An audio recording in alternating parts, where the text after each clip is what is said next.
Chapter 940. Unbeknownst to Logan, 2 men and 1 woman dressed in linen clothes followed behind him.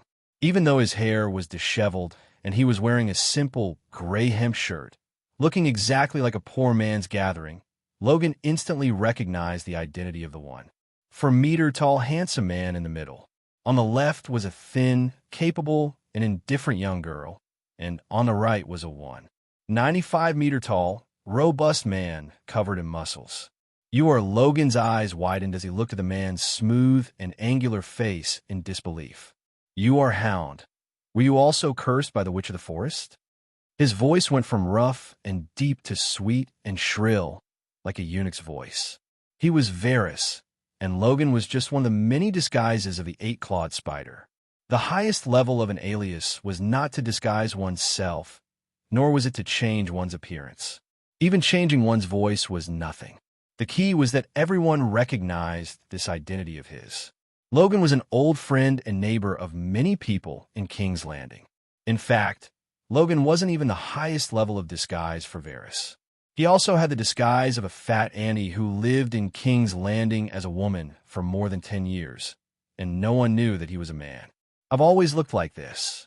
The Hound stroked his flat left cheek and sighed.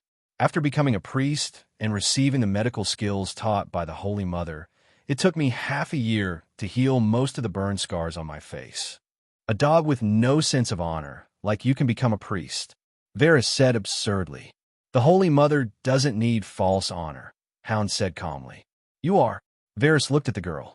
The girl's gray eyes were emotionless. She glanced at him but didn't say anything. She swore the vow of silence to not speak. Nonsense. Tyrion laughed. "The vow of silence, you?" Varys's puzzled expression suddenly turned to shock, but he immediately stopped and didn't say her name. He only asked, "You guys are a strange combination. Why are you looking for me? To arrest me?" "This isn't the place to talk." Hound glanced at the lady boss who was looking around in the grocery store, then turned and walked towards the rotten mud door. Varys hesitated for a moment before walking to the lady boss's side. After saying a few words, he quickly followed the 3 of them, leaving the lady boss cursing behind. There was a large area of densely packed sampans in the Black River. Like middle-aged women who had just been released from prison, they crazily squeezed every drop of their husband's stock. Every fish in the river, regardless of size, snail, or baker, regardless of whether they were dead or alive, was the target of the hungry fishermen. In the Blackwater Bay, which was further away, there was a small sun in the sky. Fishing boats, flying the church's flag, were shuttling back and forth. After walking along the riverside for some distance, Varys asked solemnly, "How did you find me?" "The 3-eyed crow can't find King's strange ghost, but can it find a mortal like you?" "Hide? Where are you going to hide? Disguise? Do you think you can fool the gods?" Tyrion mocked. "Sigh. How can there be such a terrifying existence? It affects the balance too much," the fat eunuch lamented. "What balance? If you have the guts, go talk to deviant ghosts about balance." The dwarf laughed mockingly. "Only such a powerful 3-eyed crow and dragon queen can reach a balance with King's strange ghost and God of Cold. If the human race only had a mortal like you left, it would have gone extinct long ago. Why are you looking for me? How does Dragon Queen plan to deal with me?" Varys asked helplessly. "You have 2 choices. Lie down by the riverside and let me chop off your head with my axe. Then I will feed your corpse to my Tessa, and your crime will be forgiven. Or you can join the scripture teaching team and follow St. Matthew to the east to spread the 7 saint scripture." "What choice do I have? Even if I have 8 claws, I can only crawl in one direction. Tell me, what is the scripture teaching team?" The eunuch laughed bitterly. The dwarf told him all the reasons he could tell people, and then he pointed out something else. "Your mission is very simple. Use your 8-clawed spider's talent to find out the identities, abilities, locations, plans, and weaknesses of all the evil gods who are hostile to the 7 God sect.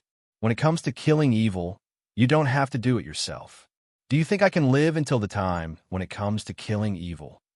The 8-clawed spider said blankly, "I am just an ordinary person, and you want me to be a spy in the evil god sect. I don't even know the ins and outs of the sect, and I am just an ignorant layman. If this isn't suicide, then what is? Yes, it is a suicide mission. Tyrion nodded and said with a matter-of-fact expression, You can't escape the death penalty, but now I am giving you a chance to redeem yourself. Even if you have a slim chance of survival, at least you have a chance to live. Can I wear black clothes? Varys asked. The dwarf shook his head and sighed. If it is a great trial, there will be an audience at the scene, and basic fairness must be maintained. Then, according to the traditions of the Seven Kingdoms, even if you have committed a great crime of treason, you should still be given a chance to join the Night Watch. But many times, without a trial and without an audience, there is no fairness and justice. Whether you live or die, it all depends on the other party's thoughts. Hearing you say that, I am starting to regret it. I regret not turning myself in at the fairy city, Varys said helplessly. The dwarf sighed. Don't be silly. If she really wants you dead, you won't be able to reach the fairy city. Your life and death, honor and disgrace, will always be in her hands. Just like back then, her life and death will be in your hands. The heavenly Tao is good at reincarnation. Who will destiny let go of? Sai, you are right. She has a reason to do anything to me. Varys smiled bitterly. I don't want to die in a foreign land.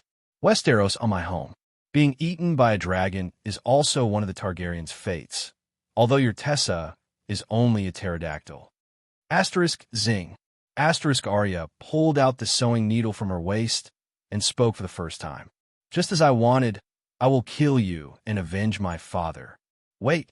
The dwarf hurriedly stopped her. Let me talk to this damned eunuch alone. He pulled Varys forward. Varys stood there and refused to move. He said to Arya, I'm sorry to Dany, Rhys, Rhaegar, and even the Mad King. But I am not sorry to Stark. Your father is so stubborn. I advised him to make the first move. I also told him everything about Cersei's actions. But that fool ran to Cersei and said, I told you everything. I know your secret. Varys told me. I will make my move on you the day after tomorrow. I will give you 1 day to take your bastard child and escape from King's Landing. I did not want my sword to be stained with the blood of women and children. In the end, his sword was stained with his own blood. He is so stupid that it makes my heart ache. If I was not so good at dealing with people, and if several factions had placed their bets, I would have been killed by him. Even so, I respect his integrity. When Cersei sentenced him to death, I was the only one in King's Landing. I used my sweet tongue to persuade the Queen Dowager to give your father a chance to wear the black robe. In the end, Joffrey went mad. That was unexpected. If you did not try to stir up internal strife in the Seven Kingdoms, my father would not have gone to King's Landing at all. The battle between the wolf and the lion was planned by you and Illyrio, Arya said coldly. According to what you're saying, all the deaths of the Seven Nations can be blamed on me? Varys said unhappily. Enough. You are the mastermind. The people of the Seven Kingdoms know that. There is no denying it. Tyrion tugged again and dragged Varys away. To tell you the truth, there are dangers and opportunities in this trip to the Barren Lands. Whether you succeed or not, at least you will escape hell, Tyrion said. I have the Atonement Scroll, Varys said. Huh. Where did you get the Atonement Scroll? 1 word from Saint Dany can send you to the deepest part of hell to accompany Lyn. Do you believe me? The dwarf sneered. 1 word can decide whether a person goes to heaven or hell. Is heaven or hell our backyard? Varys said with a don't try to fool me look. The dwarf's gaze became strange. There was pity, disdain, and a hint of pride. Varys felt uncomfortable under his gaze. You have decided to refuse to join the teaching team? Tyrion did not have the enthusiasm from before. He was unusually cold. My image in his eyes has changed from a familiar person to a pig waiting to be slaughtered, as lowly as dust. Varys was shocked. He suddenly had a great fear of death. How is that possible? The fat eunuch forced a smile. There will always be a chance if I fight. If I don't fight, I will die now. Even an idiot knows what to choose. I just want to bargain and get more benefits. Then, he realized that the dwarf's gaze became gentle again. It was as if he had suddenly changed from a rascal in the same village who was at the bottom of society to an old classmate who could communicate with him on equal terms. After 5 years, the Dragon Queen will give up on pursuing your responsibility. Then, you'll be free to choose your future path. Wear a black robe and serve at the Great Wall. Shave your head and enter the church's priory to repent for the people who died because of you in the 7 kingdoms. Or, give yourself a sword and go to the stranger's kingdom of the dead to seek a possible reincarnation. The dwarf patted his shoulder and promised, I thought she would at least give me freedom. Varys sighed. If she said she would give you freedom, then she must be lying to you. Once you complete the mission, she will kill you. Tyrion sneered. Your crime has already spread to the 7 kingdoms. Will the Dragon Queen slap her own face and convict you while absolving you of your crime? Varys was startled and asked, What about Arya? Can she be absolved of her crime? Only a lifetime of redemption. She will not be absolved of her crime overnight. The Great Judgment is not very fair, but it is definitely sacred and cannot be changed. Varys was silent for a moment and asked, How much support will I get? The barbarian royal family is on our side. As for the gold royals, there is an unlimited supply. Varys frowned. This is good news, but I do not know much about supernatural powers. I don't know where to start. You don't have to worry about that. The number 1 mage of the younger generation in the East is our advisor.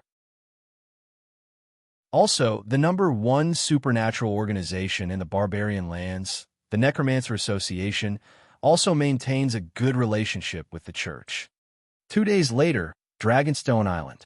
St. Matthew, Tyrion, Arya, Varys, and the Hound stood in line and bid farewell to St. Danny. Matthew, you can't use your name anymore. Why? St. Matthew was surprised.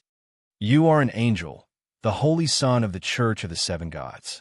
You should have a name that represents your mission. Today, I bestow upon you the name Chizong. 7 gods, 7 scriptures. Each scripture has a scripture book.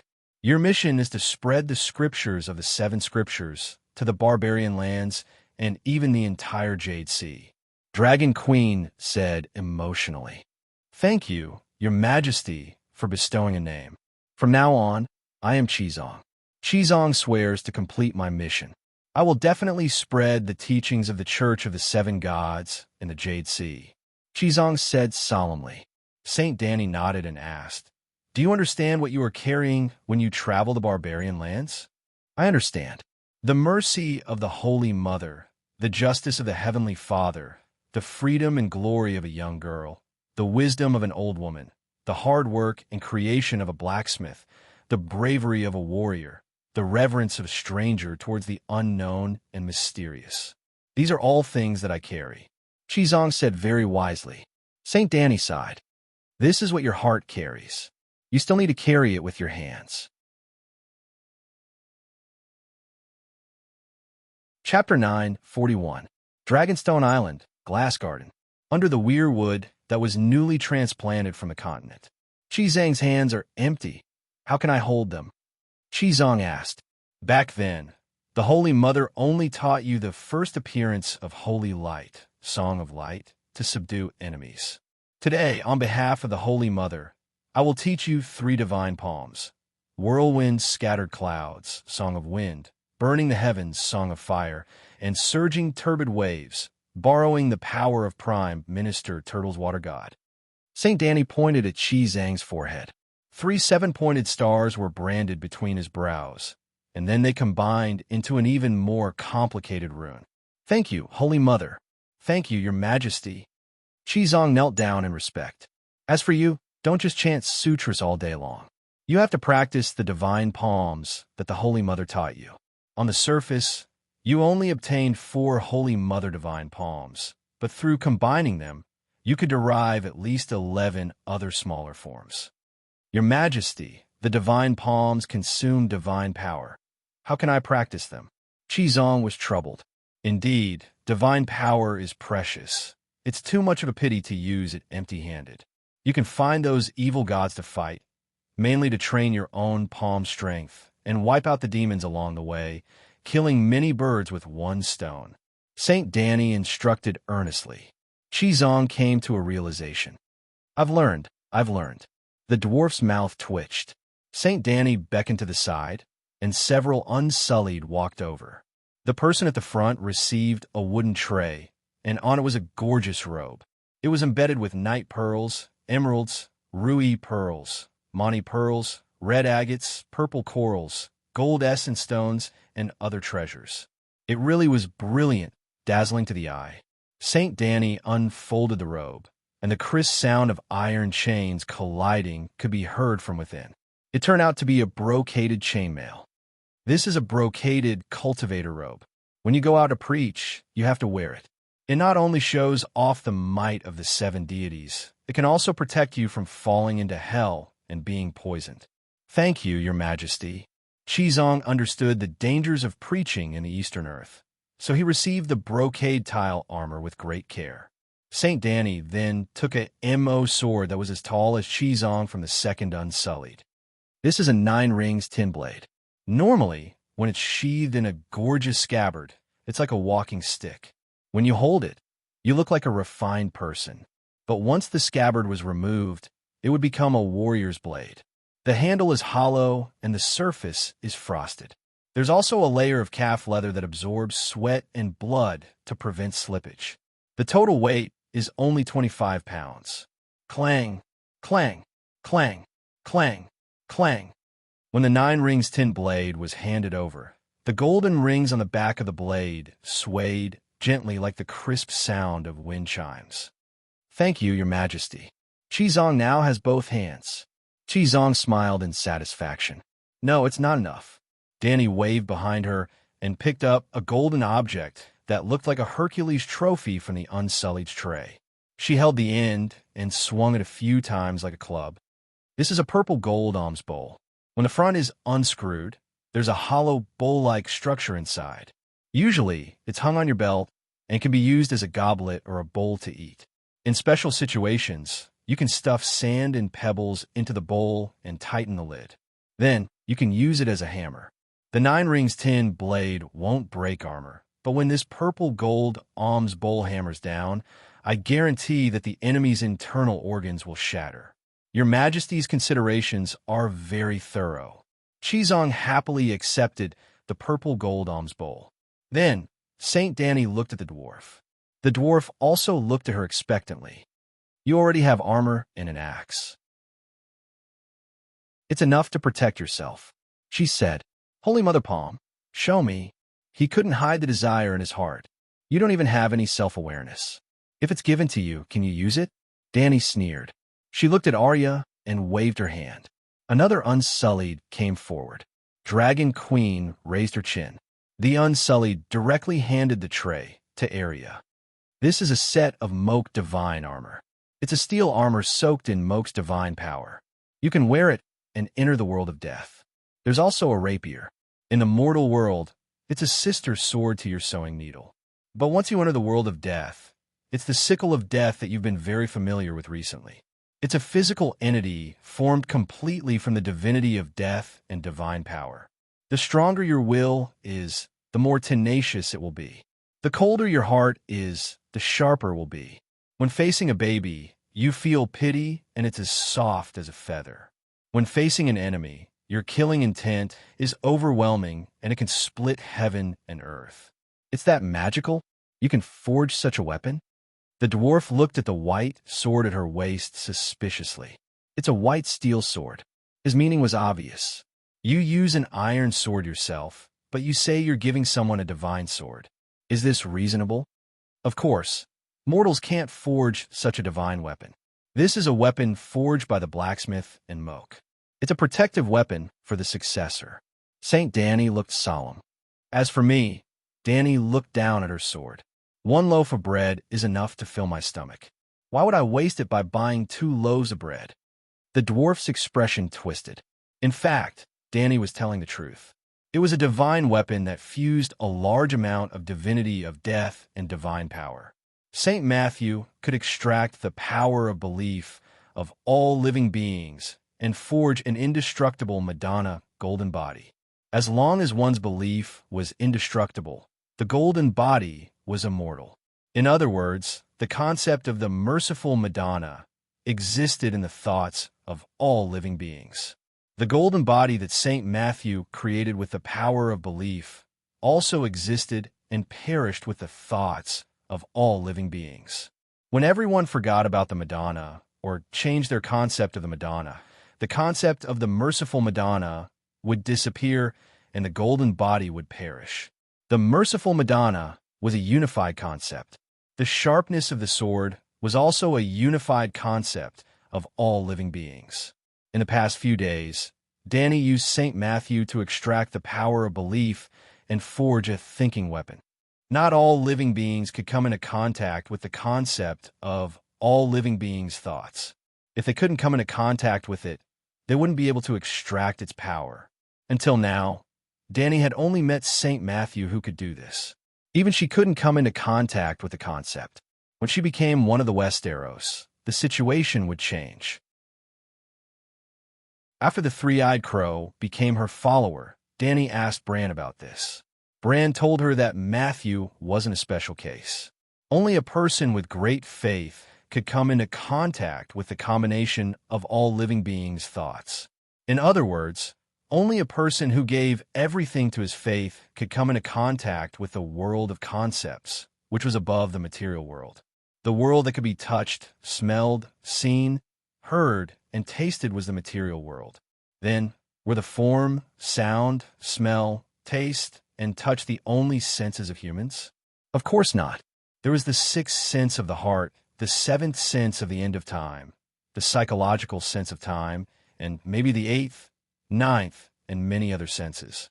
Since one could define the material world through the five senses, then shouldn't the sensory world defined by the sixth sense and the seventh sense be equal to the material world and be defined as a world?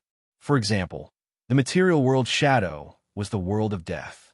It could be defined because one's soul and heart could feel it.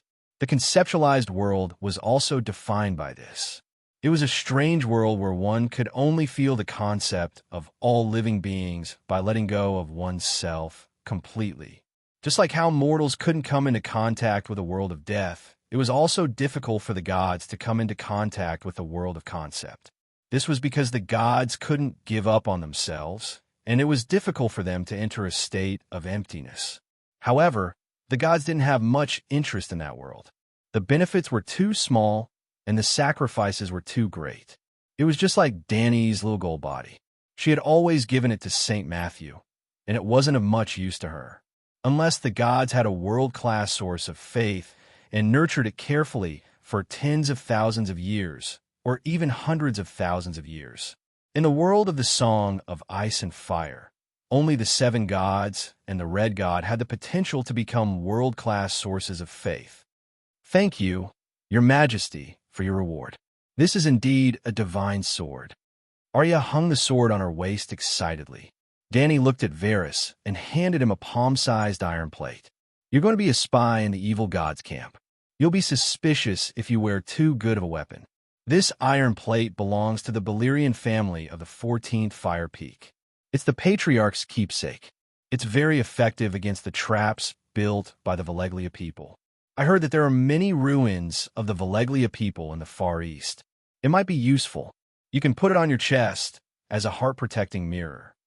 Varys knew that the Dragon Queen didn't like him, so he accepted the iron plate obediently. Thank you, Your Majesty, for your reward. I'll do my best to assist Master Chizong and complete the glorious mission of spreading the scriptures in the East. The Queen said, Varys, this name is inauspicious. Don't use it anymore. I'll give you the name Wuning. Why is it inauspicious? The fat eunuch was confused. I don't like it. It'll make me angry, and it'll lead to bad things happening to you. So it's inauspicious, Dany said lightly. The fat eunuch rubbed his nose and shrank back. Hound, this is Tile Steel armor and Tile Steel greatsword. Your Master Chizong's personal attendant, so you'll have to protect him at all times. Also, as a scalpel priest, you'll also have to take on the role of a white-robed healer. Use your extraordinary medical skills to build good karma in the barbarian capital and save the people. I'll use my life to protect Master Chizong. Hound's eyes were resolute as he swore. Very good. St. Dany nodded with a smile. Now, you should know your roles in the team, right? Chizong will do his best to develop faith Tyrion will deal with political and social problems. Wyn will be the spy. Arya will deal with the enemies in the shadows. And Hound will protect Chizong. Seeing that everyone nodded, Dany clapped her hands again. Two Unsullied carried a load over, and the fragrance of white paper and ink filled the air. It was a load of neatly stacked books. These are the scriptures you'll be spreading to the east. There's a total of 49 books and a total of 777 volumes. Everyone was shocked and puzzled. There are so many Seven Stars Bible, including the annotations. The Seven Stars Bible only has 7 major books and 49 volumes. The rest are Thus Spoke the Seven Gods, which is the book that records the words of the 7 gods and the 7 gods' holy son. Dany explained. The dwarf stepped forward and casually pulled out a book from the middle. He looked at the cover in surprise. This is clearly a mathematics book. Mathematics is a tool that the 7 gods gave to humans to study the laws of the world. Dany said calmly. The dwarf put down 2nd grade mathematics volume 2 for primary school students and pulled out another book. This is elementary school nature. This is the elementary summary of the laws of creation of the 7 gods. After that, there's secondary school physics and chemistry. Is there a problem? Dany said matter-of-factly. Then what about this? The dwarf helplessly put down elementary school nature and pulled out How to Train a Holy Knight. He looked at the dragon queen blankly. A holy knight is a high-level knight of the church. This book is very important. It's ideology and morals. It talks about how to establish a correct outlook on life, values, and worldview. All right, a holy knight is indeed related to faith. But what about these 2 books? The dwarf held up The Root of Vegetables, and even the centaurs know. This is the code of the Slave Bay and the Dothraki centaurs. It's a common version of the Queen's Code and the Centaur's Code. The commoners don't understand the law, but everyone knows. I hope that the people of the barbarians and even the people of the world know. But what does this have to do with the 7 gods? The dwarf's mouth twitched. I wrote this. Do you think it has anything to do with it? Dany said lightly. The dwarf was shocked. He couldn't refute her at all. Chapter 942. The Sea King could be muddle-headed, but every Sea King was chosen by the city's professors and the Iron Treasury. At the beginning of the election, the Sea King could not be muddle-headed. If he wanted to be muddle-headed, he would have to wait for more than 10 years. When he got older and started to slack off, he would be muddle-headed. Well, the Sea King was a lifelong ruler. Tormo Freygar was 35 years old this year. He was 9 meters tall, burly, and strong, with a firm, square face and a body full of explosive power. He was in the prime of his life. He was skilled in martial arts, quick-witted, and energetic. There were no major flaws in his character. Like the previous Sea Kings, he was an excellent leader.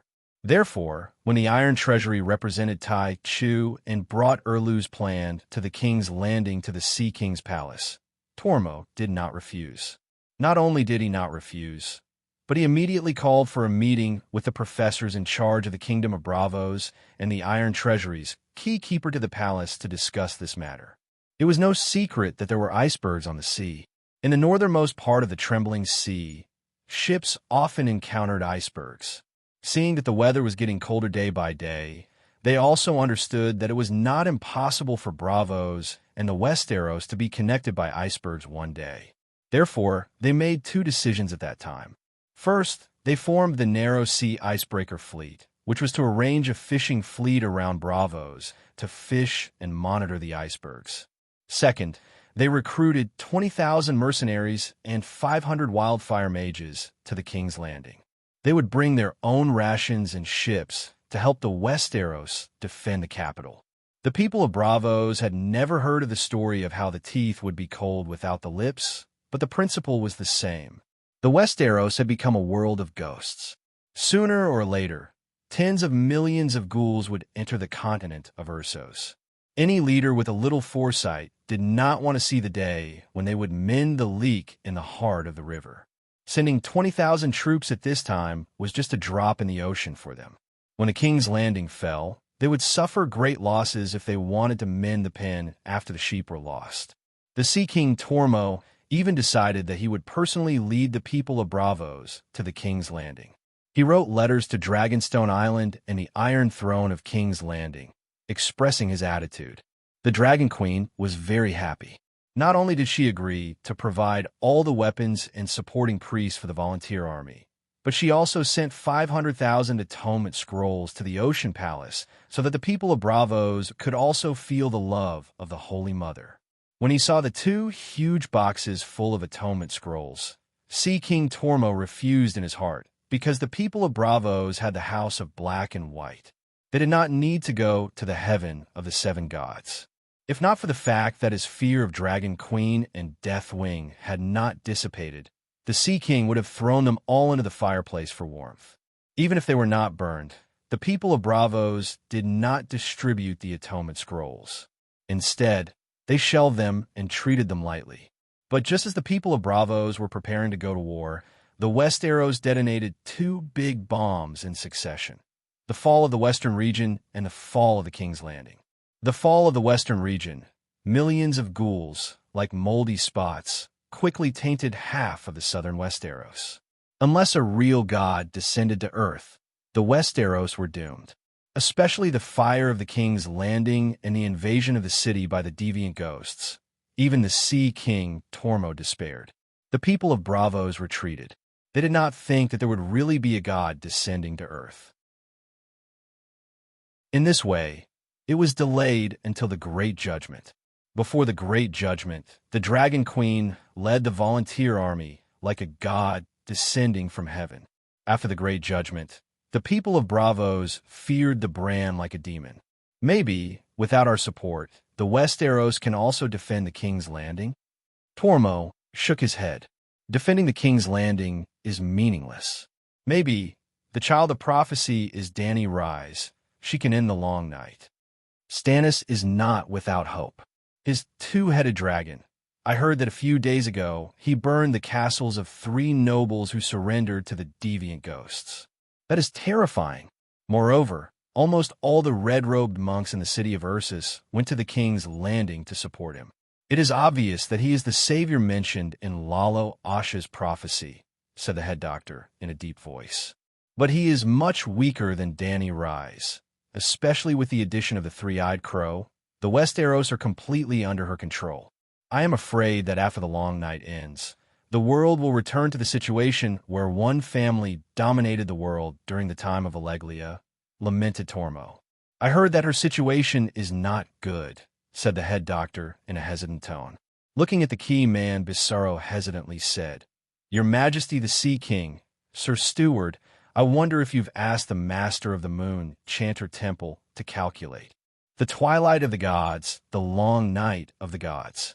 He lowered his voice to the lowest level. Silence filled the hall. The eyes of the elders became vigilant and sharp. The news has spread? You all know? After a while, the Sea King asked. The head doctor and the head doctor looked at each other and nodded slightly. The high priests in the various temples have received similar prophecies, said a head doctor. The Sea King lamented. The war between the gods has nothing to do with us mortals, but she is Dani Rise, the future first empress of the world. I have been to the Moon Chanter Temple. The river of fate is chaotic, and no one knows the future. However, we can gather information from all sides. Now, we can confirm that the twilight of the gods is very likely to happen. If in the war between the gods, Dani Rise is as invincible and unstoppable as she was in the mortal world, the twilight of the gods will turn into the long night of the gods. She left no leeway? Everyone gasped. Did she leave any leeway for the World Alliance? The flood outside Marine City was obviously prepared for many days. She wanted to wipe out the World Alliance from the beginning, said Tormo with a bitter smile. What is the worst outcome? The head doctor sighed and said helplessly, We have decided to pay the Dragon Queen's debt. The worst outcome is to return to 400 years ago. The true dragon ruled the world, and Bravos became a regional power. Let's not get involved in the affairs of the gods. Let's talk about whether we should send reinforcements to the King's Landing. It has been more than a month, and the favor has become a debt. There must be reinforcements, said the Sea King. It is snowing in Bravos, and the north wind is blowing. There is no production in the dark, and people freeze and starve to death every day. It is also beneficial for us to end the long night a day earlier. Now, I am afraid that our people will go to the king's landing and be caught between the red-robed monk and the 7 gods.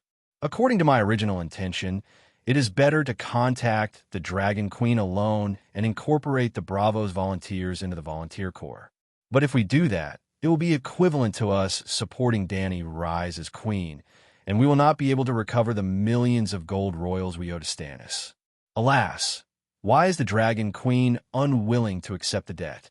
It is only 4 or 5 million gold royals, said the doctor. Your Majesty, my lords, there is news from the Moonchanter Temple. At this moment, the Sea King's court officer walked quickly into the council hall and said with a serious expression, "The gods have left Bravos." "What do you mean? Speak clearly." The Sea King was confused. "Your Majesty, all the gods on the islands of the gods have left Bravos," said the court officer. "All the gods?" The Sea King was shocked. "Yes. Why? Is there a catastrophe in Bravos, and they are hiding from it?" The doctor suddenly stood up, his face pale. "I'm not sure. Your Majesty, you should go to the Moonchanter Temple in person. There are some things that the High Priest can only tell you," said the court officer. "Today's Imperial Conference ends here. I will go to the Islands of the Gods." Because the people of Bravos were a combination of many ethnic groups, they had truly achieved freedom of worship, and all the gods in the world were respected by them. Just like the school of black and white worshipped all the gods of death, the Islands of the Gods worshipped all the gods in the world. Even the 7 gods had a temple on the Islands of the Gods called the Outer Sanctum, which was mainly for West Arrow sailors to worship. The most magnificent temple on the Islands of the Gods belonged to neither the Red God nor the school of black and white, but the Moonchanter Temple. It was the Moonchanter who led the first slaves to Bravos. It was a building that was completely white in the moonlight. It was a huge snow-white marble palace with a large silver dome and milky white glass windows that showed the different states of the moon. Beside each door was a pair of tall marble maidens, supporting the crescent-shaped beams. The maidens and the moon were the representatives of the Moonchanter. The short and fat high priest led a group of men and women in white priest robes to receive the Sea King. Because of Dani Rise's team of preachers. Recently, there's a saying in the supernatural world that if you eat a holy monk from the Western Sanctum, you can live forever. "Everyone is tempted," she said directly. "You can live forever by eating people? Are you kidding me?" The Sea King shouted in disbelief. "Won't you live forever if you become a god?" The Sea King was stunned. "You can live forever if you become a god. But is it so easy to become a god?" "It's not easy, so this is a rare opportunity." They all left. "What's going on? Tell me the whole story." "I'm not a supernatural, so I don't understand." The Sea King frowned. The old woman with sallow skin and a pointy head sighed helplessly and asked, "Do you know about the team of preachers?" More than a month ago, there was news from the barbarian capital that the Blue House of Bo would establish the Church of the 7 Gods as the national religion and appoint Matthew, an eminent monk from the Western Sanctum, as the national guardian. I really didn't know about that. The long night fell, and most of the news between Bravos and the outside world was cut off. The Sea King shook his head. "No wonder. I only found out about it after contacting the main temple on the Jajesnai plains through the glass candle." "What does that mean?" the Sea King asked curiously. "This is the most influential event in the transcendent world of the barbarian land in the past few thousand years. Before this, the barbarian land never had a national religion, nor a national guardian. It's too hateful. Think about it. Even the Jajesnai plains, which is thousands of miles away from the barbarian capital, has spread the news." Seeing that the Sea King was still confused, the old zebra man said, "This is equivalent to announcing a temple in Bravos as the ruler of the Islands of the Gods." "Gods?" the Sea King exclaimed, completely understanding the impact of this. "I'm afraid the other churches are going to explode." The fat zebra man nodded. "The barbarian land is already exploding. The three great emperors have issued a declaration of rebellion. A total of 18 temples, 36 rebellious kings, 72 smokes, and 108 mountains, PS, have pledged to take down the barbarian capital, kill the fatuous king, annihilate the Bo family, slaughter the cultivators, and destroy all the temples of the seven gods. The blue house of Bo is going to be destroyed. I remember 5 years ago, you told me that the Bo family had at least 100 years of national fate. The Sea King was shocked. 5 years ago, I didn't know that the long night was coming. The fat woman said awkwardly, "Who are the rebels?" The Sea King asked again.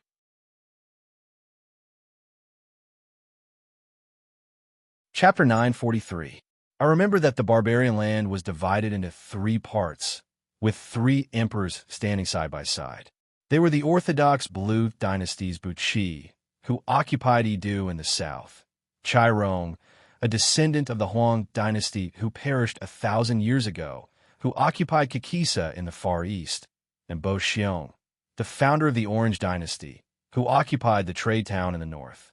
The Sea King was puzzled. There are only 3 emperors in the barbarian land. Why would the 3 emperors issue a joint declaration of war? It can't be that they shouldn't be attacking themselves. Have you forgotten that there are still the zebra people in the Jejesnai plains in the north of the barbarian land? What does the zebra people have to do with the establishment of the state preceptor and the state religion? The Sea King was even more puzzled. The long night has been here for more than half a year, and the zebra people are running out of food. So they took the opportunity to go south. The zebra man said matter-of-factly, from the Jejesnai plains to the barbarian land, they have to cross at least 2,000 kilometers of land. Is there need to go so far to plunder the barbarian land? The Sea King was puzzled. Do you think the zebra people plan to return to the north? The long night may last for a generation. Even the Dragon Queen said that it would be difficult to end the long night in 10 years. The fat woman shook her head. That's inviting the wolf into the house. The Sea King sighed. The fat priest said disapprovingly, "Anyway, the zebra people are destined to go south. With 100,000 cavalry, they will either trample the other warlords or bring trouble to the south. The barbarian land is in the southernmost part of the barbarian land, close to the sea and rich in resources.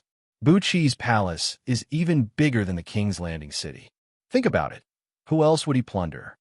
So, the 18 major sects, 36 rebel kings, 72 smoke and dust, and 108 mountains are mainly going to the barbarian land to plunder food and money, and eliminating the Church of the Seven Gods is just an excuse?" The Sea King asked. "That's not it. If the state religion and the state preceptor were not established, the warlords would not be united. Those rebel kings and warlords are supported by extraordinary sects, and many cities are directly ruled by the priests and wizards of the gods. They don't care how many people die in a long night, but they can't tolerate the state religion and state preceptor in the barbarian land." The zebra man explained. "Westeros is rife with deviants. Why is Daenerys going to the barren lands? Also, the barbarian emperor, it's already nighttime. Why don't you behave?" The Sea King was confused. "I heard that before the long night, Dany Alice had signed a sacred marriage contract with the Bo family. In the future, one of her sons or grandsons would marry the Bo family's daughter and inherit the throne of the barbarian Bo family. In other words, Dany Rise had used her own strength to extend the Blue Court's lifespan for 1,000 years, and Targaryen had joined the barbarians and become the king of the barbarians. This was beneficial to both sides. Since she is the master of the land, it is only natural that the Church of the Seven Gods should be established as the national religion. So that's how it is, but she's too impatient. Her son hasn't even been born yet." The Sea King laughed. "The long night is the best time to develop faith, especially for foreign churches, breaking down the old and establishing the new. Dany Rise's idea was not wrong. First, let the Church of the Seven Gods become the national religion of the land. In the future, it would be more logical for her son to become the emperor. It's just that she's not from the barbarians. I didn't expect the situation in the barbarians to be so complicated." The old woman sighed. The Sea King nodded. "You're right. She grasped the right opportunity, but she used the wrong method. But why did her scripture teaching team attract the attention of the gods? Do the gods of the western continent of Ursus need to fight for the faith of the barbarians? Or is it because of the twilight of the gods against her? The Sea King lowered his voice. The twilight of the gods is not a very important factor. The key is that eating the holy monk's flesh can make one immortal. The old woman's voice was faint, and a trace of undetectable greed flashed in her old black eyes. Where did this come from? The Sea King asked curiously. Do you know who is in the scripture teaching team? The Sea King shook his head. I just heard about it today. Do you know St. Matthew? The old woman asked. That's the angel of the seven gods, a powerful demigod. Who would dare to eat him? The Sea King was shocked. Eating St. Matthew would only give you a 5% chance of becoming a demigod. But his value is too low. He is not the legendary holy monk. The old woman asked mysteriously, Do you know the children of God? The direct relatives of the true gods. The white dragon horse's neck was ringing. It was carrying Qizong and his 4 disciples. It was not easy to preach in the eastern lands, and it was easy to not achieve great results. Tessa carried the 5 dwarfs, a load of scriptures, and several boxes of atonement scrolls away from Dragonstone Island and crossed the narrow sea. When they landed at Pento's pier, the huge pterosaur caused a commotion among the fishermen and merchants. Qizong was wearing a brocade robe. Under the crowd's gaze, he said to the city guard who came after hearing the news, Sir Knight, I am a missionary from the great holy church of the 7 gods of the West. I hope to meet your prince and discuss with him about preaching in Pentos. The soldier's attention was attracted by Qizong's luxurious robe, and he was also called a Sir Knight. He kindly reminded him, Missionary, our prince is dying. Don't make a fool of yourself. Leave Pentos quickly. The prince here will not be in the mood to see you. When Qizong heard that, he was delighted. He said, To tell you the truth, I know the holy healing art. I can treat the prince's illness. My 4th disciple is also a scalpel priest. Scraping bones and scraping rot is not a problem. So it is Sir Priest. Nowadays, the status of the true priests of the 7 gods in the world of transcendence and in the mortal world was completely different. The guard with the blue forked beard immediately became respectful. He first bowed before shaking his head and saying, His Highness the Prince does not have any illness. He is to be sacrificed to the god of earth and sea to appease his wrath. Sacrificing the prince? Qizong was shocked. Eldest senior brother took a step forward and said, Master Qizong, this is a tradition in Pentos. After the great calamity in Valeglia, the prince lost his backer and gradually became a puppet. The actual ruling power is in the hands of trading princes like Illyrio. Every time the city loses a battle or the harvest is bad, the prince's neck will be slit and sacrificed to the unknown god of earth and sea. I have also heard of this, but this is the first time I have left the country and come to Pentos. It is truly hard to imagine, Qizong muttered. The dwarf asked the blue-bearded guard, I wonder what happened in the city this time. The guard pointed at the sky. The sun has already been out for half a year. Everyone is cold and hungry, unable to live any longer. Now you Pentos people can watch the princes being beheaded every day. Eldest senior brother Tyrion said in Schadenfreude. There are that many princes? Qizong was shocked. Second senior brother rolled up his sleeves and stomped his feet. Pentos has more than 40 established noble families. If we take turns killing them, once every 2 months, we should be able to last until the long night ends. We need the princes to stamp their names on the customs clearance documents. What do we do? Qizong said anxiously. Nonsense. Eldest senior brother said impatiently. There is no need for a customs clearance document. We could just fly to barren land. Who could stop us? You don't understand.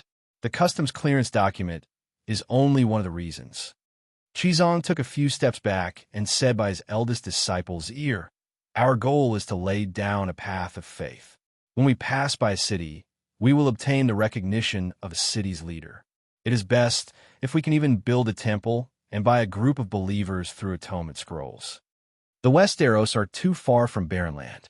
The transmission of the seven deities' divine force is extremely sluggish, the consumption too great. This is the reason why the Holy Mother still hasn't displayed any miracles in barren land.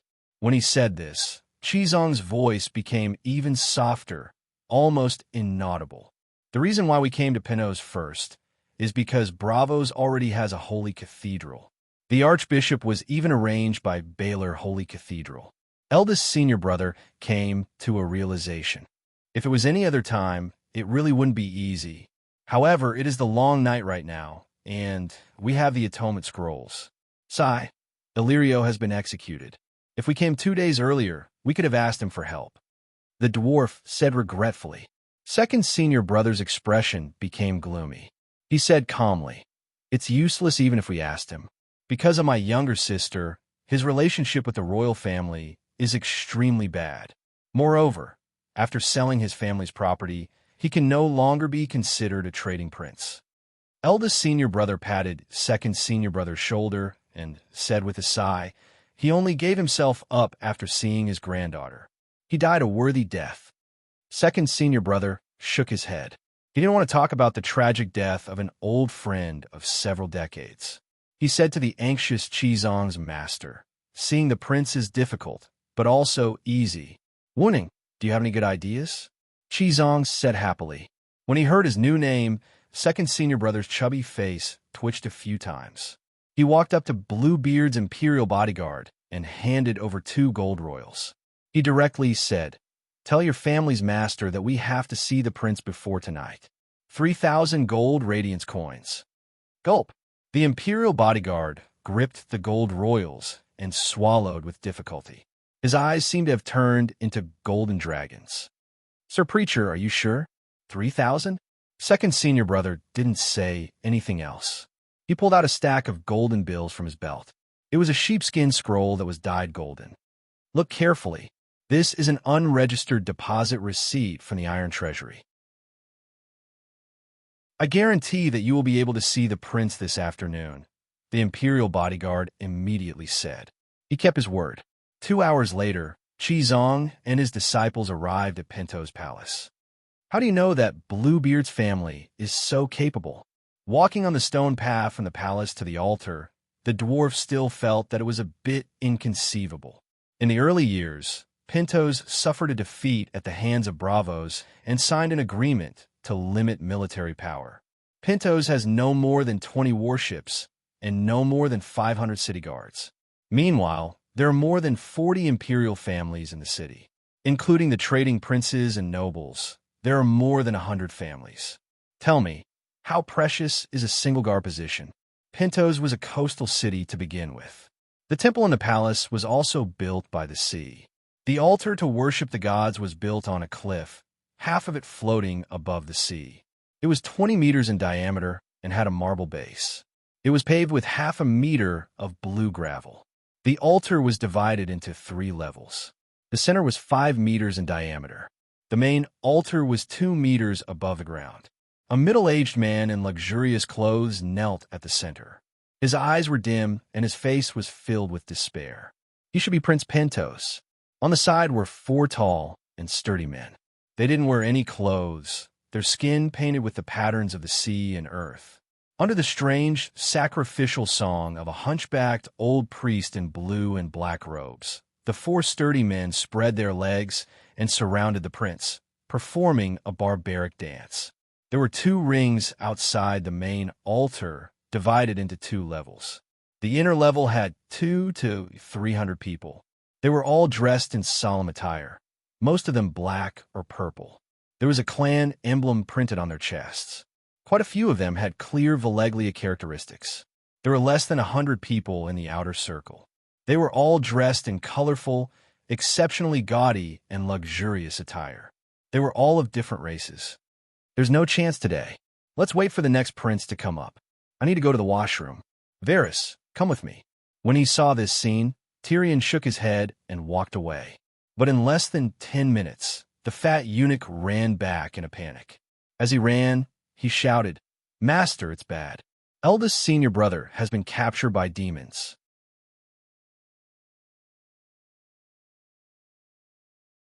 Chapter 944. Whether it was Tyrion and Varys, or St. Matthew and Arya, who had never been to this city, they were all legendary figures known by every household. Just like in Journey to the West, when Tang Sanzang and the others traveled west, when Sun Wukong announced his name, a group of monsters immediately cried out in surprise. The Horse Protector when who wreaked havoc in Heaven 500 years ago. Little Devil Monkey Tyrion, Eight-Clawed Spider Varys, Holy Son Matthew, and Bloodfiend Arya were all famous. Even the Hound with the least reputation was not completely unknown. Therefore, when they arrived at the altar, there were immediately trade princes and Pinto's royalty who came to welcome them. The dwarf felt that since the princes were already on the altar, they were like fish on the chopping board. He could not let them sign for him today. Moreover, his stomach was indeed a little bloated. After exchanging a few pleasantries, he pulled Varys to the toilet in the palace at the side. When the servants brought them away, Master Chizong explained his purpose for coming to everyone. The purpose of this trip is purely to spread the teachings of the seven gods. Therefore, when we pass by various cities, we also have plans to spread the name of the seven gods. He was very frank, directly stating his request. Sirs, if you can make things easy for us, the church and I will be eternally grateful. Just wait, we definitely can't do it today. Among the trade princes, a dark-skinned fatty named Jacob shook his head and said, the Pinto's people all spoke Valeglia with an accent. It was not that they did not understand the common language, Westeros, but they were not as proficient as Jacob, who specialized in the brocade business of Westeros. Master Chizong had never left the country before and could only speak advanced Valeglia. Therefore, the Pinto's nobles chose to let Jacob receive the distinguished guests. When will the next princes be elected? Master Chizong asked. About 2 months later. There is a set of strict rules and ceremonies for the election of princes. Master Chizong was shocked. He also understood why his second disciple had said that at the docks. I can't wait 2 months. Can you make an exception? The matter of stamping the customs documents and building the temple of the seven gods does not necessarily require the prince's consent, he said. This sort of thing has to be done by a prince, Black Jacob said softly. Could it be that Grandmaster Chizong doesn't understand the significance of what he is doing? I am purely preaching. I have no other intentions. Chizong said sincerely. The seven gods coming to Pinto's to plant their flag is equivalent to seizing the benefits of the other gods. Only the prince can take the blame for this. If something really happened, they could just chop off his head and replace him with someone else. But if we help you or reject you, the wrath of the gods or the Dragon Queen will descend upon us. Do you understand what I say? The dark-skinned prince of trade was quite frank. Chizong also felt the other party's sincerity, so he changed his suggestion. Can you delay it for a day and let the prince deal with my matter first before offering sacrifices to the gods? Master, you said it yourself. This is a sacrifice to the gods. The dark-skinned fatty said helplessly, not to mention a day. I can even delay it for a year. But won't the gods be angry? If this happened to the Holy Mother, she would also be angry, right? No, the Holy Mother doesn't need a blood sacrifice. Grandmaster Chizong shook his head and said solemnly, our Church of the Seven Gods also doesn't interfere with the kingdom's internal affairs. The country belongs to the nobles and the king, and the faith and teachings belong to the seven gods. The fatty rubbed his chin and said thoughtfully, this doctrine is not bad, but our God of earth and sea doesn't interfere with politics. He's going to kill the king, and he doesn't interfere with politics? Chizong had a look of disbelief. The prince doesn't have much power and doesn't participate in Pinto's politics. How can sacrificing him be considered interfering in politics? The fatty pointed at his chest. Killing me will cause unrest in the country. Chizong's expression was blank, and he couldn't refute that for a moment. Bah, this is a country of ghosts. Hound spat, his eyes full of disdain as if he had seen a pile of feces. We don't have deviant ghosts here. Only you Westeros have them. The dark-skinned fatty laughed. Coming. Aaliyah's eyes focused. Her figure flashed, and she appeared before Chizong with her right hand on her sword. What's coming? The surrounding people were puzzled at first, but when they saw Aria's actions and cold eyes, they realized her identity as a blood seeker. They thought she was going to start a massacre again and retreated in fear. Qizong didn't know what was going on at first, but he was a level 2 archangel after all. He soon sensed a sinister and greedy divine sense approaching from afar. In Alia's vision, a bloody mist with golden threads surged from the depths of the sea. It was like a long tongue, coiling around the prince at the center of the altar. He looked dejected, his face pale, and the light in his eyes dimmed bit by bit. Evil God, Grandmaster Qizong couldn't help but tighten his grip on the 9-ringed tin blade, his eyes dark and gloomy. Only Alia and Qizong had the perspective of the shadow world. In the eyes of the others, everything on the altar was normal. No, there were transcendents here. Many of the inner circle's royals and outer circle's priests all had solemn expressions at this moment. They even bowed their heads in an unusually respectful manner. They all knew what was happening. At this moment, the hunchbacked priest finished chanting the sacrificial song.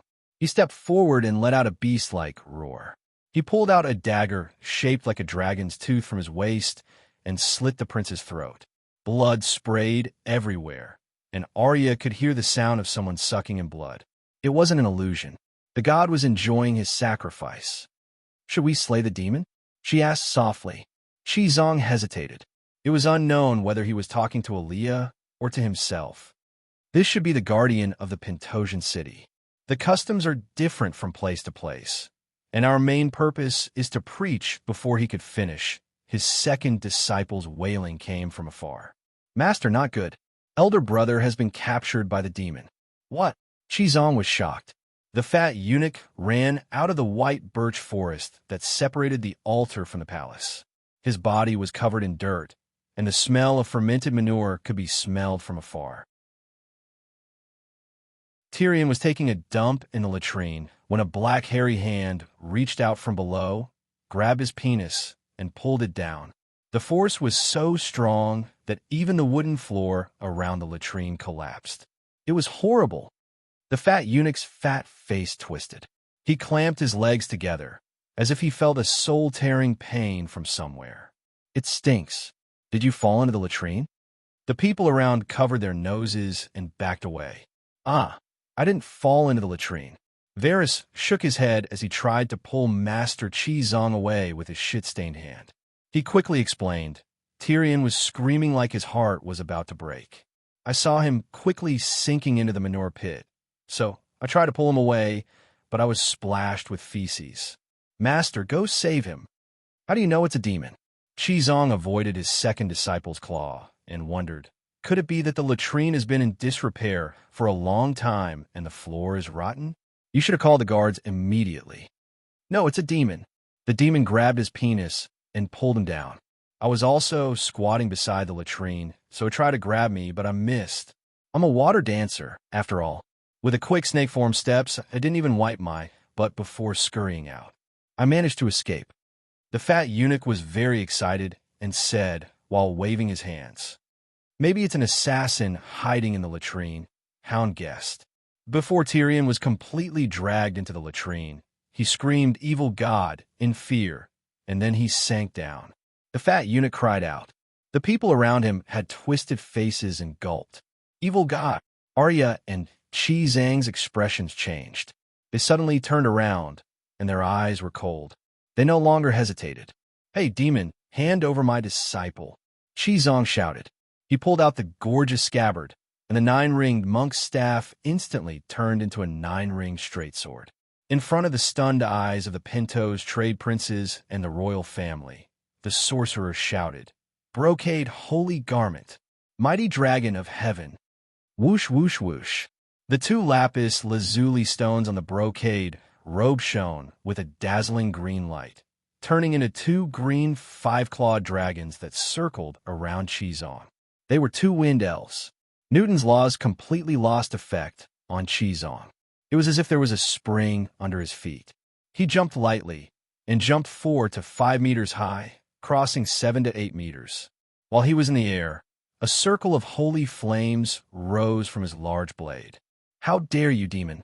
I want you to reveal your true form. Boom! The blade seemed to have cut through the air, but the surrounding dark space began to tremble. A woo in the sky and at the bottom of the sea, painful howls sounded at the same time. The howls in the air came from the souls. The monsters in the sea struggled fiercely, and their cries were like thunder. Water splashed more than 10 meters, and there were traces of blood. The huge water column landed on the altar and almost swept a few of the dumbstruck merchants into the sea. "Save us, tsunami!" they shouted. "Demon, you don't know your place, daring to harm people in front of me." Grandmaster Qizong cut through the evil god's soul with one strike, and his movements didn't stop. His feet stepped on the air, and as if he was using Qigong, he jumped into the sea. While he was in the air, his right palm slapped down. "Holy Mother Divine Palm, raise fire and burn the sky." The little gold avatar that the Holy Mother gave him immediately appeared on his body, revealing a 10-meter tall Holy Mother that looked like a Susanoo. The Holy Mother's palm, which was even larger than a door, produced a sharp whistle in the air. Endless blacksmith's divine flames were contained within, and it slapped down on the head of the black figure rolling in the sea. Boom! The high temperature brought about a tsunami-like water vapor shockwave. A huge splash of water with a radius of 10 meters surged on the surface of the sea, and the floating altar was on the verge of collapse. No, a horrifying soul howl spread in all directions, and then it suddenly stopped. "So, what's a crocodile?" Grandmaster Qizang's dignified voice came from below the altar. A group of pintos dignitaries who hadn't recovered from the shock walked to the edge of the altar in a daze, stuck their heads out, and looked down at the sea below. They saw that under the cliff, more than 20 meters high, flames were blazing and thick smoke was billowing.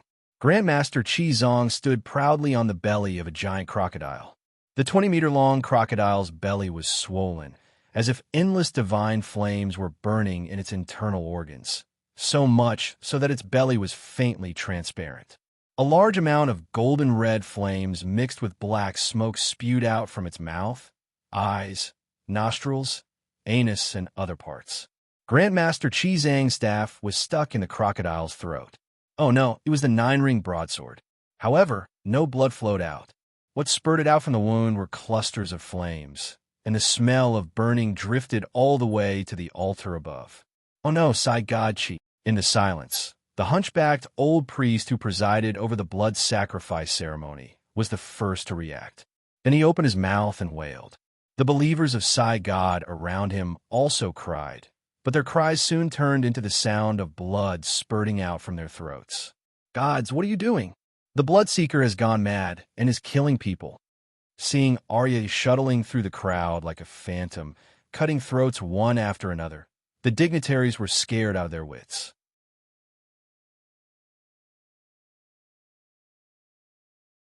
Chapter 945. The unforeseen event had come too suddenly. Sacrificing their king to an evil god was unthinkable in the eyes of Westeros, but it was a tradition in Pentos. Why was the Prince of Ragged Clothes, the leader of the wind-blown mercenary group, called Prince of Ragged Clothes? Was he bragging? No, he really was a prince of Pentos. But he didn't want to be sacrificed like an animal, so he ran to another city the day he was elected as prince. Today's ritual was a rare event for the preaching team, but for the nobles present, it was an old show that they had watched countless times. So they were very calm, thinking that today's ritual would end like the previous ones. But when Master Qizong shouted, "Mighty Dragon of Heaven," and killed their city's guardian in less than 30 seconds, the nobles and trade princes didn't even react. It wasn't until Arya was slaughtering the crowd, and they felt the danger that they began to scream in panic. "Guards, where are the guards? Bloodfiend Arya has gone mad. St. Matthew, save us. Your disciple's demonic nature is on a killing spree." They screamed in fear. "Don't be afraid, don't panic."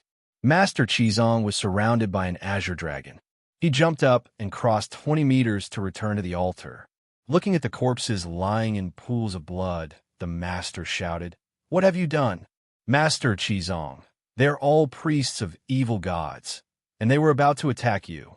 Arya said blankly, "How can I not know who they are? With my ability, how can they hurt me? If you kill like this, how will the lords around look at us at the church?" Westerners were just that straightforward.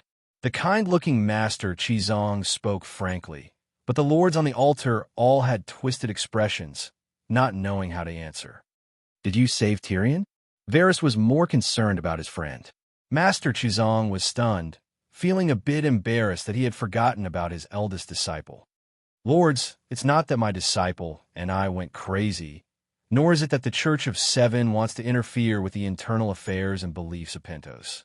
It's just that you're sacrificing to an evil god, and it's burning in the sea below. Everyone can see what it looks like. How can a crocodile be a good person? Of course, this is not the reason why we attacked. Not only did this evildoer fool all of you, he even dragged my eldest disciple into the cesspool when he went to the toilet. I don't know where he is, and I don't even know if he's dead or alive." After explaining the reason, Grandmaster Qizong reminded them meaningfully, "Princes and lords, surely you are aware of Tyrion's identity? If he somehow died in the latrine of the Pentos Palace, Dragonstone Island is less than 500 kilometers away from Pentos," he said softly. The faces of the Pentos dignitaries turned extremely ugly, and the anger in their eyes gradually turned into worry. Indeed, Grandmaster Qizong had gone too far by killing their god, and bloodfiend Arya's slaughter of the priests was even more outrageous. However, they had done so on the premise that the dwarf had died in the scheme of Sai, and had died so miserably. Out of the hundreds of people present, more than 90% of them didn't know that the Sai they were worshipping was real. They just wanted to find someone to take the blame and anger the civilians. Of the remaining 10%, 90% had never seen the god they believed in. Only a few nobles knew the true meaning of blood sacrifice, to use the king's blood to raise the crocodile god, the god of earth and sea. Therefore, among the Pentos dignitaries, most of them only felt anger and fear towards Grandmaster Qizong and Arya's actions, but not much hatred. They didn't know about the existence of gods, so naturally they had no feelings. How could they hate a stranger who had died? They only felt that their authority had been offended and endangered. However, compared to the anger of the Dragon Queen, being offended was not even worth mentioning. "Grandmaster, this has nothing to do with us," Black Jacob, representing the Prince of Trade, said pitifully. "Hand over Tyrion first. If he's alive, I want to see him. If he's dead, I want to see his corpse." Qizong frowned. "This is the first time I've seen this crocodile god. We only knew this afternoon that the missionaries had come to Pentos. We had no chance to participate in this, and we don't even know where Prince Xion is." Jacob said awkwardly. "Grandmaster Qizong, you can use divine arts to find him," Hound reminded. Qizong came to a realization. He slapped his forehead and blamed himself. "I forgot about the divine art Her Majesty taught me." The so-called divine art was the giant lucid locator technique version 2.0. Qizong didn't leave soul fragments in the four land dignitaries, but divine power of faith. Compared to soul fragments, it was easier to dispel and harder to locate. The further the distance, the less clear one's senses would be. However, it also greatly reduced the side effects. He's not dead yet." A moment later, Qizong opened his eyes in surprise and looked towards the dark sea to the southwest. He's in the water, surrounded by a foul stench. It's like he's in the sea, but also like he's in a cesspool. The cesspool is connected to the sea. Varys immediately said, "Wuning, stay here and comfort the princes for me. I'll go save Tyrion," Qizong said in a low voice. Then his expression turned serious as he shouted, "Brocade Saint Robe, mighty heavenly dragon, Pomi Mommy Cokes, roar."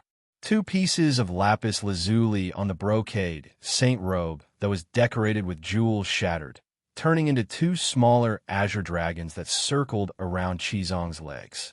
Whoosh! Then Master Qizong was like a rocket launcher, flying into the sky with the sound of howling winds. He drew an arc in the air, flying towards the southwest. The surrounding Pentos nobles were all stunned. When Qizong disappeared from their sight, they immediately began to discuss excitedly. Sai is God above. Saint Matthew can actually fly. What sorcery is this? He's an angel. He has wings, so it's not strange that he can fly. Did you see the wings? Maybe it's a pair of invisible wings. Anyway, he can fly, and the hundreds of thousands of people in King's Landing have seen his angel wings. Sai is God. Is a mere 7 gods cultivator actually this powerful? Someone said in shock. Stop talking about Sai as God. He's in the sea, and he's still smoking. Smell it. He's all burnt, a royal said bitterly. This crocodile god is more than 20 meters long. He's not inferior to the megalosaurus, right? Sai as God is called the god of earth and sea, and he really lives up to his name. It's a pity that the god we've worshipped for thousands of years was easily killed by a cultivator from the Church of 7 Gods. He only used one move, Holy Mother Palm. Sai, the difference is too great. After waiting for only 15 minutes, Master Qizong returned to the altar with the dwarf. The dwarf was wearing tile steel armor. He only took off the leather pants under the skirt armor when he was defecating. At this time, the smoky black armor had been washed clean by the seawater. Between the leather pants and the armor, there was a lot of yellowish-brown flocculence. There were also water droplets of the same color seeping out from the inner lining of the armor. The smell was nauseating. The dwarf's condition was not good either. The first thing that attracted people's attention was his bulging belly. He was full. His expression was blurry. His cheeks were pale and even a little swollen. Yellowish-brown liquid and lumps kept flowing out from the corner of his mouth. The smell, looking at the fecal water flowing out of the dwarf's mouth, mixed with white and fat maggots and fresh, old feces, the surrounding nobles seemed to empathize with him. They began to retch with ashen faces. His cashmere leather pants were pushed back to his knees because the shin armor on his calf had not completely slipped off. This was nothing, only revealing 2 hairy, white thighs that were frozen. What was terrifying was the dwarf's penis. It was like a rubber band that had lost its elasticity after being pulled with all its might. Yet, it still had its head half raised. Its body was covered in bite marks, dripping with blood. It was like a sugar cane that had been chewed by an old man with bad teeth. The 2 balls below were swollen like longevity peaches. They were still dripping with blood. He's still alive? Varys asked softly. You and Hound, help him squeeze the feces out of his stomach. Qizong placed the dwarf on the ground. Guji, the fat eunuch, stepped on the dwarf's bulging belly. With a bit of force, a fountain of feces gushed out, reaching 2 to 3 meters into the air, splashing everywhere. The smell grew thicker and thicker, forcing the nobles who were watching the show to take 3 steps back. What's going on? Varys asked as he massaged the dwarf's belly. When I got there were 3 evil gods having sex at the bottom of the sea. They should have been shooting arrows at him. Qizong's expression was awkward. His tone was rather unnatural. Sword dance. Everyone was in an uproar. Could it be 3 female evil gods? Varys was puzzled. I remember the claws that grabbed my butt. They were hairy and covered in black hair. Their palms were huge. They didn't look human at all. Indeed, they didn't look human. I can't be sure if they were male or female. I've never seen monsters like that. They just surrounded Tyrion in a frenzy. Qizong's eyes flickered. His voice was fleeting. It's just like how we squeeze orange juice and squeeze the orange petal with all our might, trying to squeeze all the juice out. Tyrion lost quite a bit of blood essence. I don't know what those evil gods are trying to do. Is it because Tyrion's good looks that arouse their lustful desires? Or are they purely trying to torture him to death in the most humiliating way? Or was there some other reason? Where are they now? Is the palace still safe? Jacob asked worriedly. They're all dead, Grandmaster Qizong said calmly. 3 gods all dead? How long has it been since you left? Everyone exclaimed. Grandmaster Qizong's expression was calm. He wasn't arrogant or humble. Grandmaster, why didn't you leave one alive and ask for the reason? Varys called out. I didn't expect them to be so ferocious, yet so weak. I only used one move, Holy Mother Divine Palm. The three evil gods combined couldn't even compare to the crocodile demon. Their corpses were burned to ashes in a minute, Grandmaster Qizong said in frustration. Everyone Grandmaster Qizong didn't know that Holy Mother Danny had made special adjustments to his Holy Mother Divine palm. He would use his full strength the moment he attacked. His god power would surge like a tidal wave. If he could kill, he would never injure. If he couldn't kill with one move, he would unconsciously use his second palm. If he couldn't kill with two palms, his brain would heat up and he would naturally use a third palm. Every palm also had the dual effects of spirit bestowment and god power dragon flame. As long as he didn't die, his opponent would die sooner or later. Holy Mother Divine Palm seems to be too destructive. Grandmaster only used two palms to kill four gods. A member of the Pinto's royal family said weakly. Everyone nodded their heads in agreement. Even Varys was shocked and expressed his agreement. No, you're wrong. Grandmaster Qizong shook his head and said seriously, the Holy Mother is merciful. The Holy Mother Divine Palm has mercy as its core.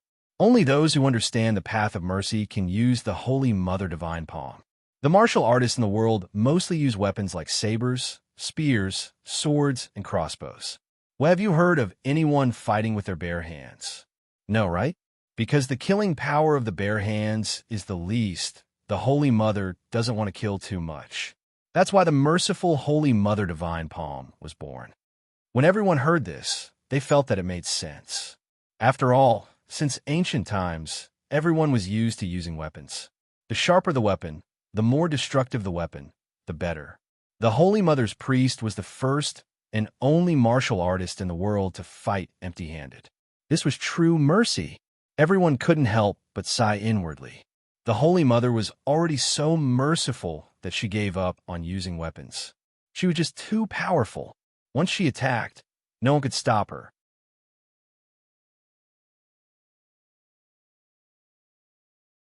Chapter 946. The dwarf opened his eyes in a daze and found himself in a warm and comfortable beige bedroom. There were no candles on the windowsill, only a flickering charcoal fire in the fireplace. He wanted to move, but found that his entire body was in pain, especially his crotch. It was as if someone had peeled off his cucumber skin with a plane. It was extremely painful. Moreover, he was like an old ox that had plowed the fields for 3 days and 3 nights, without a trace of strength. Water! Give me water! He opened his cracked lips and called out in a low voice. You're awake? The fat eunuch Varys was like a cat, silently and gracefully walking from the outside to the bed. Water, I'm thirsty, the dwarf said. Varys went out to get a pot of warm, fresh milk. You drank so much the day before yesterday. Why are you still thirsty? Ftug. The fat eunuch's words opened the floodgates of the dwarf's memories. Countless terrifying scenes and feelings poured into his mind. He remembered what he had drunk, and he couldn't help but spit out the milk he had just drunk. Tell me, I just had a nightmare. The dwarf begged with a sobbing tone. Sigh, it's all in the past. Just treat it as a dream. Varys poured another cup of milk for the dwarf. Help me get a cup of water. The dwarf wiped his tears and said, You were unconscious for 2 or 3 days and didn't eat. Drinking milk will give you more strength. Varys advised. The dwarf raised his cup and gulped down 3 large cups of wine in a row. Burp. When he burped, Varys smelled a bit of feces. The eunuch's face was a bit distorted. After taking a few breaths, the dwarf felt alive again, his strength returning to his body. He propped himself up and leaned against the head of the bed, asking, How did I survive? We also found it strange that you didn't drown after being tossed around in the sea for more than 10 minutes. The dwarf shook his head and said, I'm asking, who saved me? My body was modified by the dragon worm, and my organs were the first target. So that's how it was. The fat eunuch sighed, and then told him what happened the day before yesterday. At first, Master Qizong and Stark thought it was the crocodile demons causing trouble, so they first killed the crocodile that was enjoying the king's blood under the altar. The bloodchild Stark had also killed more than a dozen court priests. But when we came back, we carefully thought about it, and felt that we might have misunderstood the crocodile demon. If he instructed the black-haired evil god to sneak attack the preacher, he would not hide in the sea so obediently. At least, he would let the priest arrange guards to ambush us. The result was not like this. Those priests were caught off guard. What's done cannot be undone. Regardless of whether it was his scheme or not, he has to take the blame now. Otherwise, how are we going to answer to the Pinto's people? The fat eunuch sighed. Are you saying that the evil god in the cesspool isn't targeting me? The dwarf asked doubtfully. I was attacked too. The fat eunuch looked at his crotch and said self-deprecatingly, being a eunuch also has its benefits. The evil god didn't manage to grab my little brother and only left a few scratches on my buttocks. But I reacted quickly and escaped. I think at that time, no matter who went to the toilet, they would have made a move. It's just that you were unlucky. Your dick was too strong. That force even caused the oak floor to collapse. Hearing this, the dwarf recalled what had happened the day before. Pain. At that time, he was in so much pain that his soul almost left his body. Now it was still so painful that he almost lost his sense of existence. The three evil gods died too easily. Matthew should have spared their lives. Pull out their tendons and skin them, break their bones and flesh, and torture them to death. Then throw their souls into hell and suffer for 10 billion years. The dwarf gritted his teeth and said, "What's the use of saying this now? They are dead." Varys disagreed. Tyrion was silent for a moment, then frowned and asked, "How did they know that we were going to the toilet? There is more than one toilet in the palace. Is there a spy who deliberately led us there?" The Pinto's people tortured the eunuch who took us to the toilet. He didn't know anything and only chose the nearest public toilet to the altar, Varys said. "Did you send a message to the queen? What did she say?" The dwarf asked again. "She asked us to be more careful. Demons, ghosts, beauties, traps and tricks are common. After all, it's not easy to preach in the East, and it's easy to not achieve great results. Only these words to fool the deviant ghosts." The dwarf raised his voice and shouted, "I almost lost my life. She said some reasons. The situation in the barbarians is not good." Varys sighed and told him about the three emperors' proclamation, the 18 major sects, the 36 rebellious kings, the 72 smokes, and the 108 mountains. No one would have thought that the barbarians' extraordinary sects would react so strongly to the orthodoxy and the state preceptor. But if you think about it, it's reasonable. In Westeros, the Church of the Seven Gods is the orthodoxy. The archbishop is equivalent to a state preceptor without a title. So, other than the Church of the Seven Gods, other religions have no place to survive. After a pause, Varys said strangely, "I heard that the 200 rebellious vassals claim to have an army of 1,000,000. They swore to raze the barbarians to the ground and kill all those who believe in the demonic sect in the Jade Sea." Yes, the demonic sect they're talking about is our Church of the Seven Gods. So, the rebel army wants to kill us on the way? But even a powerful dragon cannot suppress a local snake. Where do the barbarians get the ability to be so rampant in Pintos, which is tens of thousands of miles away? The dwarf frowned.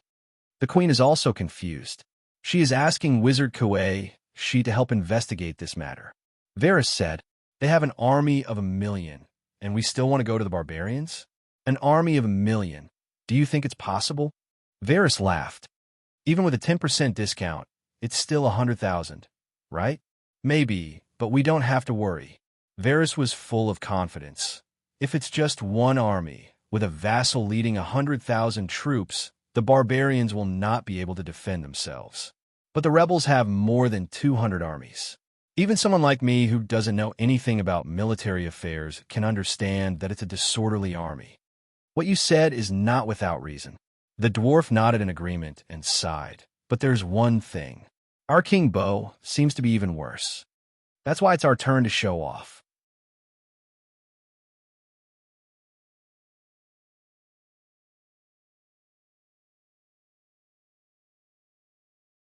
St. Matthew's divinity of Our Lady of Mercy was doubled, and he received the divine spell, Father's Fiery Eyes of Truth. Arya's divinity of death was increased by 20%, and she received the elementary divine spell, Warrior Sword. The Hound received 1,000 divine spell slots, and the same elementary divine spell, Warrior Sword. Varys participated in the construction of the sanctuary, and he also went to the streets and preached a few times. If he was a priest, he would also receive 1,000 divine spell slots as a reward, but his piety was not enough. The dwarf did nothing, so his contribution was 0, so his reward was also 0. The dwarf only lamented that he had suffered so much for nothing, but he did not notice the hidden message. The Holy Father had arrived. Yes, a few hours after the Dragon Queen sent the preaching team away, a large amount of divinity and spirituality inexplicably entered the space of faith. At that time, she was leading a group of volunteers to hunt down deviant ghosts in the river. A large amount of divinity and spirituality flooded in, and she was more surprised than happy. She had just left, and even the real Tang Sanzang was not as hateful as the preaching team. But before she could recover from her shock, the second wave of divinity came, and the interval was less than 10 minutes. And this was not the end, but the beginning. In the following days, more and more divinity was delivered, and Dany was stunned. I've been in Ursos for many years. Why didn't I see so many demons and ghosts there?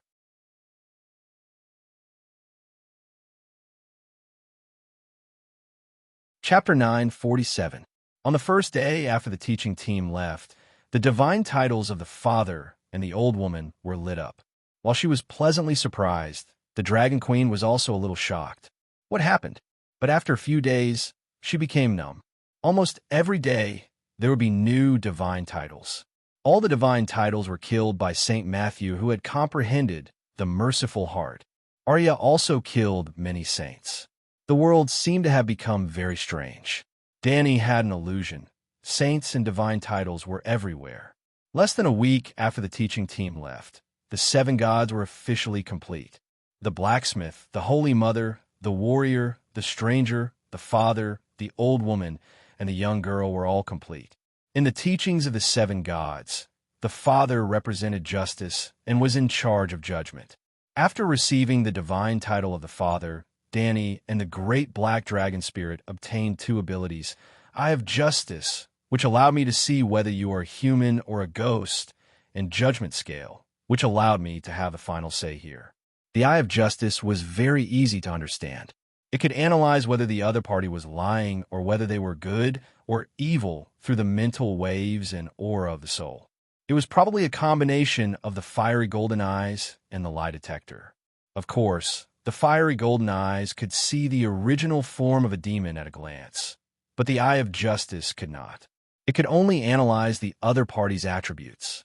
For example, the shadow demon Lalo once disguised himself as a human in the East Sea and tried to sneak attack Dany.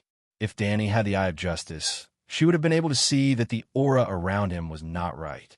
The Judgment Scale was even more mysterious than the Eye of Justice. However, it was very incomplete and did not even have a prototype. It had only formed a concept. If not for the fact that Dany was gradually replacing the 3-eyed crow as the god of the Westeros, she might have overlooked the strange divine title of Judgment Scale. It represented the Father to set the rules of justice and imprint these rules in the river of fate. If a believer sought the Father's justice, the Father's imprint would influence them through the river of fate. For example, before the Father appeared, the Westeros had a tradition of trial by martial arts and 7 sons competition for 6,000 years. The sanctity of the trial by martial arts was almost equal to the rights of the guests. Then, could the trial by martial arts represent the justice of the 7 gods? It could not before, and it still could not now. But now, if you are pious enough and attract the attention of the Heavenly Father, she can use the method of interfering with fate to make the judgment follow her rules and achieve the fairness and justice that people expect. To put it bluntly, the Heavenly Father's judgment involved fate. Unfortunately, the 7 gods' abilities were limited and they were not proficient in the Tao of Fate. Perhaps the future Heavenly Father Danny could use fate to realize fairness and justice in the human world. Fiery golden eyes, the new divine power that Qizong acquired, was an incomplete version of Eyes of Justice. It could only distinguish between good and evil. It was impossible to tell if someone was lying through their mental waves or the air of their soul. In addition to the Heavenly Father, Blackie also lit up the Old Woman godhood. The Old Woman represented wisdom and experience. With this divine title, she gave the Dragon Queen two abilities: Brain CPU and Brain Mechanical Hard Disk. The CPU of the brain referred to the speed of thinking. Under the condition of consuming the Old Woman's divine power, the speed of thinking could be increased by 10 to 1,000 times. Actually, there shouldn't be an upper limit to the speed of one's thoughts, but there was a limit to what one could bear. Danny tried it herself. When it reached 1,000-fold, her head was almost cooked. Her face was as red as a steamed crab, and white smoke rose from the top of her head, the steam of evaporation. She was like a computer operating at its limit and on the verge of collapse. The side effects were so great, but at the same time, the effects were also astonishingly powerful. If the Dragon Queen went to the market to sell vegetables, she would not even need to bring a calculator with her. All right, the human calculator's effects were not that great. It was only 1,000-fold faster. It was mainly used in the process of cultivation and battle. Cultivation definitely could not be increased by 1,000-fold. Cultivation relied more on comprehension, but the speed of solving problems would definitely be increased by 1,000-fold. In battle, the advantage of having one's thinking speed doubled was even more obvious.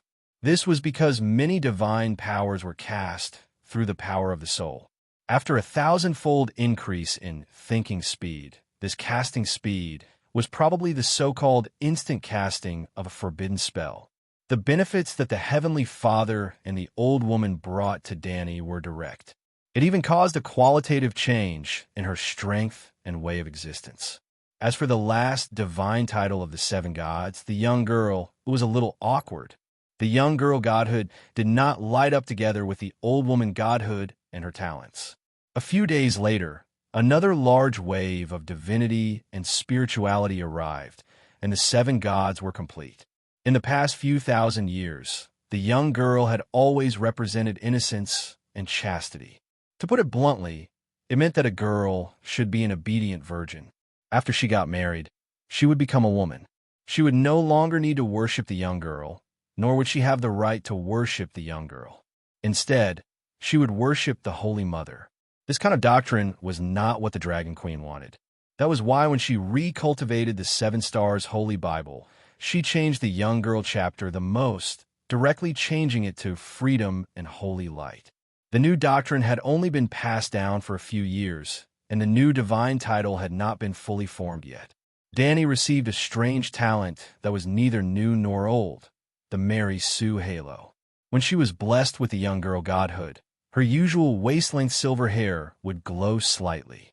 Every strand of hair would be filled with holy light, just like light sticks. As long as she wanted to, her hair could change into any color.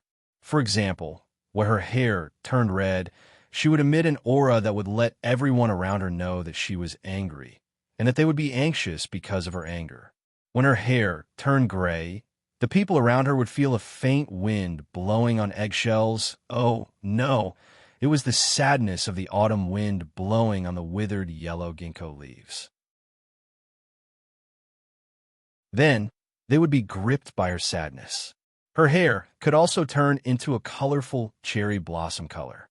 It was very beautiful and alluring, making others feel that they would be happy because of her excitement.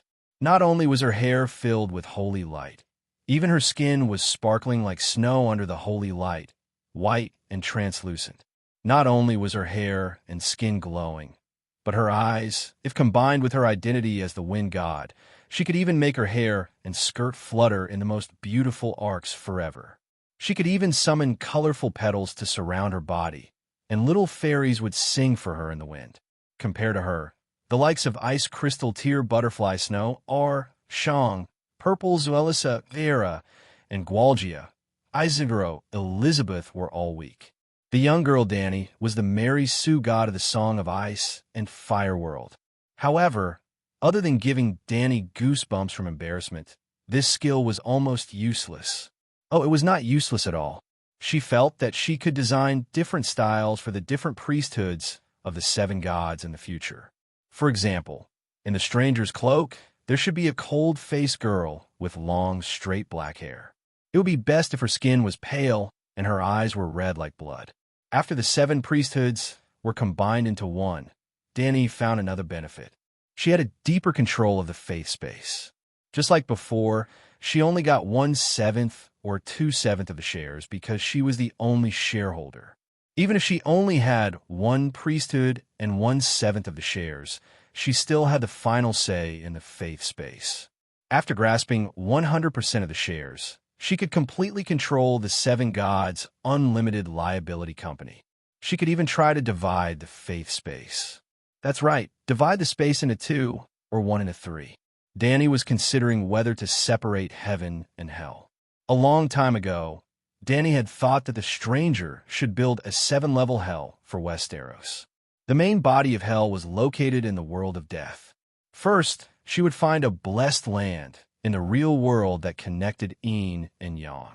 Then, she would fix the thought hell on that land and make it the Hell's Gate of ice and fire. The model would be similar to the ghost city of Fengdu and Hell of Mount Tai in the Celestial Dynasty's legends.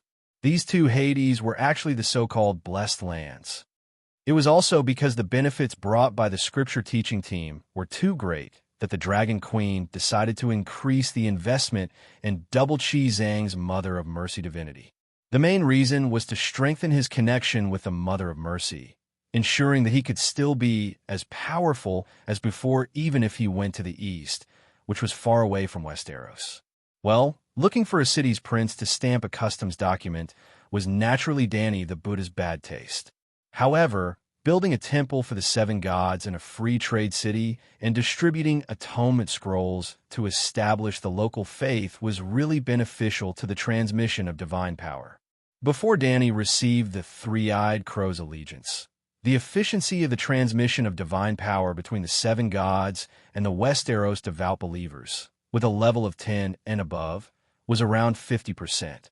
After she completely absorbed the Green Prophet's seal, the efficiency of the transmission of divine power would probably reach 80%. This meant that the qualifications of a priest would be lowered to the level of an ordinary person. Almost every household would have a priest. Of course, she would never let the priest profession depreciate.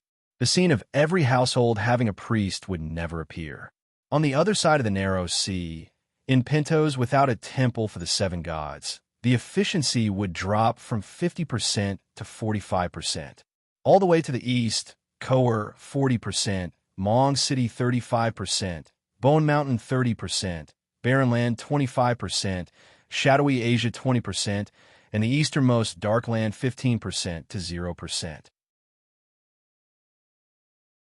If there was a temple, such as in Slave Bay, the faith would reach 40%, which was 5% higher than the normal value.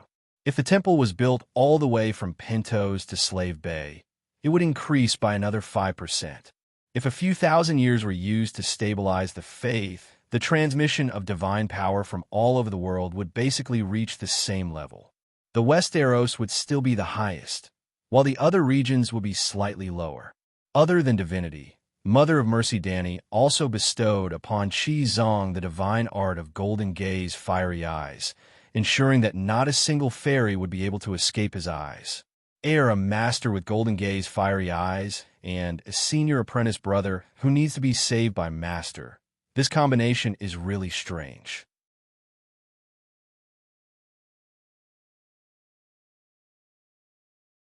Chapter 948. In front of the Holy Church, Master Qizong stood on the podium and told the people below about the Heaven and Hell chapter of the Seven Stars Bible. Arya was hidden in the darkness. The dwarf, Hound, Varys, and a few Undulls stood on either side of Master Qizong. This was the fifth and last day of the preaching team in Pentos. Tomorrow at noon, they would ride the pterosaur to Myr. After a few days of preaching, Master Qizong also discovered a pattern. Today, when the night fell, it was useless to preach about the mercy of the Virgin, the justice of the Heavenly Father, the diligence of blacksmiths, the bravery of warriors, and so on. Even the most popular Westeros sunshine of young girls did not respond to it. Perhaps they were tired of Lalo's fire and light scripture? The main reason was that Master Qizong could not provide the spirits of light for the people of Pentos. Otherwise, the effect will be much better. Only heaven, hell, and the kingdom of the dead were the most attractive.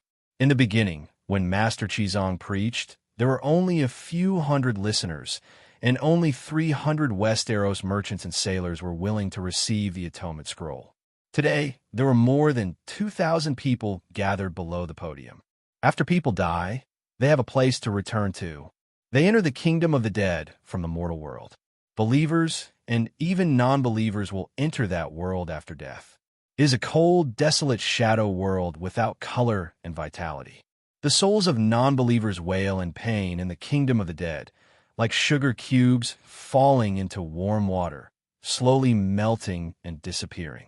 Souls with faith will enter the kingdom of the gods under the guidance of faith. For example, the kingdom of the seven gods, the seven hells of the stranger, and the heaven of the virgin. Master Qizong stopped here. According to the script, his second disciple Varys stepped forward and asked loudly, "Master Qizong, how many kingdoms of the seven gods are there?" Master Qizong's voice was gentle and loud. The stranger and the virgin are the seven gods. Heaven and hell are also the kingdoms of the seven gods. Ordinary people think that the seven gods have seven gods, but this is wrong. Just like humans have seven forms, a girl, a woman, an old man, a young man, a middle-aged man, and a mysterious person, there's only one God, but he has seven faces, seven forms, seven stages of life, seven human virtues, seven lofty ideals. The seven gods are the sublimation of matter, the combination of spirit and will. The seven gods are omnipotent, and their way of existence is beyond the limits of ordinary people's thinking. Of course, Varys, knew of the seven gods. The disciples asked questions. The master's master answered, so that of the disciples of the seven gods had a basic understanding of the seven gods. Of the Confucians' Analects was that, at this time, it was the eldest disciple Tyrion's turn to ask, "Master Qizong, what is hell and what is heaven? Who will fall to hell and who can ascend to heaven?" Heaven is the source of all beauty, where all the reasonable expectations of man can be satisfied. Of the god of hell, of hell. Worshippers might not necessarily be able to enter heaven. Only those who practice the teachings of the seven gods are true believers of the seven gods. God, God of God, gods of God, because of God of God of God. The seven gods don't need blind believers. They want humans to sublimate in spirit, will, and soul. The only purpose of the seven gods and the church is to make humans more perfect, kind, and beautiful. Therefore, to judge whether a believer can go to heaven or hell, it depends on whether they have lived out the teachings of the seven gods. Master Qizong took out a stack of notes with black characters on it and raised it high into the air, waving it at the believers below. These are atonement scrolls. They can offset a certain amount of sins, allowing believers who should have gone to hell to ascend to heaven. This opportunity only comes once in a million years. Because of the long night, the Holy Mother took pity on the hardships of all life, so she opened the door and gave everyone a chance. Now is not the time to lose. Everyone, you are fated. Remember, seize the opportunity. Don't be a fated person. Master, I am willing to convert to the seven gods. Master Qizong, give me one no, give me five. I have a wife, children, and parents. The Holy Mother is merciful. In the crowd, a dozen undulls raised their hands and shouted. Then, their enthusiasm infected the people around them. More and more people rushed to the podium. There were 300 to 400 people. Qizong saw this scene and frowned. Today was the last day, but the expected explosion had yet to come. He couldn't be blamed for not being satisfied. In fact, As the Archbishop of Baylor Cathedral, whether it was in King's Landing or in Storm's End Castle, when he preached in public, there would always be tens of thousands of believers who would directly fill his vision. They would shout excitedly and tears would fill their eyes. Everyone, don't be anxious. Don't panic. Wait until the preaching is over. Then I will start to show the Holy Mother's mercy. He pressed down with his hands, trying to persuade the excited believers back down. Then he gave Hound a look. Hound stepped forward reluctantly and asked in a muffled voice, "Master, is there only heaven and hell in this world?" The Church of the Seven Gods doesn't preach the doctrine of the one God. The seven gods are only one of the many true gods. He was born before the world appeared. He was so powerful that he could create a world with a thought, but he is still one of the gods. Ha ha! A sudden burst of loud laughter came from the distance. It was loud and sonorous, interrupting Qizong's preaching. The crowd parted to the sides. A group of people entered the square from the street and walked straight to the lectern. They were all dressed in rippling blue priest robes with white patterns. The leader was a bald, short man. His head was round like a watermelon, and his body was round like a pumpkin. His clothes were open, revealing his chest that was covered in black hair. Creating a world with a thought is bullshit. The bald, short man spat at the lectern. Your Holy Mother is a bitch who deceives the world, who doesn't know her background in the transcendent world. If you know what's good for you, immediately seal your temple and scram as far away as you can. Otherwise, I'll reveal your Holy Mother's underwear today. Master, this is a priest from the Church of the Sea God outside the eastern gate of the city. Varys approached Qizong and explained in a low voice. Then, he said in puzzlement, the Church of the Sea God isn't large, and even their temple is outside the city. They shouldn't be here to provoke us. Is there even need to think about it? He's just someone else's dog. Tyrion sneered and gripped the axe behind his waist tightly. He volunteered, Master, leave this black-haired pumpkin to me. I have to show my ruthless methods today. If I don't hurt the dog, its master won't know pain. A golden light flashed in Qizong's eyes. He said in a low voice, He's a god. Can you do it? What? The dwarf's body stiffened, and he quickly shrank back. He hid behind Qizong and said in shock, Are you sure? Qizong did not answer him. He only reached out to push the hunting dog in front of him away and raised his right palm with a solemn expression. Holy Mother's palm? The black-haired bald man retreated in horror. Qizong was stunned for a moment. Why did I subconsciously use an ultimate move like Holy Mother's palm? If I killed him with a single palm in public, it would go against the Holy Mother's path of mercy. After reflecting on himself, Qizong retracted his right hand and looked at Varys. Varys was very quick-witted. He immediately handed over his master's 9-ring tin blade. However, when he saw the straight blade that flickered with cold light, Qizong frowned. There was a thin line of blood on the smoky black blade. Ever since he killed the crocodile god, the straight blade was filled with a thick, annoying aura.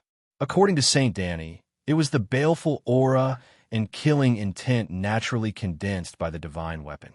He did not need to care about it, and just needed to cultivate his mind. However, he still felt that the blade was no longer suitable for him. I was personally taught the path of mercy by the Holy Mother, so how can I commit the sin of killing for no reason? He remembered the story of the Holy Mother cutting her flesh to feed the eagle. He would review it every day before he went to bed and after he woke up. Qizong shook his head and said, The Holy Mother is merciful. Shanzai. Wuneng, quickly put away the blade. Unless there is no other choice, do not commit the sin of killing for no reason. We are here to spread the path of mercy to the many believers. If we kill in public, wouldn't we be going back on our words? You want to kill me? The black-haired baldy wasn't deaf. When he saw the master and disciples' movements and heard Qizong's words, he couldn't help but be shocked and scared. He took a few steps back and cried out, Is there still justice? Is there still law? I only spoke a few words of truth, and you want to kill me? He faced the audience behind him and cried out in grievance, Everyone, come and be the judge. I came to discuss the Tao with Qizong. Yet he wanted to hit me with the Holy Mother's palm. After I saw through him, he actually flew into a rage out of humiliation, intending to hack me with the demonic blade. Because the sea god cult's priest came to challenge the seven gods, the passersby on the street who were originally uninterested in the seven gods cult's teachings also came over, and more people came. Qizong was a bit at a loss for what to do. He cried out in shock and anger, "Evildoer, don't pester endlessly. Where's this place? In front of the Holy Hall, on the street. Why would I kill for no reason? It's just that you spoke vulgarities and insulted the Holy Mother. So, I want to teach you a lesson. If you don't kill, why are you raising the iron hammer in your hand?" The bald man pointed at the golden alms hammer in Qizong's right hand. Qizong turned his head to look and could not help but be stunned. At some point in time, he had removed the purple gold alms bowl from his waist. The Holy Mother is merciful. She once personally taught me the path of mercy to sacrifice myself to save the devil. Qizong looked around at the onlookers and told them the story of the Holy Mother cutting her flesh to feed the eagle. Only then did he say, "Evildoer, I should have sacrificed myself to save you today, but you blasphemed the Holy Mother, so I'll let you suffer some physical pain and teach you the immensity of heaven and earth." The reason why I use the golden alms bowl is only because I don't want to kill anyone today. The Holy Mother's palm, you can't take it. The 9 rings tin blade, you can't take it. Dog's hit, your Holy Mother is Danny Leasy. That little bitch is just pretending to be a ghost. There's no such thing as cutting her flesh to feed the eagle. Everyone, don't be fooled. The 7 gods of the 7 would, "Hey, evildoer, you dare insult the Holy Mother and Holy Danny?" Qizong's eyes widened in anger, and his voice boomed like thunder, directly cutting off the black-skinned pumpkin's words. "Who are you calling evildoer?" The bald man was furious as well. "I can tell with a single glance that you're not human." Qizong's eyes shone with a solid golden light. "Insolent evildoer, I want you to reveal your true form, mighty heavenly dragon." The runes of the Vajra Song of Power branded on his soul lit up one by one. Coupled with the activation of the little gold body, Qizong's body swelled from 7 meters to 1 meters like a balloon. The golden light in his body even shone through his brocade robes. He was holy and dignified, as if he was a god of war. "Evildoer, reveal yourself." Qizong's entire body was filled with power. He took a step forward without realizing it, and arrived before the stunned bald man, as if he had teleported. He could not help but smash the golden alms bowl down.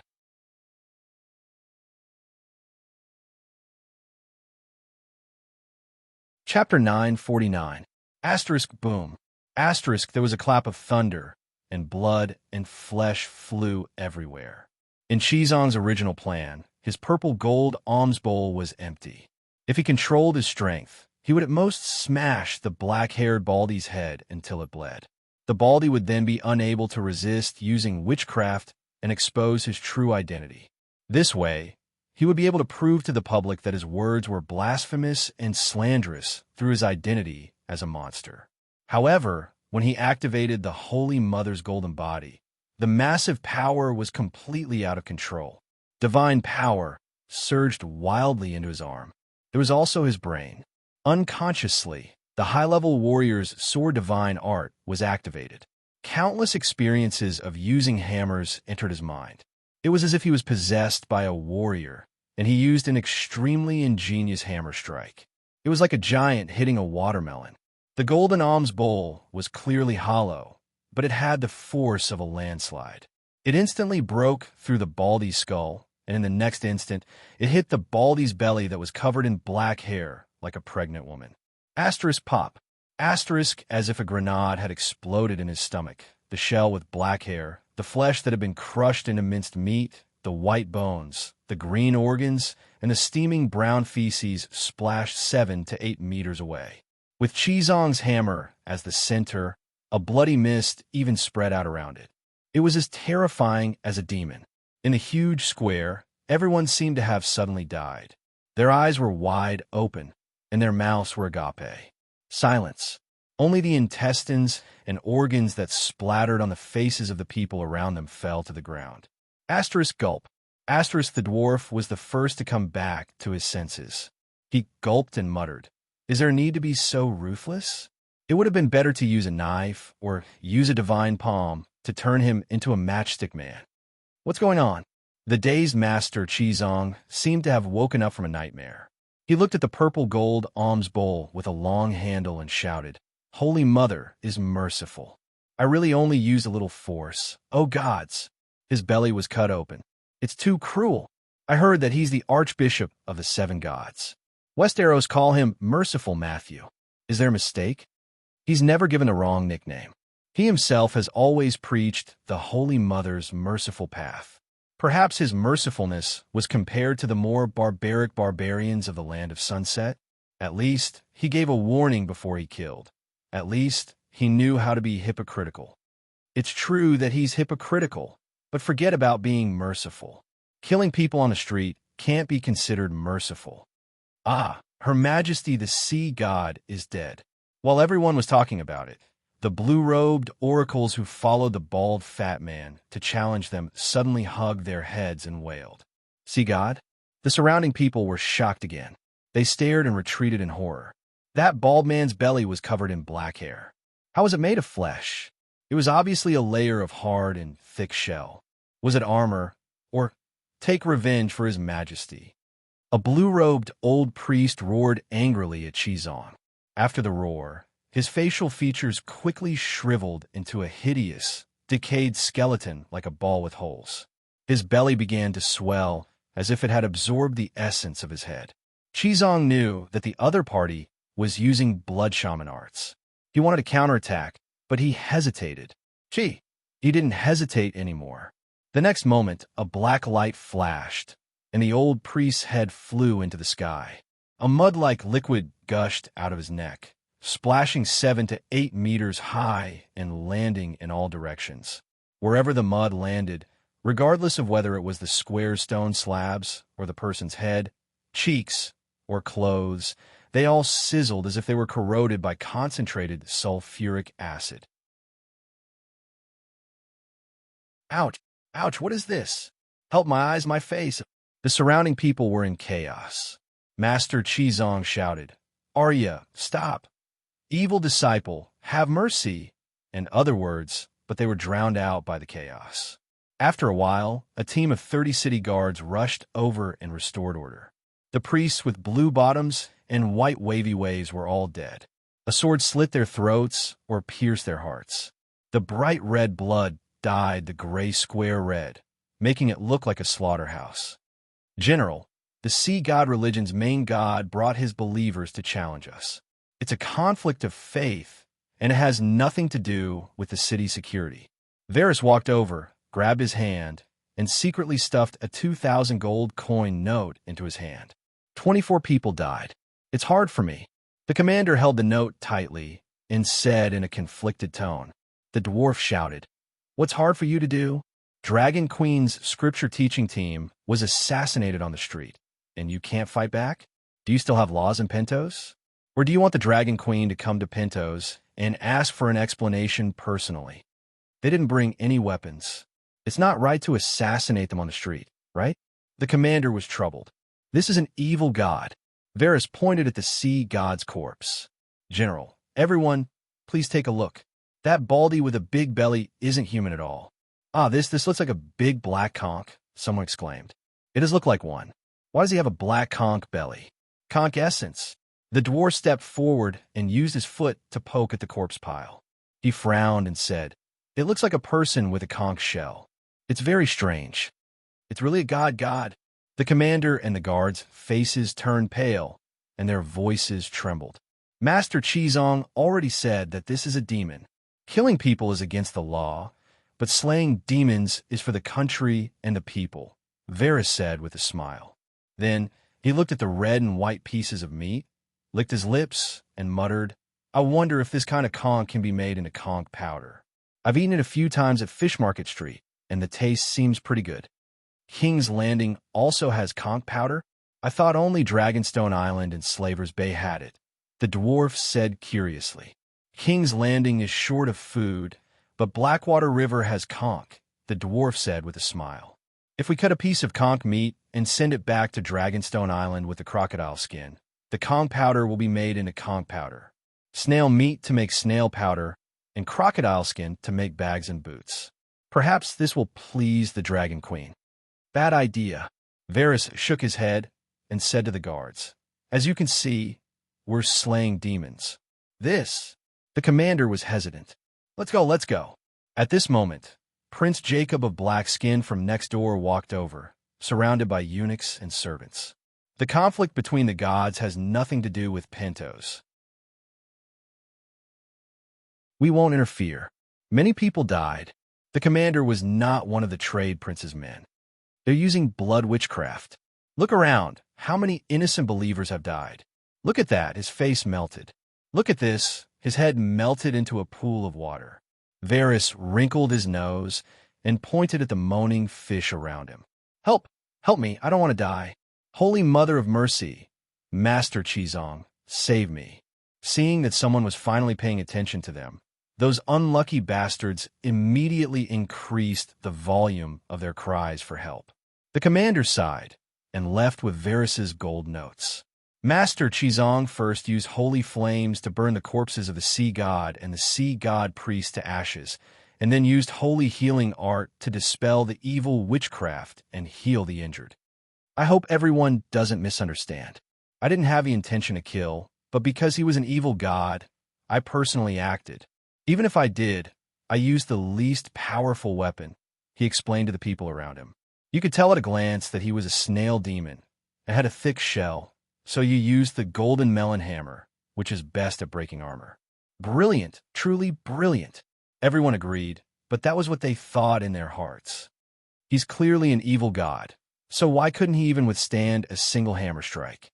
My purple gold alms bowl is still hollow, so it doesn't have much strength. Sigh. Everyone, you're not believers of the seven gods, so the effect of your healing art is too weak. Chizong healed a person in 3 seconds and sighed as he walked to the next person.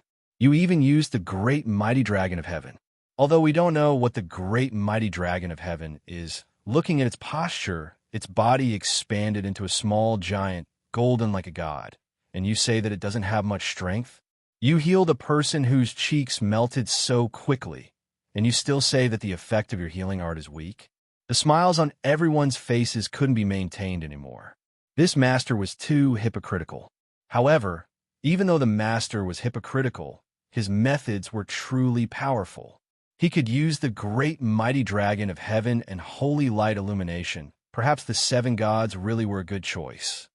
Master, I'm willing to convert to the Holy Mother. Please bless me. Master Chizong, I'm also willing.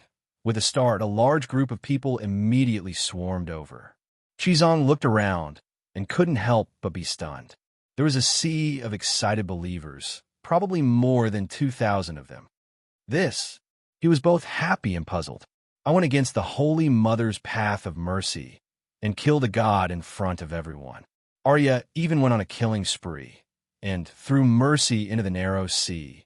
So why did the number of believers increase? Master, how could you tell at a glance that he wasn't human?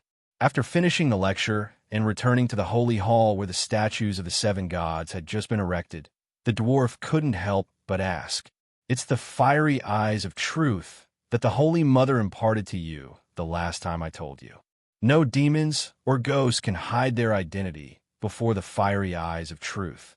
The dwarf couldn't help but feel envious and vexed when he heard that.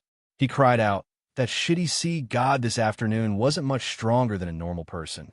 I should have been the one to go up. I could also use deity descent, but Chizong, you just had to steal my kill." Killing people in public will tarnish the church's image. When Chizong said this, his expression was a little hesitant.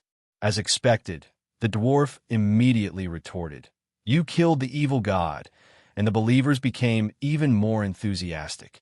It's easy to use authority, but difficult to establish virtue. Chizong looked at the statue of the Holy Mother that was smiling kindly in the candlelight and fell into deep thought. After a long time, he firmly shook his head and said, The purpose of developing believers isn't to pull heads, but to let more people understand and practice the teachings of the seven gods. Developing faith in a way that goes against the Holy Mother's path of mercy is simply abandoning the fundamentals and pursuing the trifles, reversing cause and effect. When he said this, he felt refreshed, and his thoughts became clear. The distracting thoughts that had just appeared in his mind were swept away. No wonder the Holy Mother had to cut off her flesh to feed the eagles. So the path of Holy Mother's mercy is such a difficult one. Without the fearless heart to sacrifice oneself, without the perseverance to endure all pain and failure, one has no right to preach the path of mercy to all living beings. Qizong's understanding of the Holy Mother's path of mercy went up a level. His soul actually began to sublimate, and his true mercy divinity grew madly. The Dragon Queen, who was far away in the Westeros, was shocked again. After receiving a wave of divinity and spirituality, her and Big Black's Holy Mother Godhood actually began to evolve. The Holy Mother Godhood was bestowed by faith and not something she cultivated herself. However, Matthew had comprehended the true mercy divinity, and now he had even evolved the divinity into a Holy Mother Godhood, fusing it with the Holy Mother Godhood. Activating, Dany heard a song. The Song of Mercy. O seven gods. Matthew has comprehended the law of mercy. This is a brand new law in the universe. The world is singing for me. Dany was dumbfounded.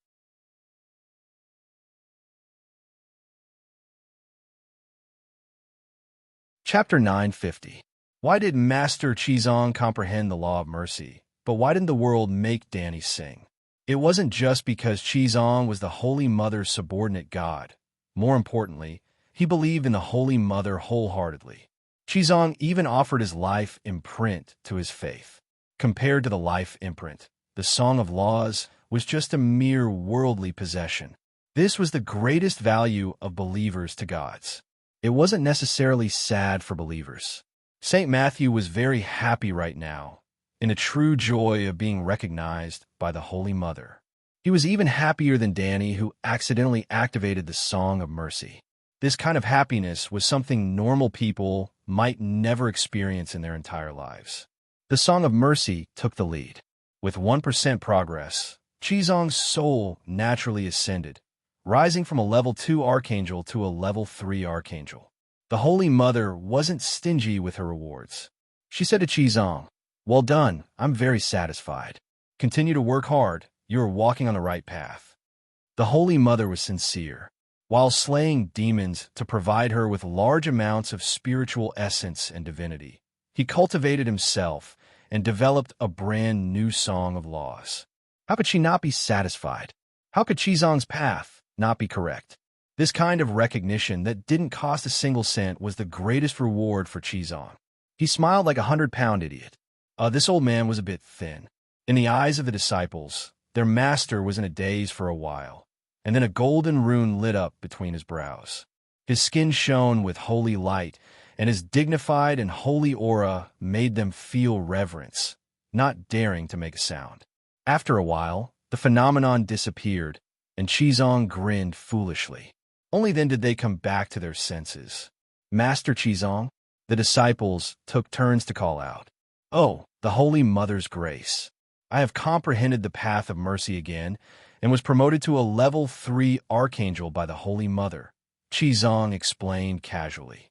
Tyrion's eyes turned red. An archangel is equivalent to a lord of an ordinary angel, while an archangel is a king. "Congratulations, Master. You've reached a new level," Varys said enviously. "Master Qizong, when you have time, tell us more about the path of mercy. I want to learn it too," Hound said expectantly. Arya couldn't continue to be in a daze. She said, "Master Qizong, if we encounter evil gods in the future, can I kill them? The experience points for those priests are too low." "What experience points?" Qizong and his fellow apprentices were all confused. "Stranger designed the merit calculation method for me. Killing enemies, protecting you, promoting the teachings of the seven gods, and comprehending the path of the seven gods will all give me digital experience points. He said that although I am the wife of a stranger, I have no faith in him. That's why I'm motivated to work hard. Through long hours of work, I'll slowly fall in love with this job. Once I fall in love with this job, I'll start to have faith, Arya explained. Your Majesty Imoku, you've given a lot of thought. Chizong first nodded with great emotion, then frowned and said, You also said that promoting the teachings of the seven gods and comprehending the path of the seven gods can give you experience points. Why must you kill people? Leveling up is fast, but learning the doctrine is slow. I don't see any hope yet, Arya said honestly. Nonsense. Chizong's master put on a stern face and severely criticized.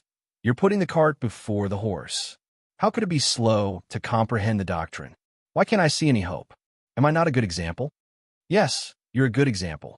Arya nodded enviously. I watch you slay demons every day and then level up immediately. I'm so envious. Hey, Arya, you're still young. What's the rush? The dwarf said anxiously. Leave the evil god to me. I need to level up too. If I don't level up now, how can I survive in Barbarian City? Why don't you all understand? True power lies in the understanding of the path of the seven gods.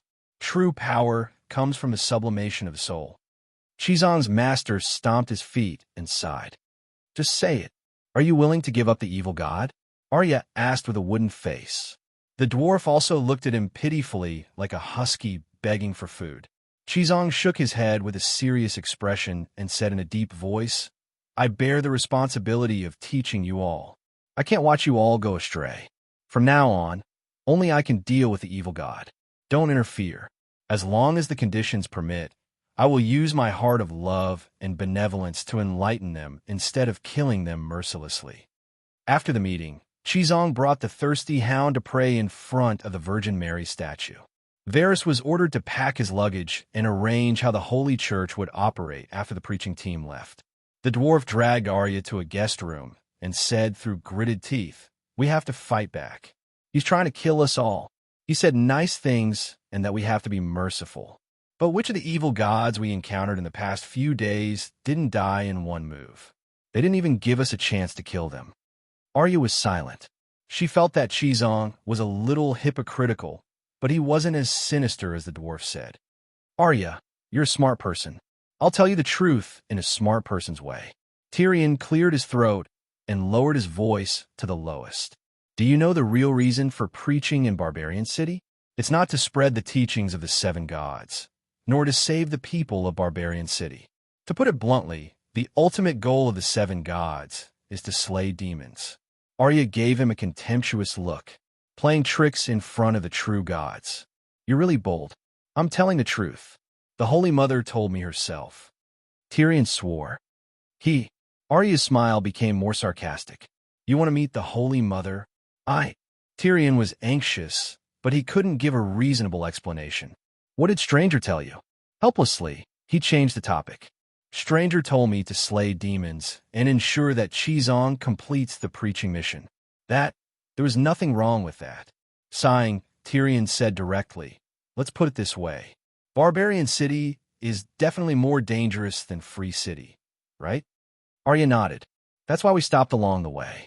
Laying down the path of faith is only one of the reasons. More importantly, the Holy Mother wants us to kill monsters and level up. Only by leveling up can we face the final obstacle, Barbarian City. So, do you understand what I mean? Matthew, that bald donkey, killed all the evil gods along the way, so we can't level up. If we don't level up, it'll be dangerous to go to Barbarian City. The more he said, the more the dwarf felt that his words made sense. Look, how weak are the snails we met today. It's practically tailor-made for me. It's a big gift that the Holy Mother arranged for me. Today, I must have dropped some snails. The one leveling up is me, not Matthew. Tomorrow, if we meet a stronger god, I'll be able to deal with it. Then, I'll level up again and finally reach Barbarian City. I'll become a demigod and can easily deal with the demons of Barbarian City. That's the Holy Mother's arrangement, but Matthew wants to take it all for himself. He's already an archangel, and he's still not satisfied. He wants to become an archangel and an angel king. He's greedier than a sparrow. The dwarf was filled with righteous indignation. Becoming an angel requires enlightenment and soul sublimation, Arya said. I know, but the Holy Mother's reward can also do that. Don't doubt me. I have insider information. The dwarf revealed a mysterious smile, full of superiority. Think about your brother. He's not a follower of the seven gods, so he naturally doesn't have the enlightenment of the seven gods. Didn't he also become an archangel? Arya was somewhat convinced. She asked hesitantly, how do you plan to resist Qizong? He's our master, and he's stronger than us. He also has fiery eyes of truth. He can find out who's an evil god more accurately than us. Yes, he's our master. If you meet an evil god, just hug his waist before he uses Holy Mother's palm and shout, "Protect, Master." He definitely won't hit you. Then, I'll start to slay demons. After I kill an evil god, it'll be your turn next. The dwarf chuckled. We can try. Arya nodded slowly. The opportunity came quickly. Something's wrong. It seems like something's following me. Varys's fat face was pale as he stumbled into the holy church. They were leaving tomorrow, but the holy church had just opened for business. There were many things that had to be arranged before they left. For example, the cooperation between the government and the merchant. Convince the Prince of Trade to support this small holy church, and then the church would give the prince some benefits. Varys had grown up to be a Grand Master of Intelligence in Pentos, so the task of managing people was given to him. After the lecture, he went to the residence of the Prince of Trade, Jacob. The scripture teaching team's partner was none other than Black Jacob. It's not a big deal that someone's following you. We've been showing off enough in the past few days, Tyrion said. No, I didn't see anything when I looked back. Think about it. Do you think there's a stalker that can hide from my eyes? Maybe you're thinking too much, Hound said. If I can't even tell if I'm being followed or not, what kind of eight-clawed spider am I? Varys said angrily. That means, with your years of experience as an intelligence chief, you can sense that someone is following you and sense danger, but you can't find any trace of the stalker. The dwarf's eyes gradually lit up. Varys nodded and said in fear, What did you think? No one can hide from you. If they can, then it means they're not humans, but evil gods. The dwarf pulled out the axe from his waist and said excitedly, Maybe they're just supernatural beings, Master Qizong said. Wait in the house. I'll go out and check. Tyrion waved his hand and ran out of the door. Grandsons, all of you come out. I'm your grandpa Tyrion. Come out and eat my axe. You cowards only dare to sneak around and be a stalker. You don't have the guts to come out and fight a mortal like me. The dwarf's arrogant provocation came from outside the door. He was getting further and further away from Qizong and the others behind the door. Tyrion, don't be rash. Come back. Qizong took a step forward and shouted loudly. Master, don't be afraid. We'll protect you, Tyrion hurriedly said. This was a secret signal. Arya understood. She grabbed Qizong's arm and said, It's like you said before. There aren't that many evil gods. Maybe there are just a few supernatural beings who only know how to sneak around. Arya might be small, but she was much stronger than Qizong. After all, Qizong was an old man in his 60s, while Arya was a warrior with muscles all over her body. It was also because of his lack of strength that when Qizong fought against the snail monster, he had to activate the great mighty heavenly dragon, even though he had planned to injure it, but not kill it. Even if we can't injure the evil gods, it won't be good if we kill or injure the supernatural being spies. Qizong struggled. The spies haven't shown up yet. Why are you in such a hurry? Arya said. Qizong was helpless. He could only say to Varys, Wuning, you've always been smart. Go out and keep an eye on Tyrion for me. A moment later, Wuning cried out in fear, Master, this is bad. Eldest senior brother was captured by a fairy again.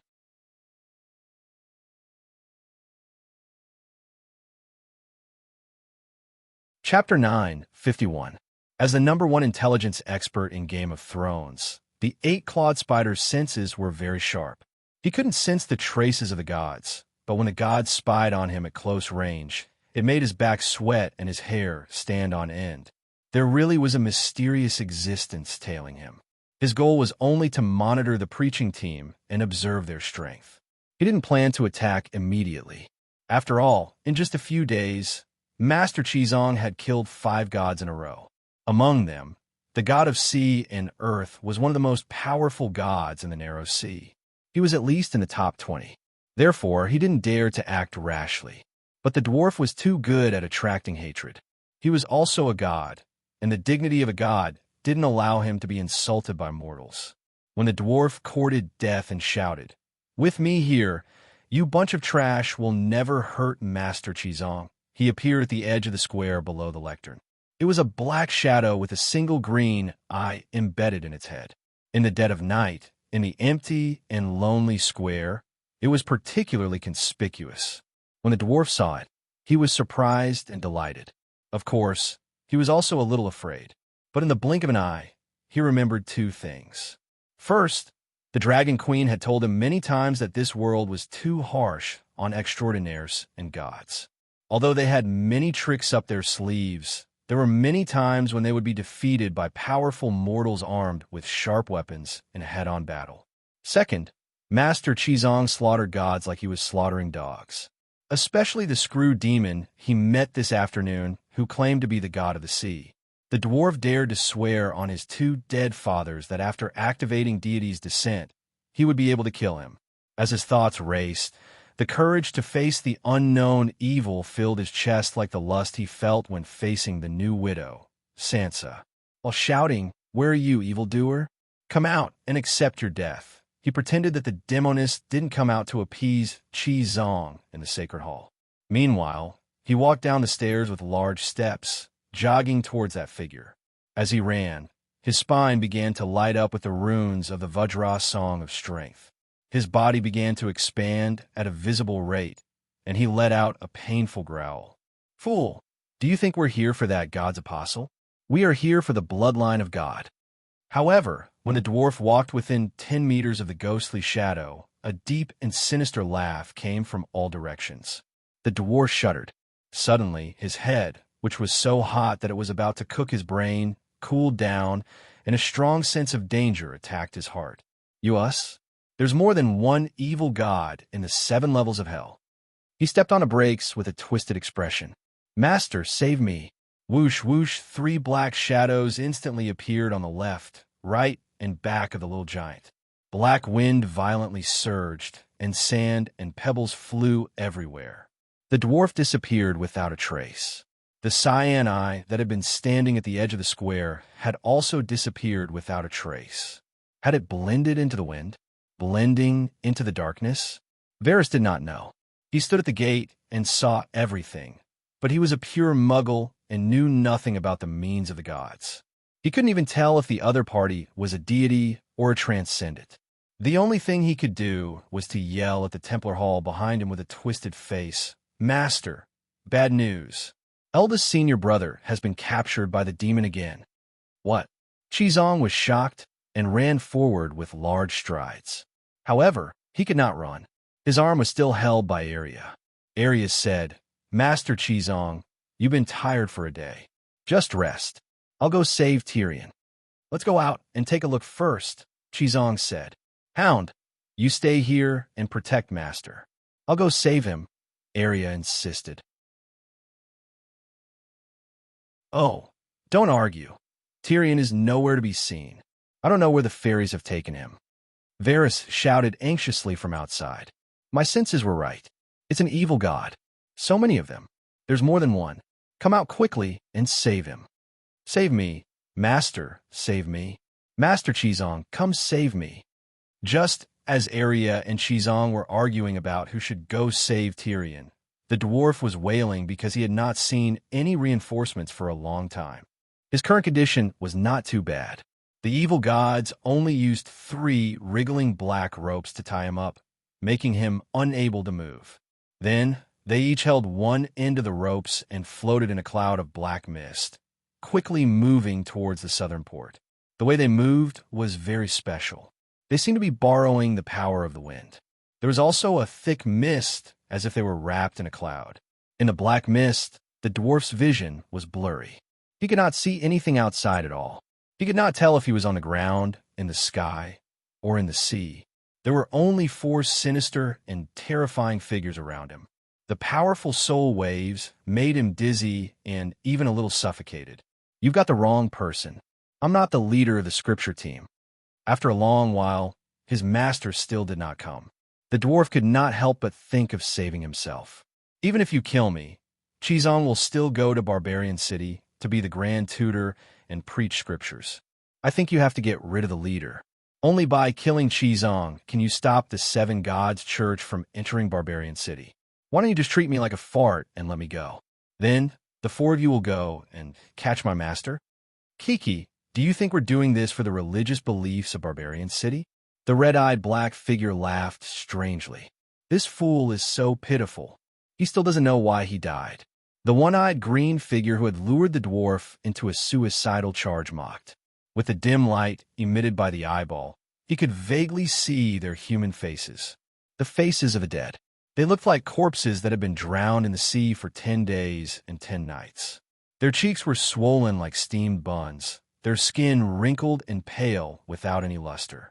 Their gray clothes were stained with a few seaweed leaves, and they were still dripping with salty seawater. Every drop of seawater would make the surrounding black mist thicker. You're not the assassins hired by the barbarian king? The dwarf asked blankly. Keek. The four water ghosts laughed together. Their laughter was full of mockery. An old woman's face approached the dwarf. She stuck out her white tongue that had been soaked in water and tried to burrow into his mouth. Woo! The dwarf resisted with all his might. He gritted his teeth resolutely. The old woman water ghost shook her head. The braids at the back of her head shook as if they had a life of their own. Then, the oily black rope around the dwarf's waist came to life. It circled around and burrowed into his crotch from under his armor, cold, slippery, and rough. Ow! No, the dwarf finally couldn't help but cry out. Then, the old woman's 1-foot-long tongue took advantage of this and burrowed into his throat. It went all the way into his stomach and stirred vigorously. Then it suddenly split into countless needle-like tentacles.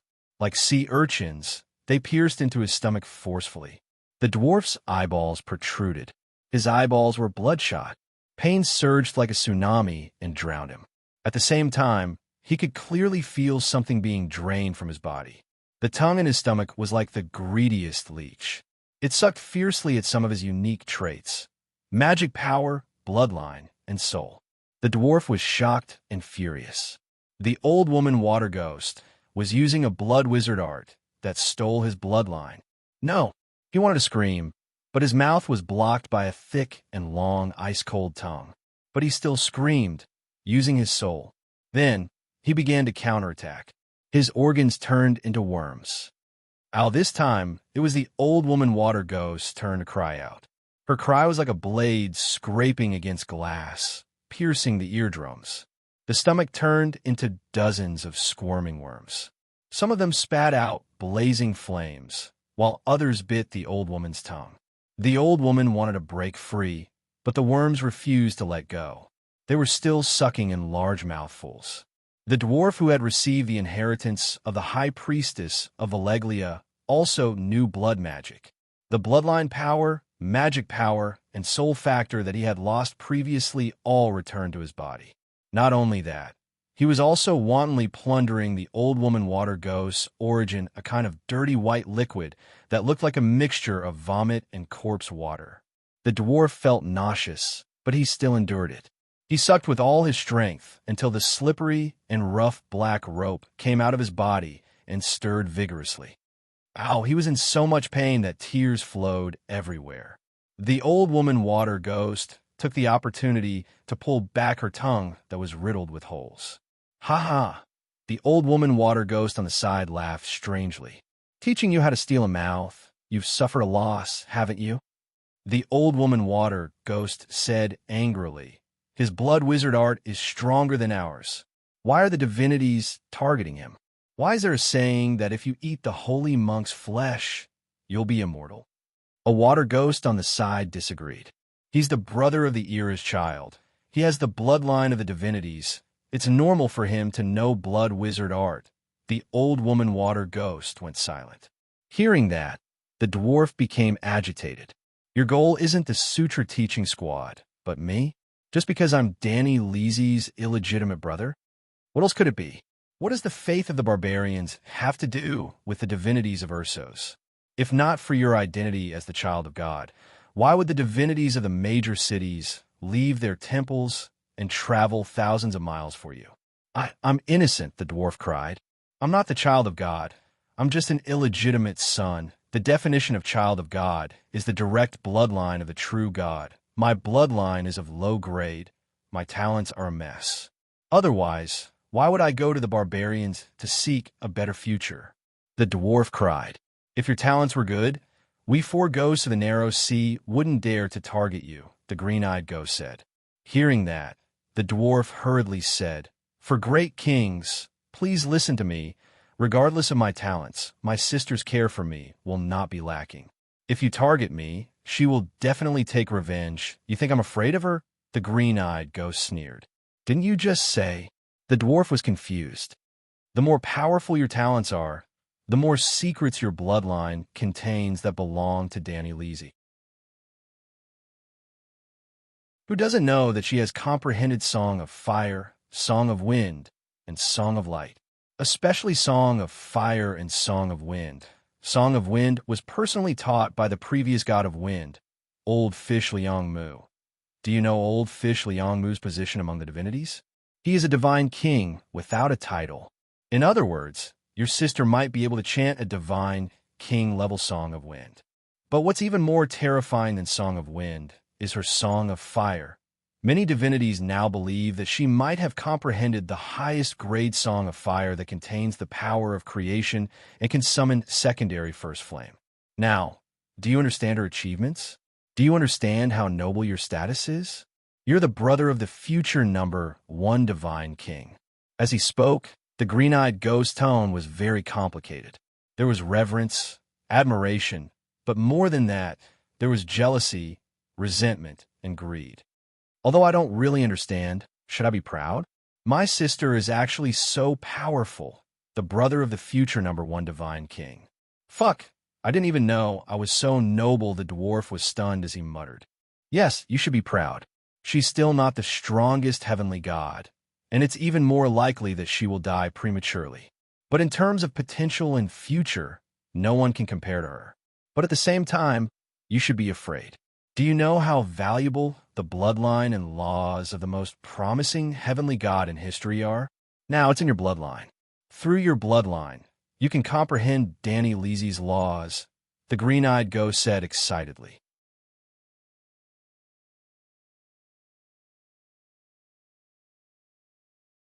Chapter 952.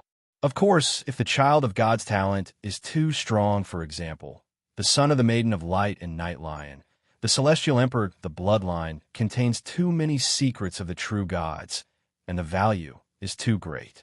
Small fries like us won't have a chance to take it. You are Danny Rise's only direct bloodline in the world, the child of God, but your cultivation talent is rather poor. Even if we take over your bloodline and soul, we won't be able to steal Danny Rise's Song of Laws. As such, you won't have much value to the great god. But for us, it's just right. The green-eyed water ghost said. The dwarf said in disbelief, Aren't you already deities? Who has the right to call you small fries? We are just wild demigods who don't even have a temple. Not to mention true gods. Which of those gods with large numbers of believers and churches isn't something we can look up to? The red-eyed ghost sighed. In front of the Dragon Queen, wild demigods like us are just small fries. The old woman water ghost also said helplessly, I thought that after becoming a god, I could transcend. I didn't expect there to be such a big gap between gods. Recalling his naive thoughts, the dwarf's smile turned bitter. After eating you, we can definitely transcend. The green-eyed water ghost looked at the dwarf with eyes full of greed and expectation. Transcend my ass. I'm not even a heavenly god. The dwarf cursed. You are the child of God, far more valuable than normal deities. The old woman water ghost couldn't help but stick out her long tongue and lick the dwarf's face a few times. A true god prophesied that after eating the flesh of a holy monk, one can live forever. The holy monk was talking about you. Ridiculous. I'm not even a priest. How can I be a holy monk? The holy monk must be talking about Qizong, that bald donkey. Go and eat him. He just became a level 3 angel, which is the king of angels. After eating him, he will definitely become a god. The dwarf shouted. What? Qizong became stronger again. The 4 ghosts were shocked and looked at each other. The old woman water ghost said in a deep voice, we have to speed up. Once we enter the sea, we will immediately eat this dwarf. Qizong is terrifying. We can't give him a chance to save the child of God. It's best if we can leave the narrow sea before daybreak and hide in a corner of the world so that Danny Rise can't find us. We can slowly digest it and cultivate. The other 3 water ghosts nodded and sped up at the same time. Their speed instantly increased by 30%. The dwarf swore that if not for the black rope binding his hands, he would have slapped himself hard. My talent is poor. It's not worth it for me to abandon my home for my low-grade bloodline. He forced a smile. Your talent is poor, but your bloodline grade is high. You are the future number 1 empress of the world, the direct brother of the number 1 deity. Can you find a second person with a more noble bloodline than you? Furthermore, we don't have any extravagant hopes for the 4 basic elemental laws. That's the power of the core gods. After seizing your bloodline, as long as I can comprehend the choruses of the basic elemental songs, such as the Song of Waves, Song of Tides, Song of Undercurrents. The red-eyed water ghost interrupted the water ghost's thoughts. The Song of Waves belongs to that old salted fish, Inami. The green-eyed water ghost nodded. Yes, Inami has already sung the choruses of the Song of Waves. We can only comprehend the other choruses, but Danny Rise hasn't activated the Song of Waves. The red-eyed water ghost growled. Don't bite off more than you can chew. Her Song of Wind and Song of Fire are enough for us to enjoy for the rest of our lives. The green-eyed water ghost nodded and smiled at the dwarf. Perhaps after we seize your bloodline and soul and fuse your bones into our bodies, we can comprehend the choruses of the Song of Wind. For example, mountain wind, valley wind, dark wind, monsoon wind, spring wind, and the choruses of the Song of Fire. Perhaps we can analyze the power of creation through your bloodline. What are you thinking? If the dwarf's bloodline had a trace of the power of creation, the deities would have already made their move. The old woman water ghost mocked.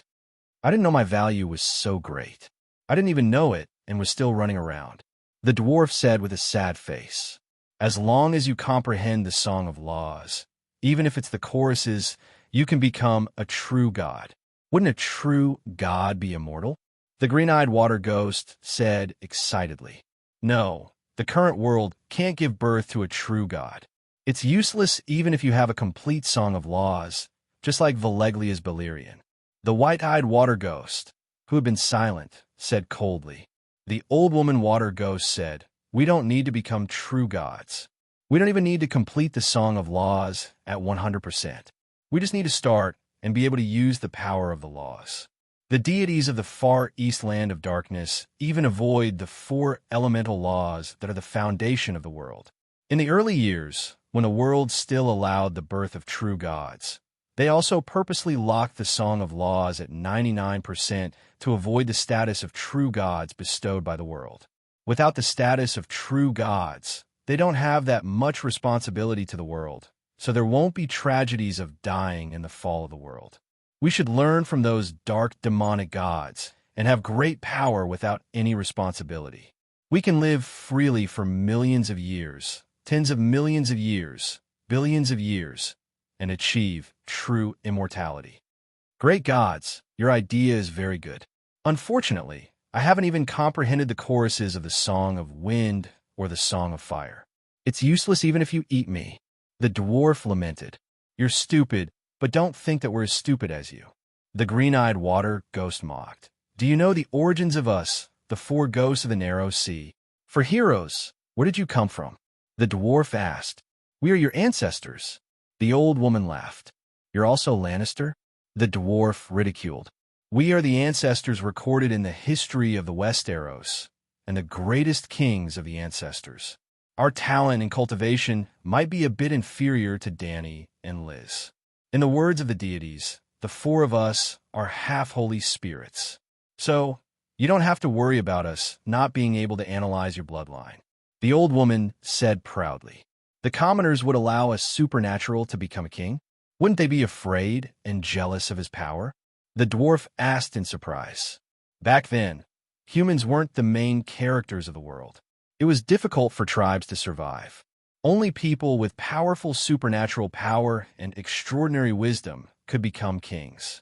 It was us who protected the ancestors from being enslaved and hunted by the divine nobles. It was also us who led the ancestors who couldn't survive to escape to the Westeros, known as the Forbidden Lands of the Gods. The white-eyed water ghost's tone was complicated. There was pride, hatred, sorrow, and also a trace of undetectable disappointment. The kingdom of the divine nobles is a kingdom established by the children of God. The dwarf recalled the records of the era in the New Seven Stars Sacred Sutra. Yes, it was an era where the true gods manifested and the commoners were like ants. It was a glorious and barbaric and bloodthirsty era. The white-eyed water ghost's eyes blurred as he fell into his memories. The bloodline of the gods established the divine kingdom on earth. All the powerful kings and nobles were descendants of the gods. There were even the first generation of the children of God, just like you. When humans first appeared in the world, their status was extremely low in the kingdom of the divine nobles. The gods said that we were outsiders who entered their kingdom from another fallen small plane and deserved to be sacrificed. But humans were also divided into many races. Some did indeed come from the fallen small planes, but most were the descendants of the gods and humanoid races. No one was born to be a sacrifice. We were unwilling to be oppressed, and we couldn't bear to see our people become food for the gods. But the gods were too strong. The laws of the world in the last era were very friendly to supernatural power. Forbidden spells and magic were also commonly seen. Just like today's Dragon Queen, she almost reproduced the majesty of the land's divine king in the last era. The white-eyed Ghost King's tone was complicated. We didn't have her talent, nor did we have her opportunities. We didn't have the megalosaurus or high-level meditation techniques. At that time, we were as powerless against the kingdom of the divine nobles as an ordinary human king is against Danny Rise today. We didn't have the power to resist, and we weren't willing to be the sheep of the gods. We could only lead the tribe and flee. You are the greatest hero kings. Your deeds and aspirations should be remembered by the people of the world forever. Especially the phrase, "No one was born to be a sacrifice." It should become a label for all of you, the dwarf praised loudly. Then, he carefully said, "However, devouring the elder brother of the son of an era doesn't match your great spirit. I think you should recall the past and regain your glory. The sea of bitterness is boundless. Repent and be saved. The hero king died in the Dun Arm long ago. We are all dead souls in the sea now," the white-eyed water ghost said with a sigh. Dun Arm? Could it be the forbidden spell that destroyed the Dun Arm? The dwarf asked in surprise. No, we don't have a right to enjoy the forbidden spell. The white-eyed water ghost shook his head. The land of sunset is a forbidden land for the gods, and it definitely lives up to its name. We were already demigods back then, but before we could step onto the continent of the Westeros, we jumped into the sea and killed ourselves. A three-eyed crow? That fellow is too evil. The dwarf's mouth twitched. The hero king had escaped the pursuit of the divine nobles and experienced countless dangers before finally arriving in the Westeros. Yet, he had collapsed at the entrance of the Westeros. Suddenly Tyrion felt a pang of pity for the four old ghosts. "I don't know," the water ghost said bitterly. "You don't even know how you died? Could it be that the weirwood god personally took action?" Sigh, back then, there were more than 10 green prophet in the Westeros. We couldn't stop even one green prophet, let alone the three-eyed crow and the weirwood god. "You are all demigods," the dwarf shouted. "Even true gods don't dare to approach the Westeros." Demigods? Demigods are nothing. The Green Prophet is that powerful. The dwarf still found it inconceivable. Those bastards even destroyed the Dun arm. Do you think they are powerful or not? But now, even the three-eyed crow has surrendered to my sister, the dwarf muttered. The four ghosts fell silent. After a long while, the old woman water ghost said, "This is the reason why all the gods desire to eat you. Your sister's talent is too powerful. Hero kings, remember your mission and don't forget your original intentions." The dwarf pleaded bitterly. "Don't struggle anymore. Let's eat you. It could be considered a repayment to our ancestors." The old woman stroked the dwarf's cheek tenderly. "Look at your handsome face. Let's enjoy it for a while before eating you." "No. Master, where are you? Save me." The dwarf wailed at the top of his lungs. "Scream, scream with all your might. With the ghost shadow perplexing track fog blocking us, it's useless even if you scream yourself hoarse," the old woman water ghost said with a smile. "Hee hee, we even purposely circled around the city. Even if Chizong has a dog's nose, he won't be able to find us in a short time." But before she finished speaking, a voice that scared the four ghosts out of their wits came from behind them. "Monsters, where are you running to?" Great mighty heavenly dragon. At first, it was still 100 meters away, but when the great mighty heavenly dragon finished speaking, it had already arrived behind them. "That's impossible. Our ghost shadow, perplexing track fog, can deceive even the Anami," the old woman water ghost screamed. "We were careless. The dwarf definitely has a tracking imprint on his body," the white-eyed water ghost said in annoyance.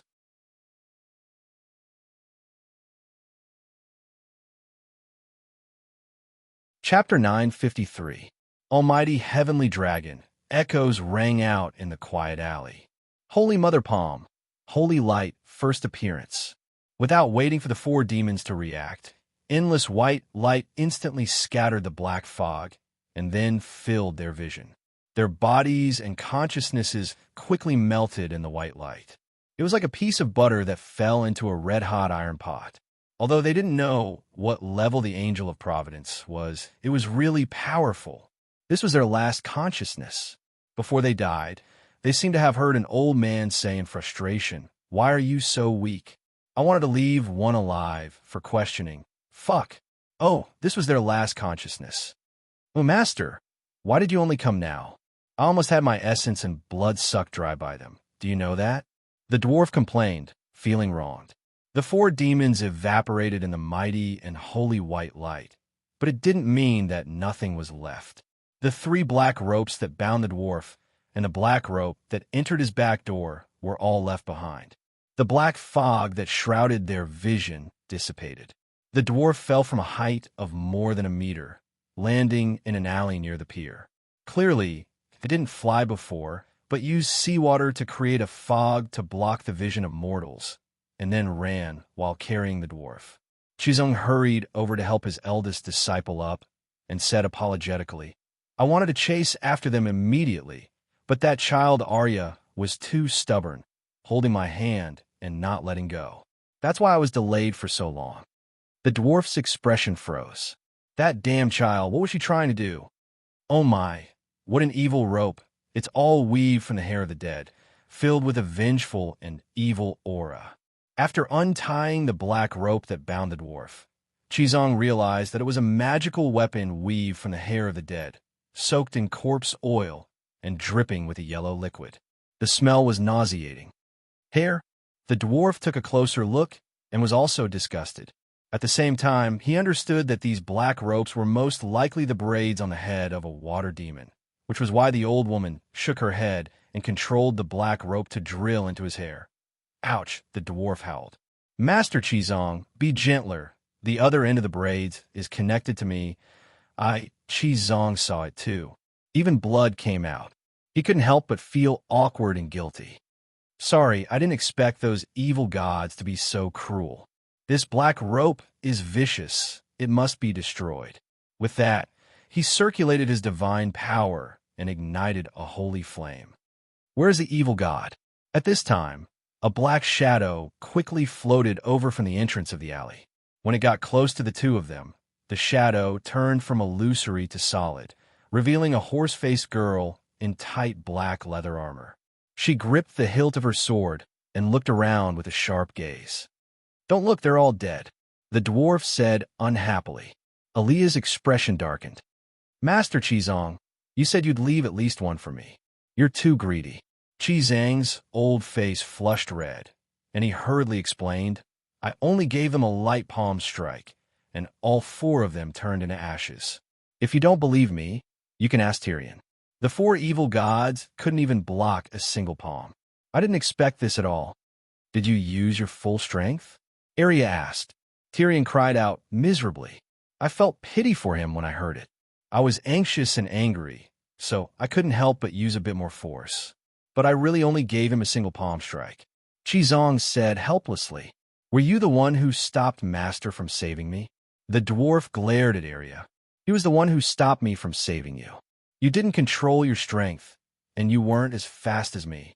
Don't tell me you're delaying the precious rescue time because of this trivial matter?" The dwarf cried out in disbelief. "I also want to level up." Arya said, "Level up? Level up? All you know is to level up. You don't even care about my life to level up?" The dwarf was furious, and he shouted loudly, "Have you forgotten why you were captured by the evil gods?" Arya's face was wooden, and she mocked, "You don't even care about your own life to level up. Why do you ask us to care so righteously?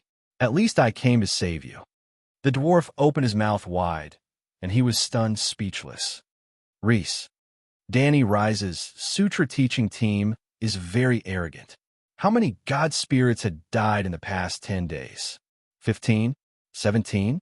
On average, 1.5 die every day.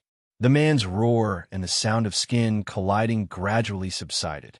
Only then did a soft and coquettish female voice come from behind the pink veil. In the hall, separated by a curtain, the pale moon virgin stood with her head bowed. She faced the direction of the bedroom and said respectfully, "Your Majesty Mirthia, there were 17 yesterday. Today, there are already 22. Just tonight, the Sutra teaching team left Mill and was heading to Tarosai. The Bloodshark 5 dragons from Loras Bloodshark Island ambushed them halfway. In the end, the attack on Qizong failed, and the 5 gods were all killed. The Bloodshark 5 dragons are the Dragon King who inherited the legacy of the great wizard Valeglia. Even they fell, the goddess lost her calm, and her anxious voice could not hide the shock. The gods in the Justice Alliance also find it inconceivable, but this is the truth. They have no choice, the losses are too great, so they can only come to you to discuss. I hope you can set a trap in Tarosai's Passion Garden and catch the lustful Tyrion, or directly suck his essence blood," the pale moon virgin said bitterly. The pink veil opened, and a peerlessly beautiful woman walked out. She was wearing a white veil, and the endless scenery inside was hazy under the candlelight, becoming more and more alluring. The beautiful lines of her neck and clearly visible collarbone were exposed, and there were crimson kiss marks that made one feel hot. The creases of her dress were like snow, and the moonlight flowed on the ground. It was more than 3 feet long, and with every step she took, her slender white calves and small feet that were as clear as jade were exposed. Gulp! The pale moon virgin swallowed her saliva and lowered her head in fear. She did not even dare to look at the goddess's face. She silently activated the moon singer meditation technique to calm the burning desire in her heart. The goddess saw her predicament and gave a little laugh of pleasure. Her critical gaze swept across the pale moon virgin's mouth and lower body, and the goddess said in disgust, "What's so good about being a virgin goddess? You can sow that thing, but can the fire in your heart be extinguished? If it is really extinguished, what's the difference between you and a dead person? You trained hard for countless years to become a god. Is it just to endure the hardships of life? Why don't you remove your shackles and become my disciple? You can be free and unfettered and enjoy the happiness of the world forever. Your Majesty is very kind, but each god has his own path, and I cannot force it," the pale moon virgin declined.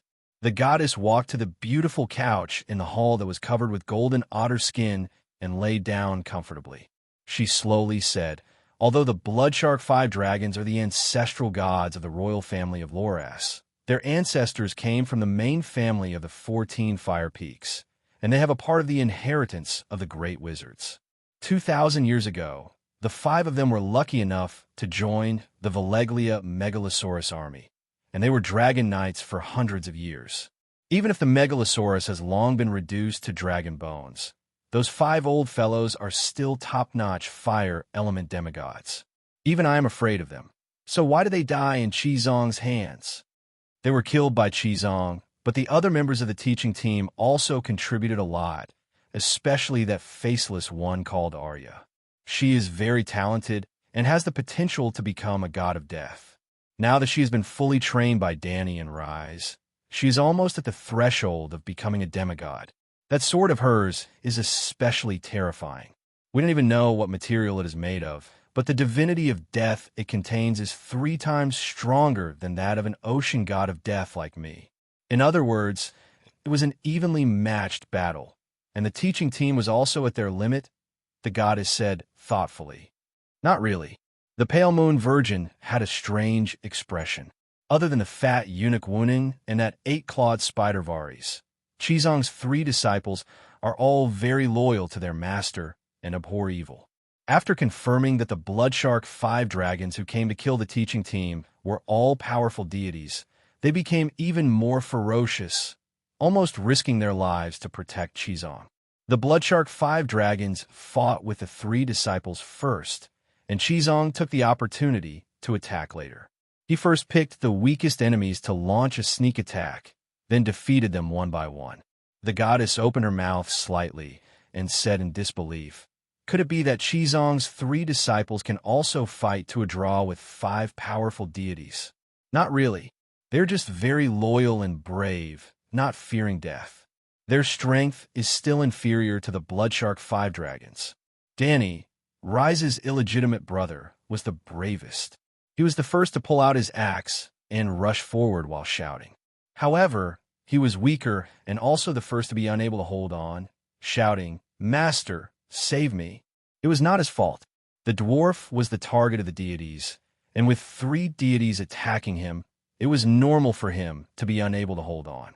However, he had the tile steel armor, knew Valeglia's fire wizard spells, and had a divine spell called Deities Descending, so his resistance to spells was especially high.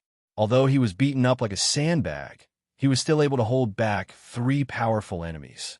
With that, Qizong used the great mighty heavenly dragon and the holy mother god's palm to kill the 3rd disciple who was fighting Arya, stunning everyone.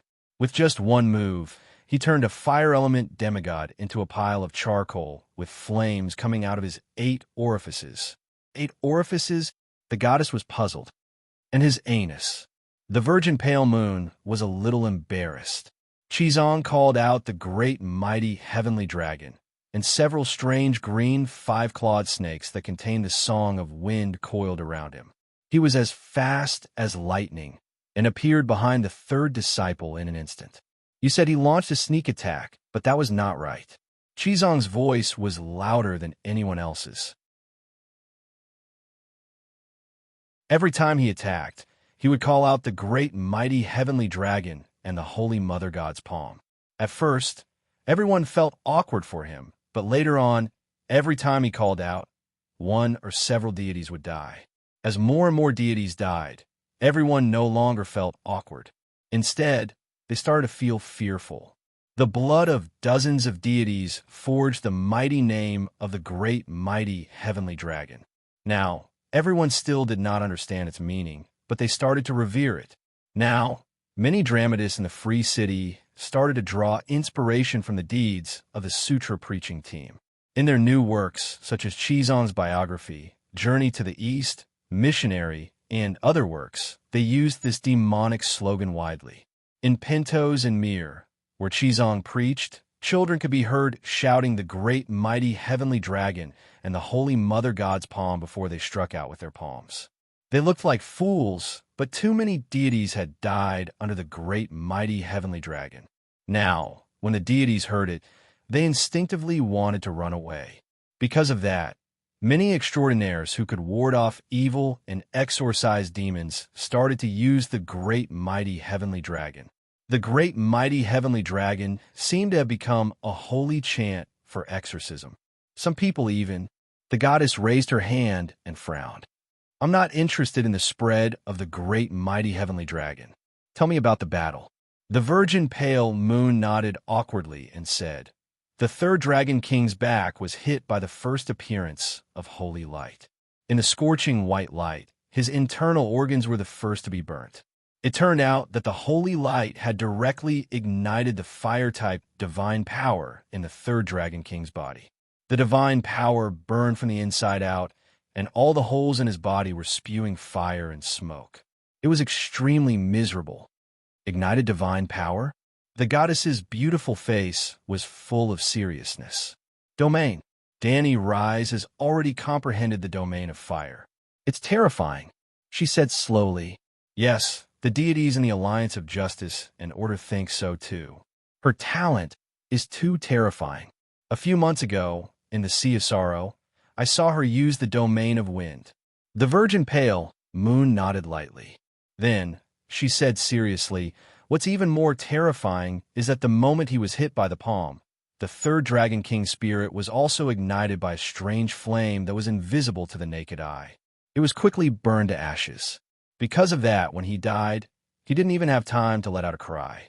This isn't an exception.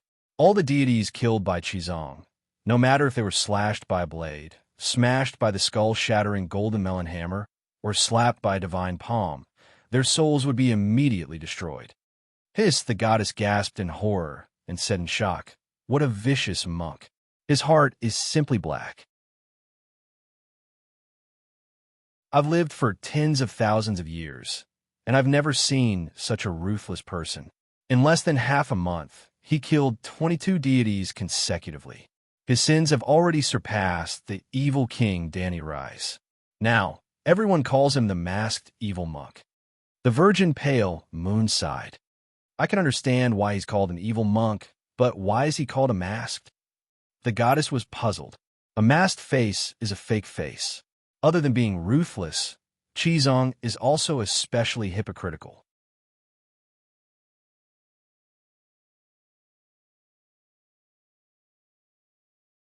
Chapter 954.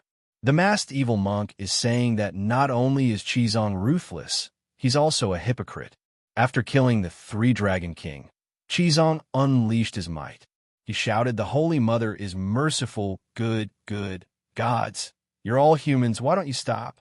I want to save you. I can't bear to hurt you, and other such words to shake the enemy's fighting spirit. At the same time, he unleashed the Holy Mother's palm again and again. You don't know this, but Qizong has the talent to impart knowledge through his heart. His words contain a strange sense of mercy. Even those with hearts of stone will be moved by it. However, when he unleashed the Holy Mother's palm, his face was distorted. His god power surged, and he was like a mad devil. Every palm was more ruthless and stronger than the last. Sand and stones flew, wind and fire combined, and the earth and mountains shook.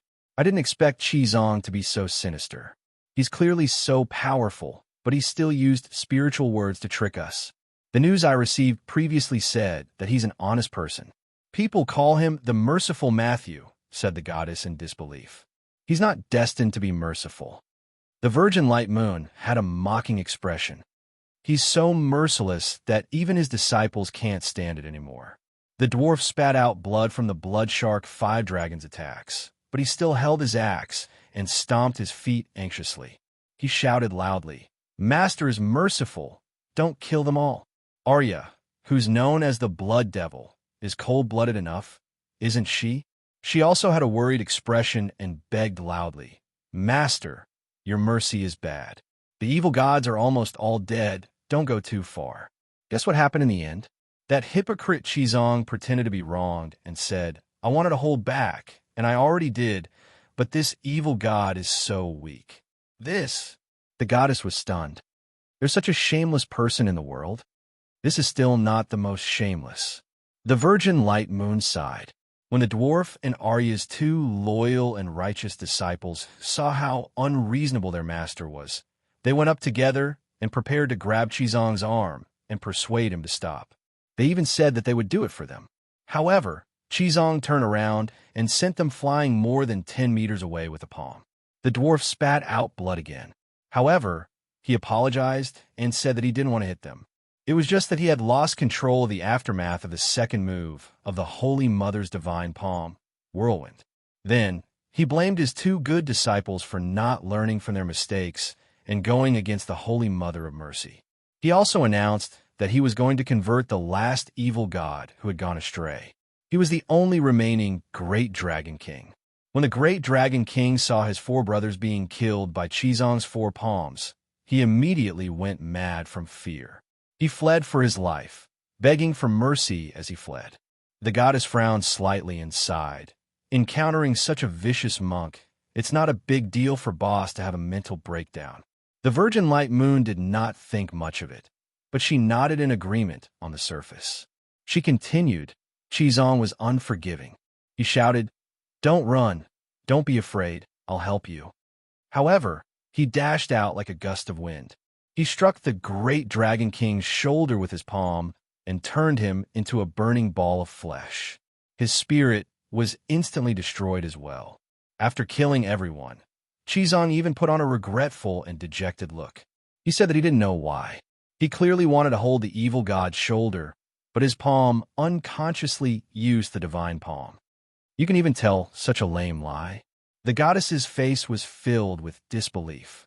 At that time, the dwarf also said the same thing as you. Qizong was so angry that his face turned red. He defended himself loudly, saying that he had just learned the Holy Mother's divine palm from the Holy Mother and was not familiar with it yet. It was only natural that he couldn't control it. The dwarf seemed to be very angry at his master's ruthlessness and rebutted, saying that since he wasn't familiar with it, why didn't he practice it usually? Qizong also said that the Holy Mother's divine palm consumed too much divine power and that he had to conserve every bit of the Holy Mother's divine power. Only when he encountered the evil god could he use such an ultimate move. He could kill the enemy and practice his palm strength at the same time, killing many birds with one stone without wasting anything. The Virgin Light Moon said, "Qizong is actually so arrogant. He wants to use the gods to practice his divine palm." The goddess felt that she was already very good-tempered, but now she couldn't help but be filled with righteous indignation. Sigh, although masked evil monk, is very arrogant. He has the ability to be arrogant. In just over 10 days, he killed his way from Pintos to Me-ur, and from Me-ur to Derosai. Everywhere he passed, the blood of the gods flowed like a river. He didn't even blink. How cruel! The Virgin Light Moon lamented. The goddess muttered, "I feel that there's a problem with your battle strategy. Don't talk about 22 gods attacking together. Let's talk about the Bloodshark 5 dragons. Don't split up and fight with Qizong's disciples. Just directly surround Qizong and attack together. Even if they trade injuries for injuries, Qizong definitely won't be able to hold on. Your Majesty is truly wise. Qizong is indeed not invincible. He will die even if his head is cut off. If the Bloodshark 5 dragons were determined to sacrifice 2 of their brothers, they would most likely be able to kill Qizong." The Virgin Light Moon first nodded in agreement before shaking her head helplessly. But people's hearts aren't united, and they are greedy. Of the 22 gods that died, other than the unlucky Gulf Crocodile, the main target of the other 21 gods wasn't Qizong at all. Instead, it was the son of God, Tyrion. The Righteous Alliance has been collecting information on Qizong and his disciples, including their abilities, personalities, habits, and flaws, especially their divine arts. Every time a god dies, we learn a little more about Qizong and his group. When Qizong killed the Narrow Sea 5 ghosts, the Righteous Alliance had basically figured out the general situation of the Sutra teaching team.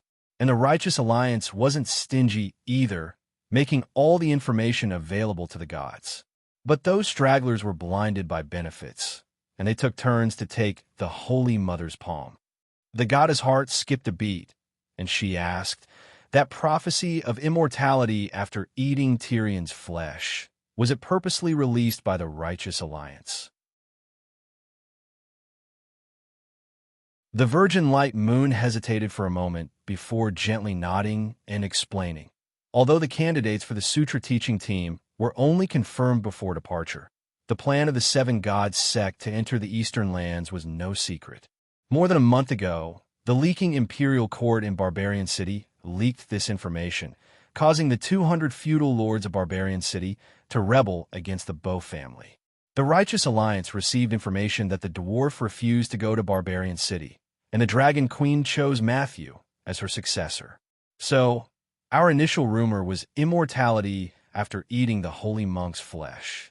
This wasn't wrong. Saint Matthew was the spirit of the seven gods.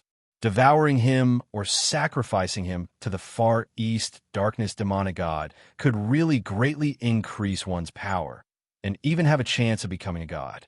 They wanted those wild gods without churches or temples to scout the way. If they could kill Matthew, it would be a blow to Dany Rise's head. The Righteous Alliance would just sit back and reap the benefits. If the wild gods were killed by Matthew, just like now, we would be able to figure out Matthew's background and then prepare a trap to kill him in one shot. At this point, a bleak smile appeared on the pale face of the stitched cherry monster. Fate is on our side. I don't know if Dany Rise is confident in Tyrion's ability or if she doesn't understand the significance of being the son of God. She actually let Tyrion leave her protection range. That dwarf is also a fool. He always thought that the god's target was Chizong, and even took the initiative to provoke the Narrow Sea 5 ghosts, boasting shamelessly that he wanted to protect his master. Not to mention his ability, this person can be considered loyal and brave, the goddess said. When the dwarf appeared, the holy monk naturally became him. The prophecy of immortality after eating Tyrion's flesh was absolutely true, and couldn't be any more true. It was also because the false prophecy became a true prophecy that a large group of gods gathered in just a short 10 days. After a moment of silence, the goddess asked whether or not they knew before. Now Dany Rise and Tyrion should understand the situation of the Son of God. Why hasn't he returned to the Westeros? Either out of a sense of responsibility, the dwarf is not afraid to sacrifice himself for Targaryen's hegemony, or he is confident that he won't die. The virgin pale moon slowly said, the dwarf definitely knows who the true master of the Church of the Seven Gods is. Spreading the teachings of the Church will ultimately benefit Targaryen. Protecting the Blue Dynasty of the Barbarian House is equivalent to establishing a great empire for Targaryen. For such a great benefit, the dwarf, as a Targaryen, will definitely be willing to make some sacrifices. After being a Lannister for nearly 30 years, and just regaining his identity, Tyrion is already so loyal to Targaryen? The goddess asked doubtfully. The virgin pale moon slowly said, Cersei has always wanted to kill him. Tywin had 100 soldiers duel his wife. Look at how the Dragon Queen treated him, giving him pterodactyls, giving him tile steel, and conferring him the title of Prince Guion. In order to help him establish the status of Targaryen's super bastard, Dany Rise even gave her own father, Aerys, to him. There are 2 branches of the Targaryen family. Dany Rise's family tree continues from her mother, Layla, and she uses the new 5-colored dragon emblem. The dwarf, on the other hand, inherited the most orthodox Targaryen family emblem with a black background and a red 3-headed dragon emblem. His family also inherited from his father, Aerys. If it were me and I had a sister who was so devoted to me, I would also approve of Targaryen. The goddess nodded in agreement and said emotionally, Dany Rise is too good to her bastard brother. For the sake of her brother, who is also a bastard, she gave up the entire family and became a branch family. This has never happened in human history. Yes, the pale moon virgin nodded and said emotionally, it is said that the royal family has no family ties, but Dany Rise is the other extreme. She places too much importance on family ties. Despite how Illyrio treated her, she still forgave Aegon and even gave him the noble status of a bastard, restoring the family name and continuing the family tree. Sigh. Dany Rise gave up her father and family legacy for her brother. Tyrion, for his sister's career, knew that he was a fat piece of meat in the eyes of the gods, but he was still unyielding and unafraid of sacrifice. These two siblings sacrificed for each other and helped each other. How touching and envious, the goddess said emotionally. This is also why the Alliance of Justice spent so much effort scheming against the dwarf. If we capture him, we will definitely cause her to panic and be at a loss, thus revealing a fatal flaw, the Pale Moon Virgin said. The goddess understood that at this point, it was time for her to express her stance. Dany Rise stole my spirit in the Westeros. She might even want to harm me. I'm not willing to sit and wait for death. I can help you deal with her, but I will not join the Alliance of Justice, she said slowly. Why? The Stitched Sakura monster was puzzled. Previously, you refused to join the Alliance because you did not foresee the danger of the Twilight of the Gods. Now that you have discovered that Dany Rise has ill intentions towards you, and you're willing to help us, why not just join the Alliance of Justice?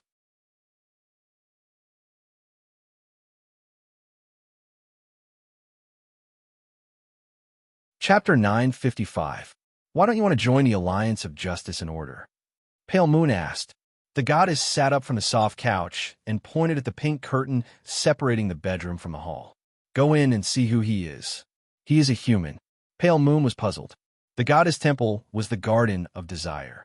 It was the largest and oldest garden of desire in Reese. This house was located in the deepest and most mysterious part of the Garden of Desire. It was also the most magnificent pleasure house.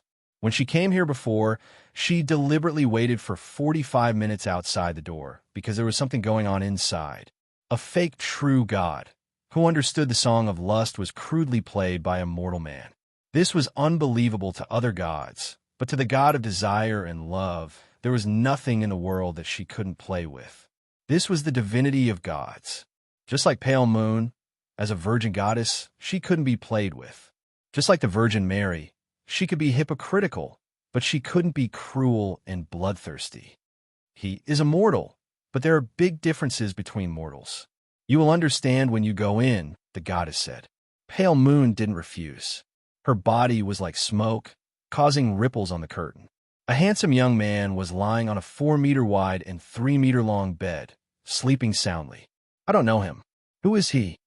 Pale Moon returned to the hall and asked doubtfully. You don't know him, but can't you smell his identity? The goddess laughed. I don't know. Pale Moon shook her head.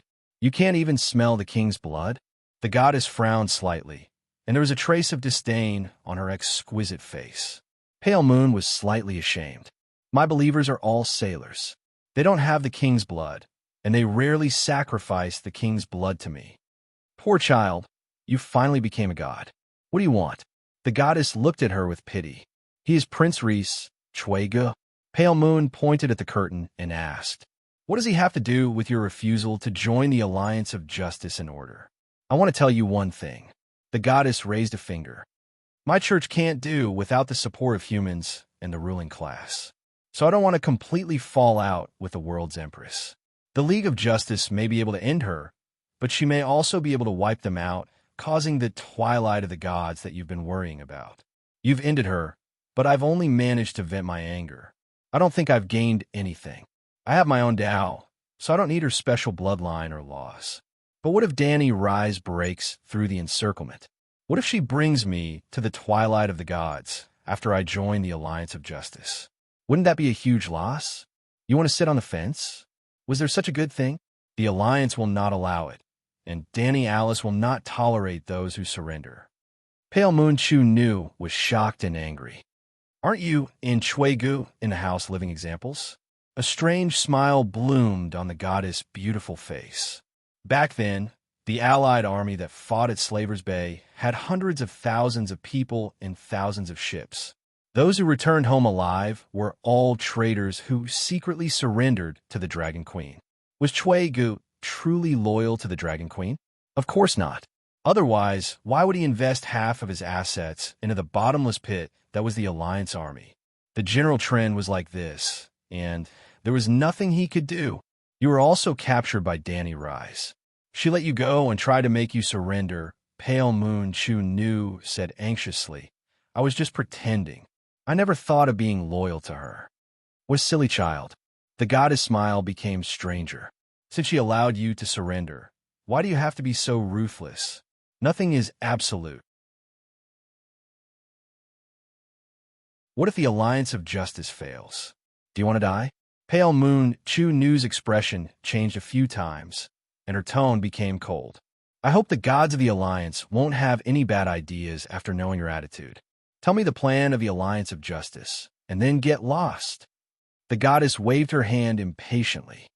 You're just an errand boy. Your task is only to deliver the news in time. The matters of the alliance are ultimately decided by me, the big shots like Night Lion, Lalo, and the Pale Holy Child. If you want to threaten me, you'll have to learn a song of law first. Pale Moon Chu Nu's expression was ugly, but she didn't dare to refute. She could only swallow her anger. When Pale Moon Chu Nu turned into a shadow and disappeared from the Garden of Lust, the goddess stuck out her pink tongue and licked her light purple lips. She said strangely, if this little moon chanter is lucky enough to survive this time, I'll personally use my teeth to bite off her sewing threads one by one in the future. Masturbating for a virgin goddess is definitely the most beautiful enjoyment in the world. Speaking of this, the goddess's eyes were almost overflowing with spring water. Before the plan succeeds, don't attack her. A deep and magnetic male voice sounded from the shadows in the corner. It seemed to be cast by the deepest darkness. When it stepped out, the red candles in the hall were instantly filled with darkness. Pale Moon Chu Nu didn't know that not far away, a dark demon god was watching the whole process of the conversation between him and the goddess. Even long before he arrived, the demon god was already in the goddess' house. If I wanted to attack, I would have done it when that bitch threatened me. The goddess waved her hand, and a pink fluorescent fog spread out from her body. The darkness was like sticky glue, sticky and retreated, revealing a lion-headed monster. The Grim Reaper of the Barren Land, the incarnation of darkness, the most active dark god in the Jade Sea, one of the leaders of the Justice League, the boss of Pale Moon Chu Nu. He was the Night Lion. A lion's head, a human's body. His golden mane was brighter than gold, more dazzling than the sun. His black eyes were more majestic and domineering than the Megalosaurus. His body was more majestic than the Demon Mountain. The majestic fluctuation of divine power made the goddess and her temple appear a little out of sync. However, this kind of disharmony disappeared in an instant. The darkness was like a slug, sticky and flowed into the lion-headed demon's body. The candlelight filled the hall again, and the room was even brighter than before. It was as if the darkness had materialized and was all absorbed by the Night Lion. Then, he turned into the son of the sun, shining and dazzling. At this time, he was wearing a purple robe embroidered with the sun, moon, and stars. His 2.5 meters body was unusually majestic. The golden lion's head was not only not terrifying, but also had a kind of unusual beauty, as if it was the most beautiful and sacred symbol in the world. Yishur lifted the goddess up without hesitation and hugged her in his arms. He sat on her soft couch and touched the petite goddess from top to bottom. The goddess did not resist at all. Instead, her eyes were blurred, and she was panting.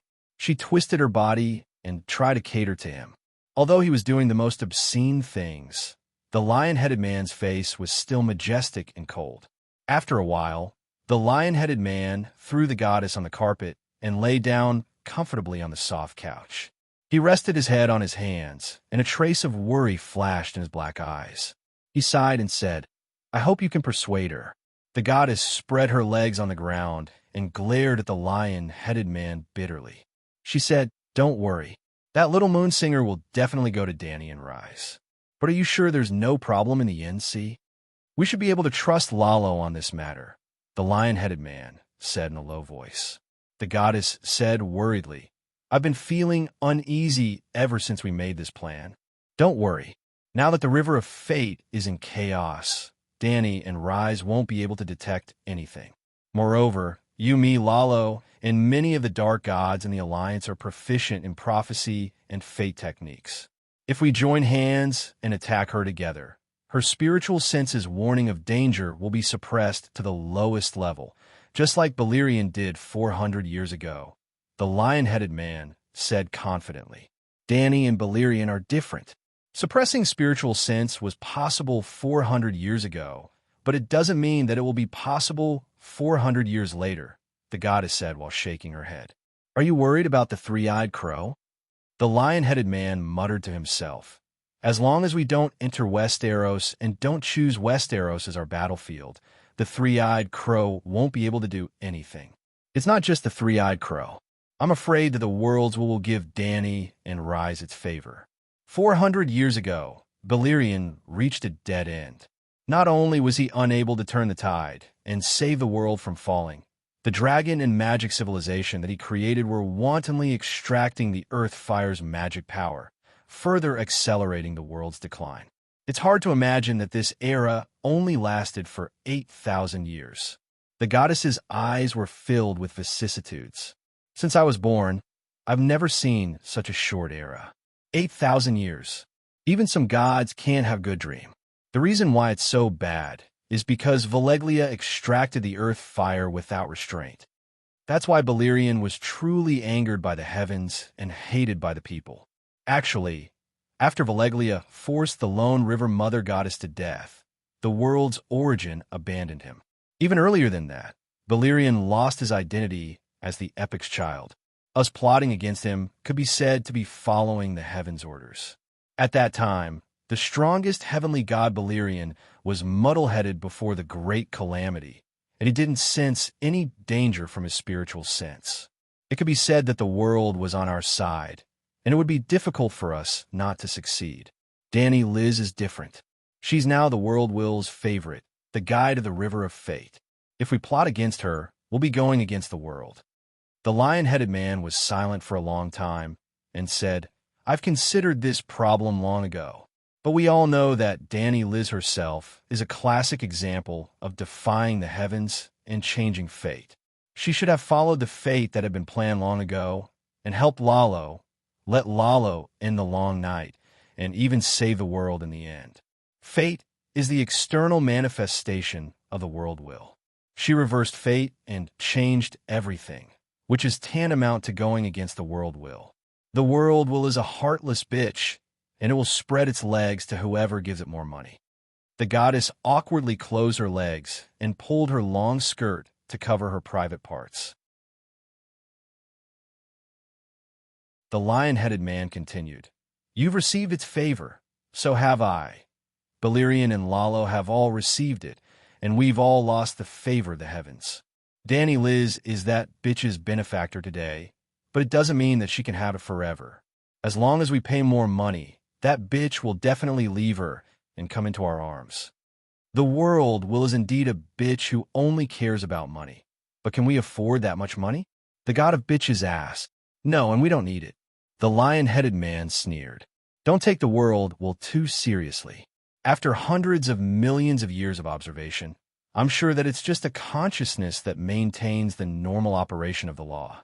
Its judgment, execution, and flexibility are extremely poor, and it's not as good as a knowledgeable ordinary human. As long as a suitable person is arranged to replace Dany Liz as the savior of the world, even if the replacement is much worse than her, it will still accept reality. In the end, he said proudly and confidently, if Dany Liz can do it, so can we.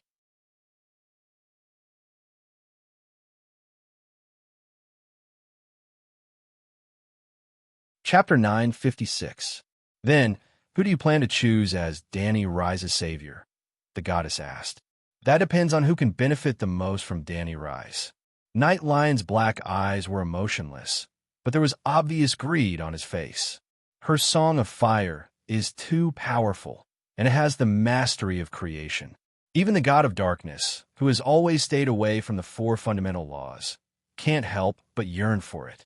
The 4 fundamental laws represent the responsibility of supporting the operation of the world and stopping the world from falling. We avoid this responsibility because we know that the world's fall is unstoppable. Whoever blocks it will die. Even if they don't die, they will be crippled. Lalo may be dull, but he has always been ambitious. He has the ambition to save the world and even upgrade it. If that's the case, let him do what he wants. The hole of saving the world needs to be filled. If he falls, we won't lose anything. Therefore, from the last era to this era, we have been watching him play the role of savior from the side. But this time it's the same. Dani Rise represents too much, so much so that I'm sure that as long as I can take her talent and her fire of creation, I can stop the world from falling. If saving the world has a 100% success rate, it's no longer a hole, but the sweetest pie. I want to take a bite too. Will Lalo agree? The goddess asked doubtfully. Of course not. Night Lion grinned, revealing his white teeth. We've agreed on the terms before the alliance. We'll make Dani rise into a dish, and then we'll fight for the juiciest piece of meat with our strength. Whoever eats the most meat will be responsible for this long night. In other words, there will be 2 divine battles in the Smoke Sea, the goddess asked worriedly. It's not good for you to use the Smoke Sea as the battlefield. If it wasn't for Lalo's home ground, he wouldn't be willing to cooperate with me. Night Lion sneered. That unlucky guy is arrogant, but his life is thinner than paper. The elemental god who used to be second to none had his song of the laws stolen by mortals time and time again. Now, he even lost his position as a true god. If he really fights with me in a fair environment, he will become a juicy piece of meat. Ha. A hint of hesitation flashed across the beautiful face of the goddess. She wanted to say something, but stopped herself several times. The Night Lion sat on the soft couch and saw the goddess' expression on the carpet. He stopped laughing and asked, "What do you want to say? If we don't target Dani Rise, perhaps there won't be a twilight of the gods. If she can really stop the world from falling, it will be beneficial to all of us gods," the goddess said softly. "Maybe." The Night Lion changed from a smiling lion to a furious lion. "Bastard, you want me to put my life and honor in the hands of a human? She may or may not act against the gods, but since there is such a possibility, any god with a little bit of dignity would not passively wait for her charity or a hopeless and dark future." The goddess's face turned pale. She quickly crawled under the Night Lion and gently hugged his leg. She leaned against him and smiled bitterly. "I don't mean anything else. It's just that our world has been falling.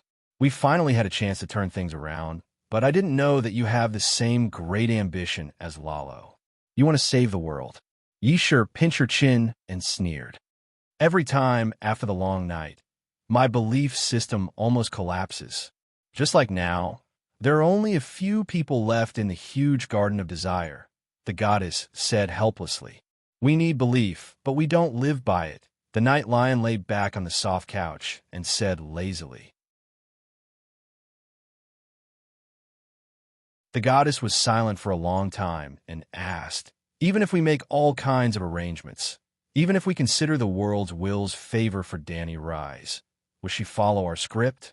The lion head sighed and said unhappily, "Do you feel the changes in the Song of Fire in the past 2 years? The new Song of Fire is already half completed. It's too fast. It's only been a few years," the goddess exclaimed. "Almost 60%. Dani Rise's talent is so strong that it makes people despair," the Night Lion said with difficulty. "So, since hard work can quickly improve her strength, she has more reason to stay in the Westeros and develop the Song of Fire to 100%.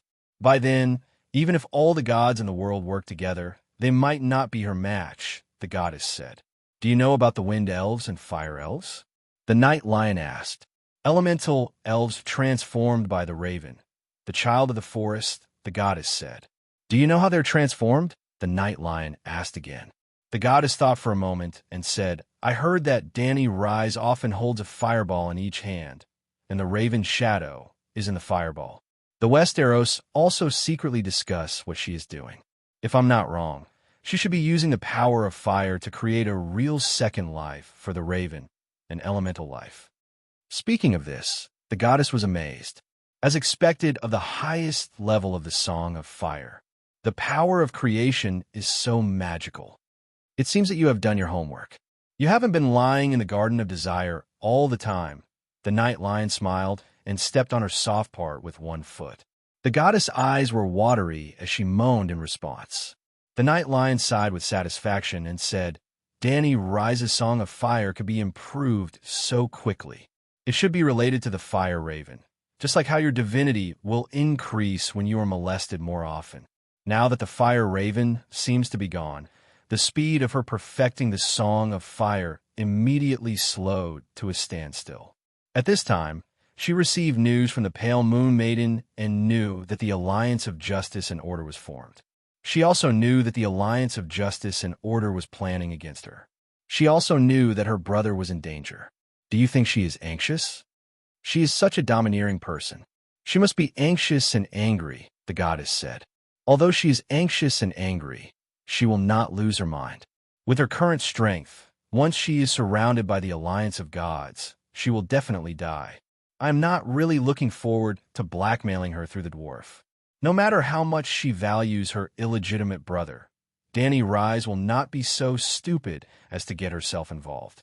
Of course, if she is really stupid, it will save us a lot of trouble, the night lion smiled.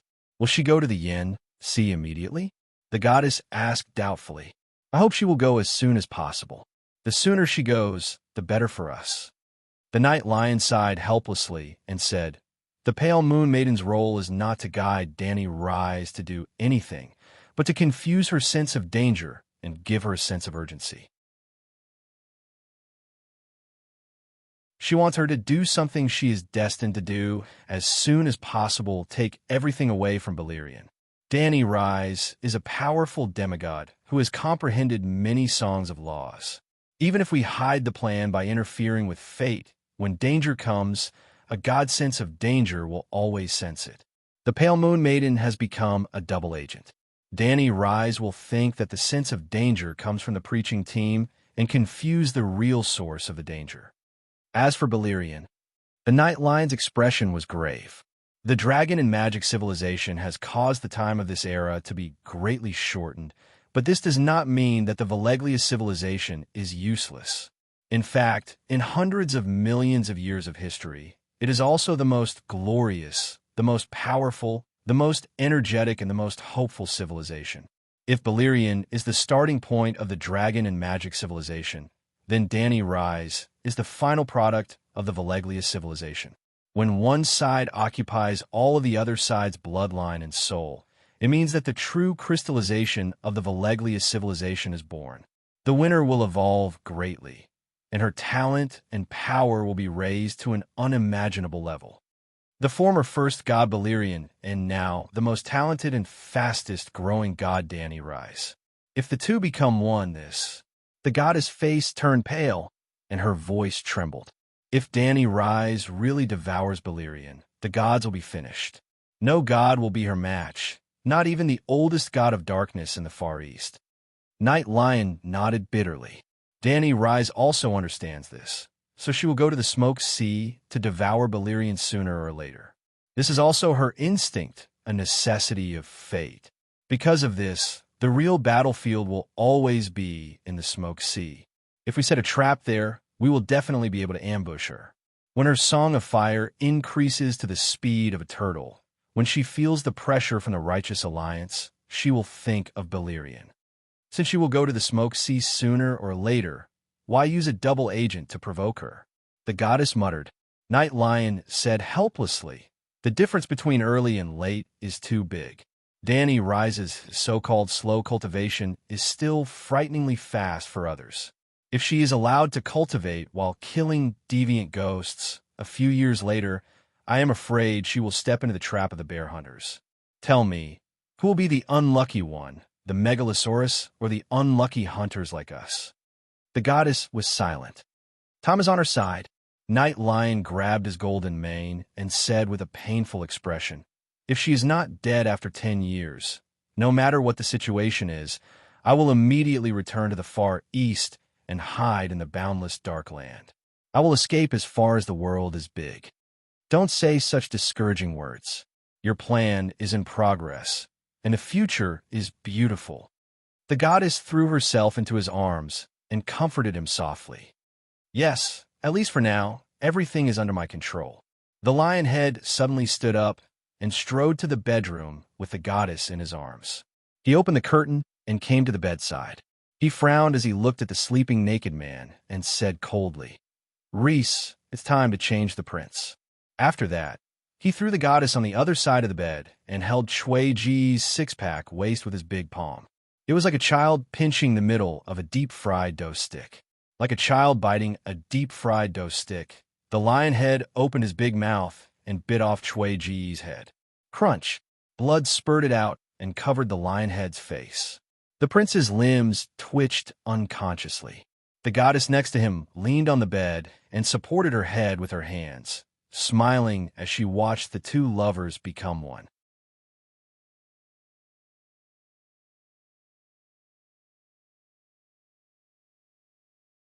Chapter 9:57. The Dragon Queen didn't even need the Righteous Alliance to use a trick within a trick, as she already had a plan to deal with Balerion. At around 5 o'clock in the morning, Rapid City was about to start a new round of ghouls. The 1001 wind ravens are gone. Danny casually tossed the wind spirit named Apricot Mushroom into the air and turned into a breeze. It passed through the air vent near the roof and merged with the whistling northern wind outside the house. Although the more wind spirits I convert, the lower the efficiency of the Song of Fire's growth will be, but it's still faster than normal training. Now that my cultivation speed has slowed down, I'm really not used to it.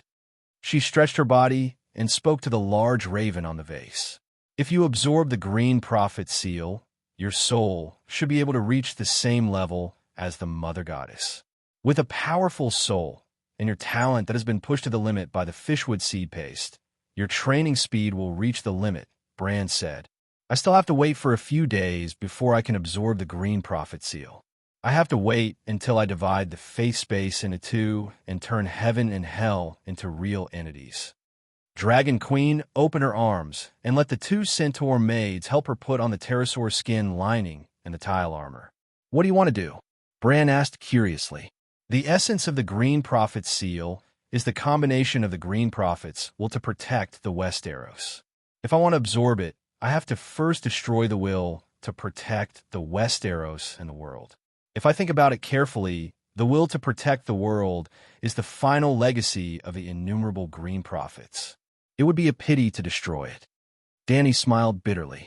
The three-eyed crow is willing to sacrifice itself to help me, but I can't accept it as a matter of course. The three-eyed crow represents a kind of inheritance and a kind of spirit. Even I can't deny that the three-eyed crow has always been fulfilling its responsibility to protect the Westeros. Although it tried its best, it didn't get any results. If I accept the three-eyed crow's gift, it'll be the same as accepting its responsibility to protect the Westeros. No one is forcing you, Bran said. Danny took the sword belt handed to her by Ji Chi and hung it on her waist. She sighed and said, "Why isn't forcing me?" The three-eyed crow was threatening him with death. If I had no moral integrity like Westeros nobles, I wouldn't have this problem. But I'm too proud of my honor and responsibility. The plump Ji Chi nodded repeatedly. She's simply too responsible. The Westeros are almost entirely supported by Calixi alone. Not only do they have to fight the deviant ghosts, but they also have to plan the production and life of the people under the long night. Since the Battle of Winterfell, I haven't danced for more than half a year. Jumpy? The big crow was puzzled. It's just dancing. It's very passionate and wild. It's a fast-paced, crazy dance that's very characteristic of the centaurs. Ellie said with nostalgia. His Majesty is jumping too? The big crow had a strange look in its eyes. I think they're going to die. Danny smiled awkwardly and quickly changed the topic.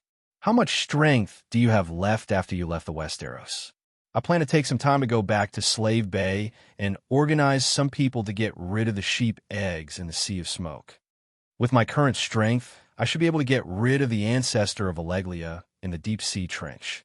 After I succeed, I won't be able to obtain many of Alleglia's secret techniques. My endowment will be raised to the limit of a fire warlock, which will be unprecedented. The best part is that Just like the seal of the green prophet, my soul can absorb unlimited amounts of spiritual essence from the sheep eggs. Perhaps I can become the god of souls before becoming the true elemental god, Danny said excitedly. Spiritual essence was the foundation of the soul. After absorbing spiritual essence, the strength and volume of the soul would increase. But there was a limit to a human soul. After absorbing a certain amount of spiritual essence, the soul would reach its limit and be unable to absorb any more. It was just like how humans couldn't keep eating meat and growing taller. Megalosaurus could. Megalosaurus could keep eating meat, growing taller, absorbing spiritual essence, and strengthening the soul. After eating the weirwood seed paste for half a year, Danny's 1,000-year endowment was developed. She could keep absorbing spiritual essence, and her soul improved rapidly. During that time, Danny's soul strength increased by a few hundred times. The total volume and quality were equivalent to the souls of a few thousand humans.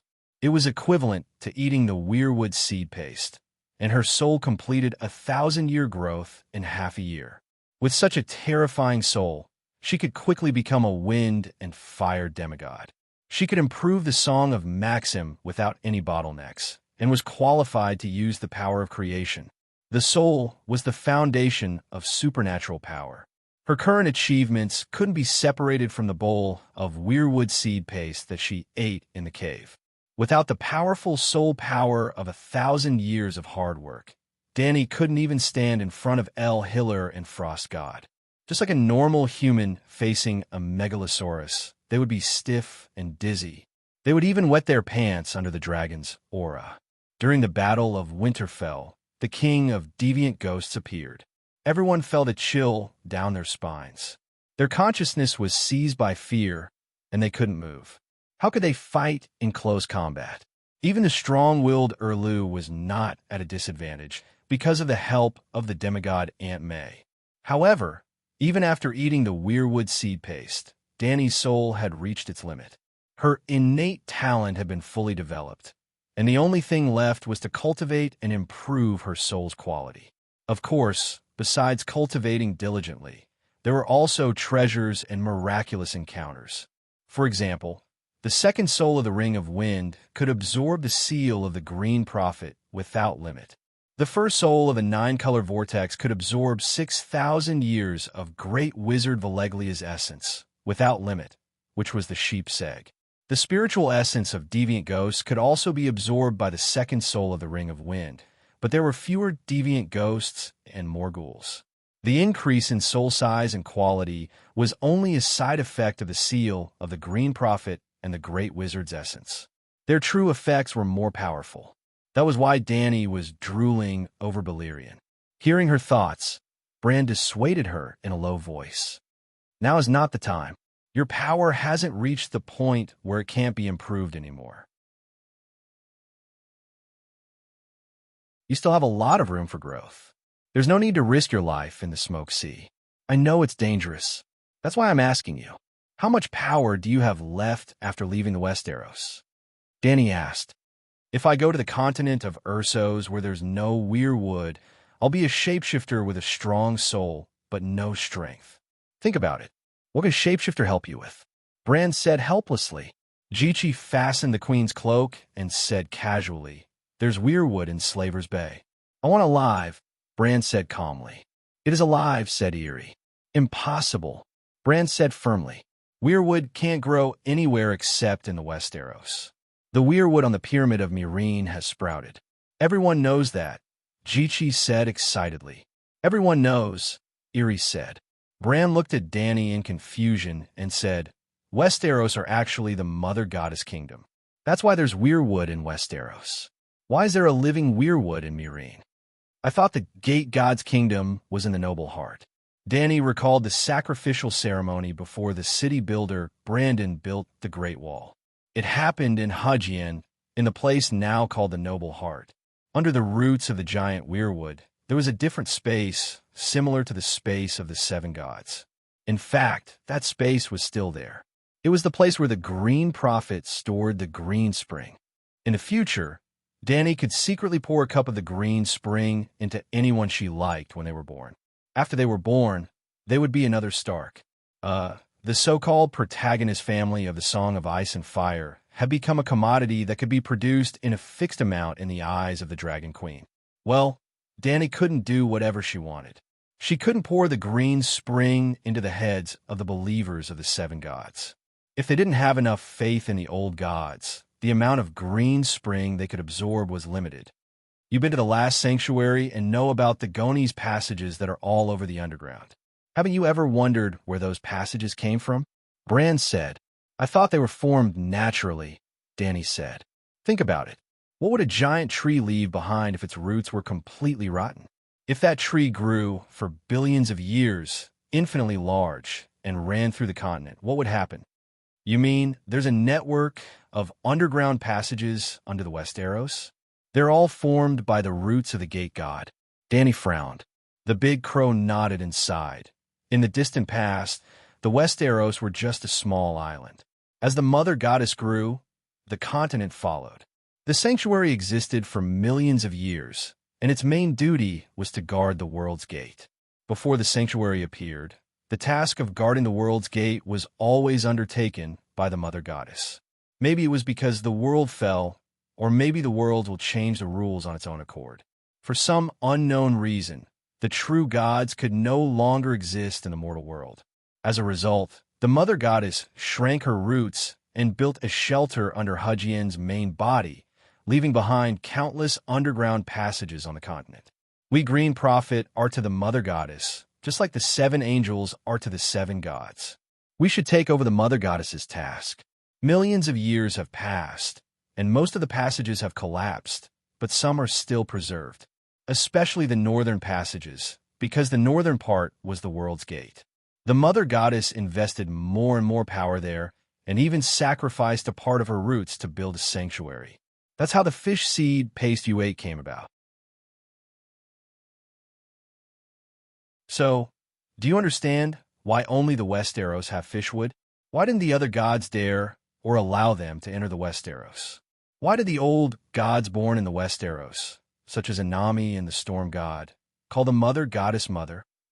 Why was the three-eyed crow chosen by the Westeros to be the protector of the world? Why did the believers of the old gods merge with the earth, mountains, and rivers after they died? It was because the Westeros were the mother goddess's divine kingdom, just like the seven gods' heaven. Did the seven gods' heaven allow gods to enter? Obviously not. The seven gods' heaven was managed by angels like the Great Sparrow, while the Westeros heaven was managed by the three-eyed crow. It was the same principle.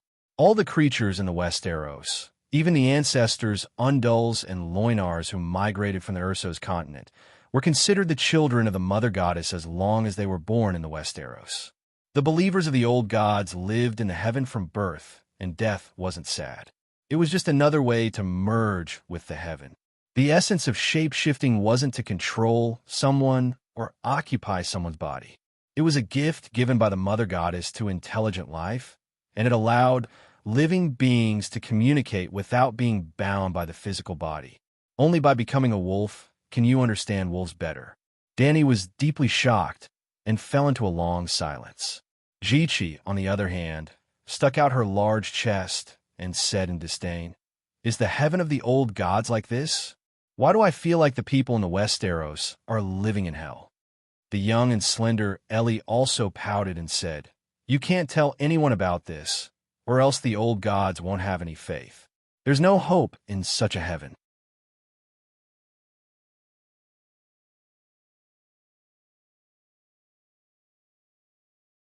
Chapter 958.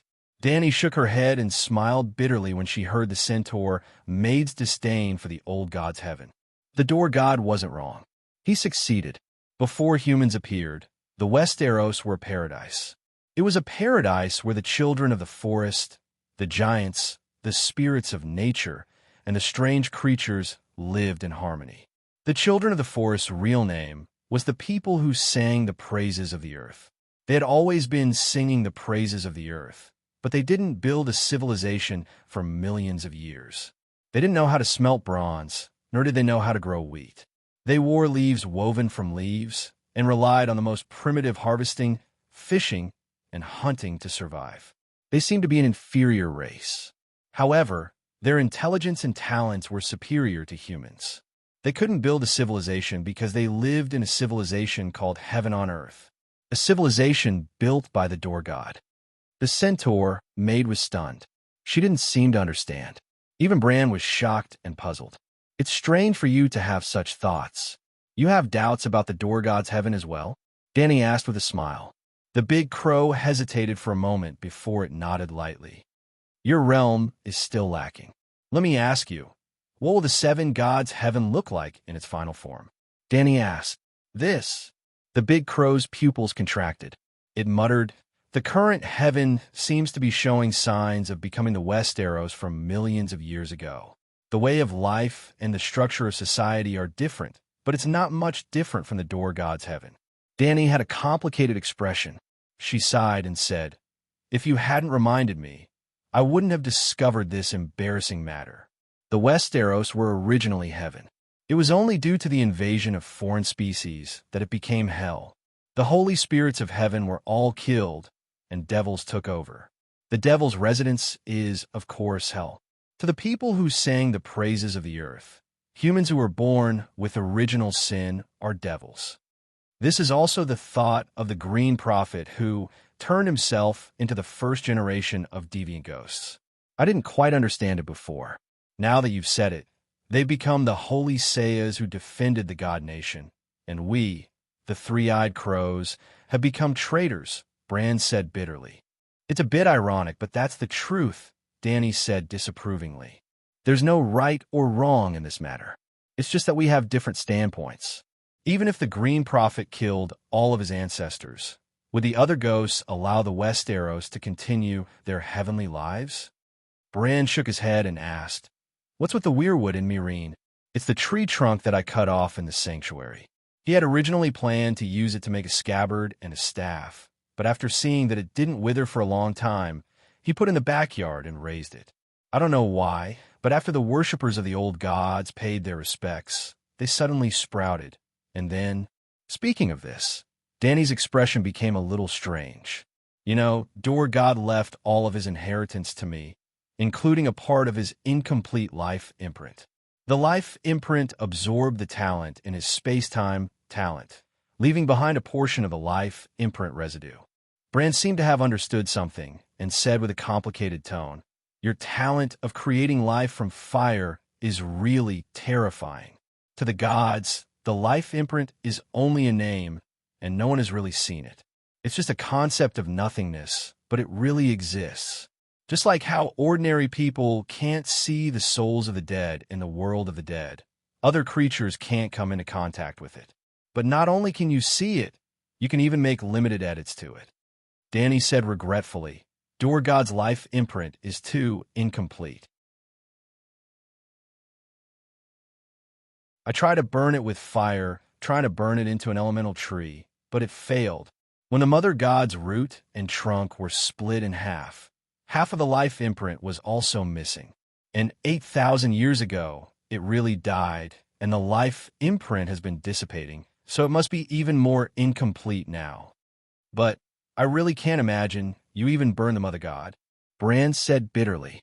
Dany was also a little embarrassed and argued, I didn't desecrate Door God's body, I just wanted to save it and give it a new life. If the Door God could be burned into an elemental weirwood, how powerful would it be? How awe-inspiring would the Dany Bodhisattva, who held the weirwood, look if she put the weirwood in a jade bottle? Has the life imprint fused with the weirwood's trunk? Bran asked. Yes, it's too incomplete, and I can't burn it into an elemental tree with an independent life. I can only fuse it with the weirwood. I can't sense the new life imprint after the fusion, so I just put it in the backyard and let it grow wild. It can also be considered a kind of new life. The big crow's red eyes flickered with excitement, and it asked anxiously, is the weirwood connected to the river of time? Are you talking about the memories of observing the tree? Dany asked, how can a tree have any memories? Bran smiled bitterly. The Mother God's natural talent is time. The three-eyed crow's consciousness entered the trunk to observe the past and future along the timeline, and it has nothing to do with memories. It's just like when your father burned my uncle and grandfather in the Red Fort. It happened in the imperial court. So how could there be any trees around it? The nearest tree was in the divine forest several hundred meters away, but I still saw the whole process through the tree's roots. Then you saw me. Do you still remember?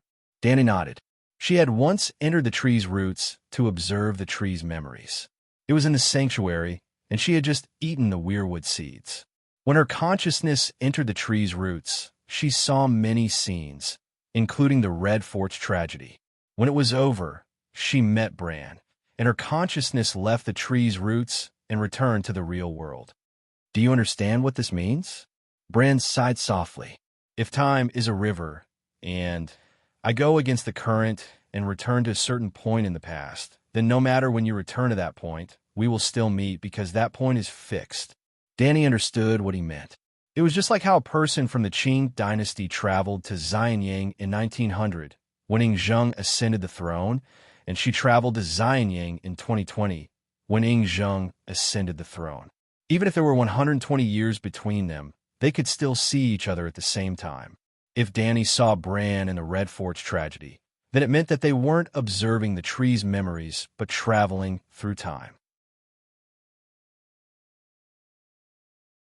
That weirwood can connect to the river of time, but it can only be traced back to the day it was planted, Danny said. I can't give you a reason, but I have a feeling that you should need it. It's best if you keep it with you, Bran said hesitantly. A prophecy? Danny was surprised. No. The big crow shook its head. It's just a feeling. What's the use of that thing? Danny asked again. Bring it here and let me study it. Maybe I can find the answer. Danny pondered for a moment and felt that she could let Little Green go back and change shifts with Little Gold. Recently, Qizong had been showing off his power, and the dragon babies around her were all eating greasy food. Maybe it was time for Little Gold to enjoy it. Well, Little Red was acting as a battery in the Great Wall, and Big Black, Little White, and Little Green were around Mother Dragon. Basically, Big Black ate 2, and Little White and Little Green ate 1 each. Roughly speaking, Little White and Little Green had eaten 4 or 5 evil gods. If they settled down for a period of time, they should be able to become demi-divine dragons. Meanwhile, Little Gold in Slave Bay was still a white dragon.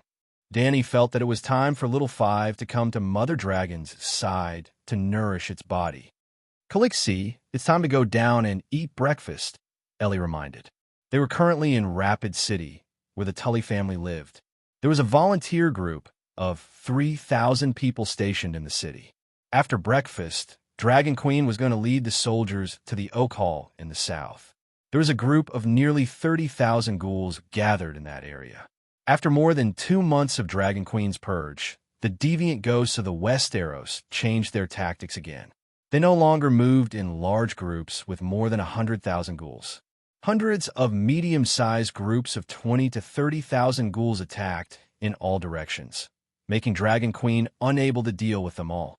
It could be said that the anti-ghost cause had entered the 3rd phase of the stalemate.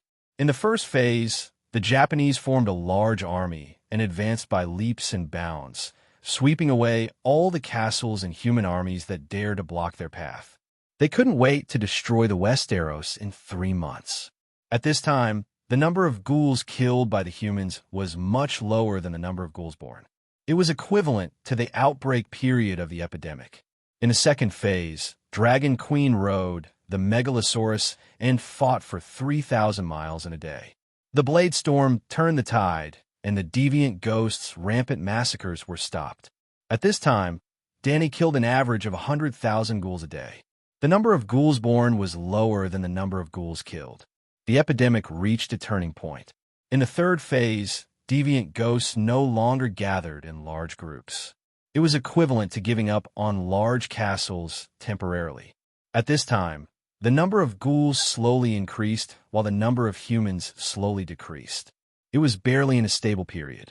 This situation seemed to be disadvantageous for the humans, but it could buy time for Danny to cultivate.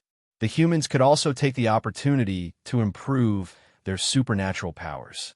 Danny hoped that things would stay this way for at least 5 years.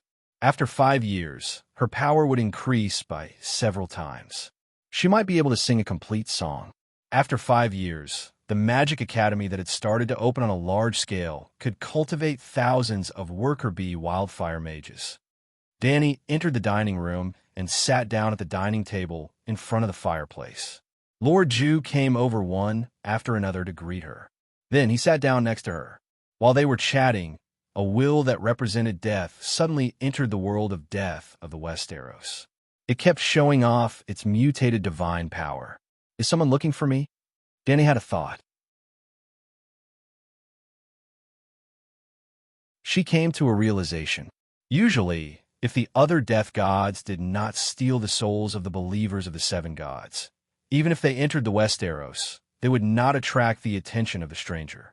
Unless they were unlucky and happened to meet Danny or Blackie, who entered the stranger state and placed their main consciousness in the world of death.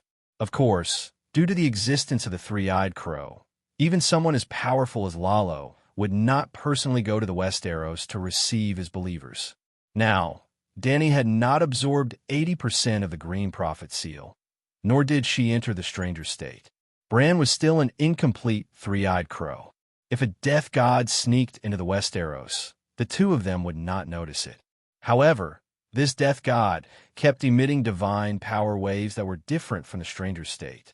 It was like Danny and Bran were eating in their house. They could not see the thief outside the courtyard, but he kept shouting. As long as the people in the house were not dead, they could hear him. "It's Light Moon's virgin," Bran immediately said. Danny was multitasking. One of her consciousness stayed in the castle to eat breakfast with the generals.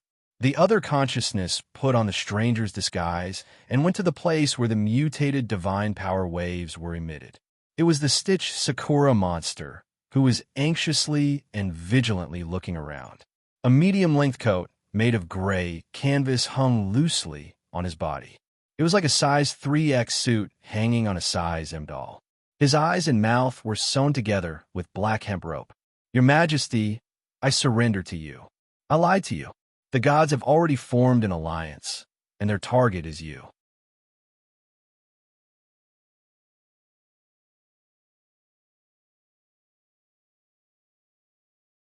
Chapter 959. Pale Moon Chu Nu accepted the alliance's request and went to Lizzie to meet the goddess of lust last night. She thought that the goddess had always been outside the alliance of justice and order, but she didn't know that the goddess and Night Lion were old friends. She also didn't know that the goddess's theory of sitting on the fence to save her life wasn't to explain her actions, but to tempt her, who was already suspected by the alliance, to sit on the fence. Pale Moon Chu Nu was indeed moved by the goddess's theory her life was more important than anything else. Even if she had to bow down to a junior, it was still better than being annihilated. But the reason why Pale Moon Chu Nu joined the alliance was to save her life. She was the mouthpiece and courier of the alliance of justice and order. She personally participated in the establishment of the alliance and deeply understood how powerful the alliance of justice and order was. This was her misconception. The real power of the alliance of justice and order was only revealed to her at the tip of the iceberg. She was suspected to be a spy of the Dragon Queen, or at least had an affair with the Dragon Queen. Night Lion and Lalo deliberately deceived her with false secrets in order to pass fake information to Danny through her. In short, the Dragon Queen had never trusted her and treated her as a chess piece to distract the alliance's attention.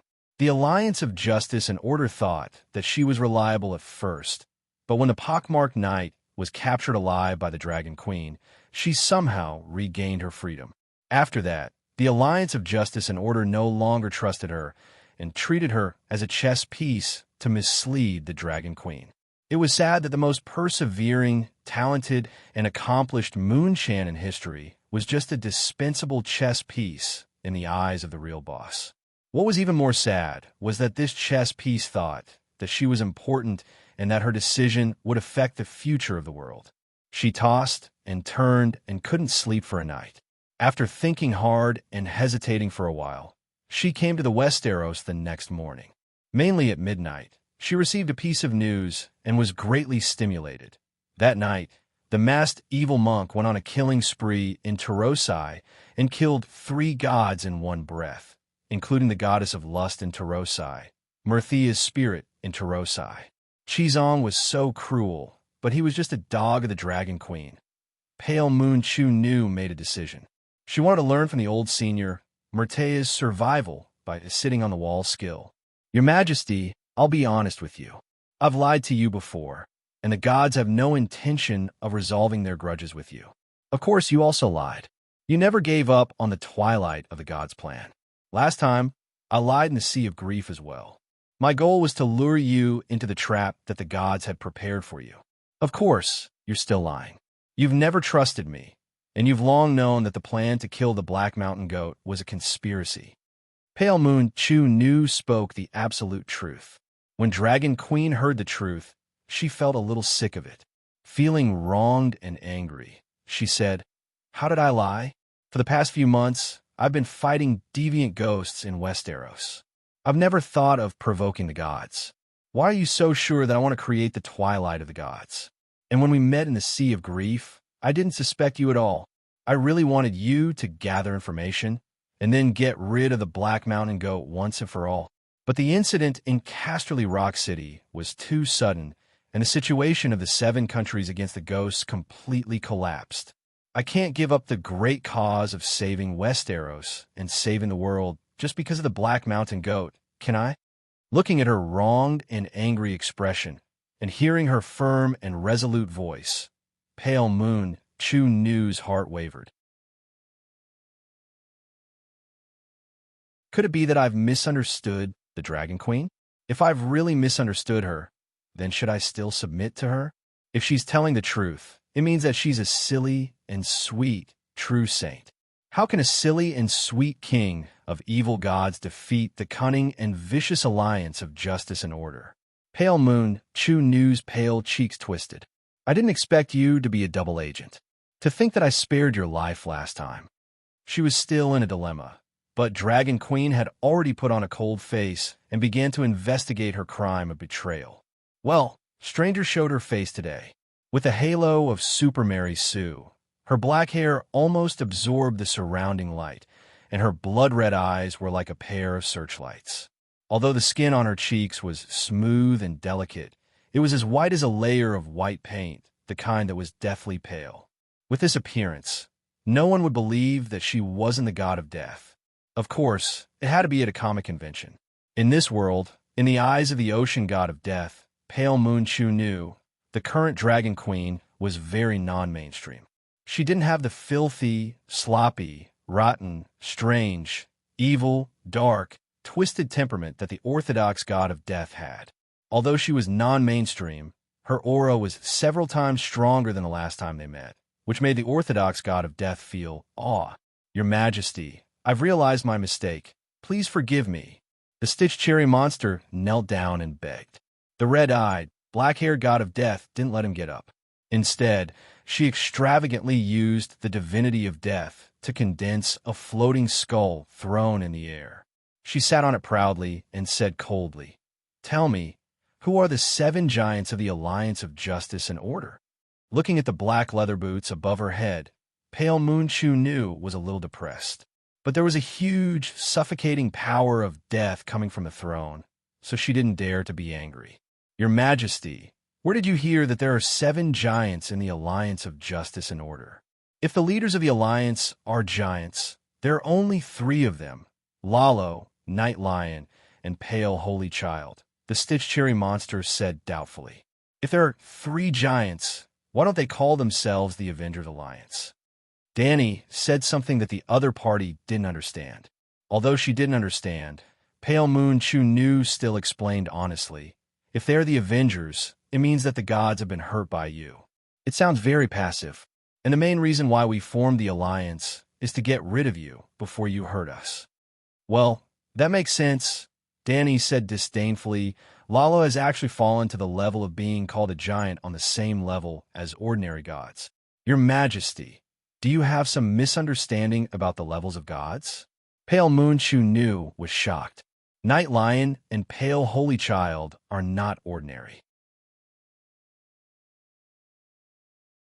They're the most powerful demon gods in the far east dark world. Danny said disdainfully, in my eyes, demon god without the status of true gods are all ordinary. Then what about me? Pale Moon Chu Nu couldn't help but ask. You? Danny looked down at her critically and asked, can you block Chi Zhang's Holy Mother Palm?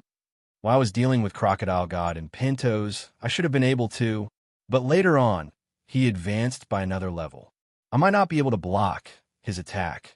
Pale Moon Chu Nu said bitterly.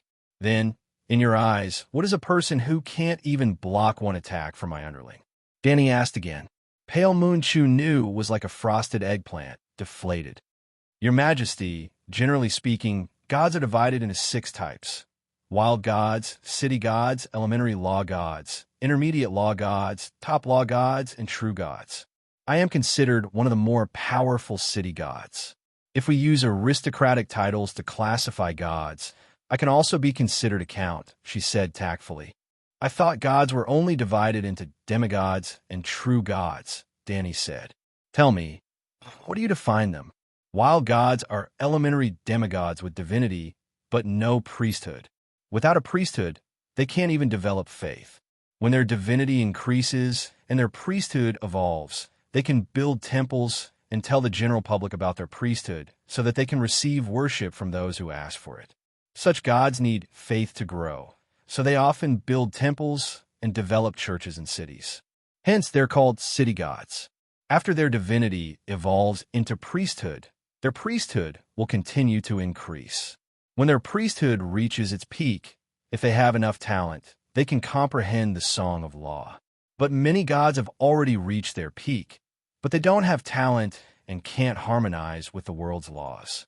That's why your illegitimate brother is so coveted by the gods. His bloodline and spirit are equivalent to a key that can open the connection between gods and the world's laws, because you are the one who chanted the laws. We'll talk about my brother later. Danny waved her hand. Thus, Pale Moon Chu Nu continued the previous topic. The Song of Law has started. 1% to 5% are elementary law gods. 99% and above are advanced law gods. Between the two are intermediate law gods. You are now an intermediate law god. Night Lion, Pale Holy Child, and even the goddess of beauty and lust, Murtia, are all advanced law gods. Night Lion is like you. He has comprehended many kinds of songs of law. Danny frowned and said, this method of classifying gods is very unreasonable. Even Sheep Egg can't find a place on it. Who is Sheep Egg? Pale Moon Chu Nu asked blankly. You don't even know Sheep Egg. What did you achieve the Tao? Danny asked. I'm a new god. The gods born in this era and the last era are all new gods. Sheep Egg is Beleriand. You were born in the last 6,000 years. Danny frowned and asked. It's him. Pale Moon Chu Nu came to a realization. Then she smiled bitterly and said, I became a demigod 1,300 years ago. 300 years later, I was chosen by Bravos to be the god of the city. But Beleriand is the world's first god. How can I not know about his early deeds? Everyone knows, but who dares to say it? Just like in your early years, when you were still barefooted and wearing ragged clothes that exposed your bones and flesh, when the streets were windy and rainy, you would huddle in front of my temple and eat roasted sweet potatoes. Because you threw the skin of the sweet potatoes, you were chased away by the priests in the temple like a stray dog. But do I dare to say it? I hate that I can't forget this memory. Your Majesty, Beleriand can sing the complete song of law. He is a true god. But after the last long night, the world is unable to grant him the status of a true god. If the status of a true god is a fruit on a tree, the fruit tree is 3 stories tall.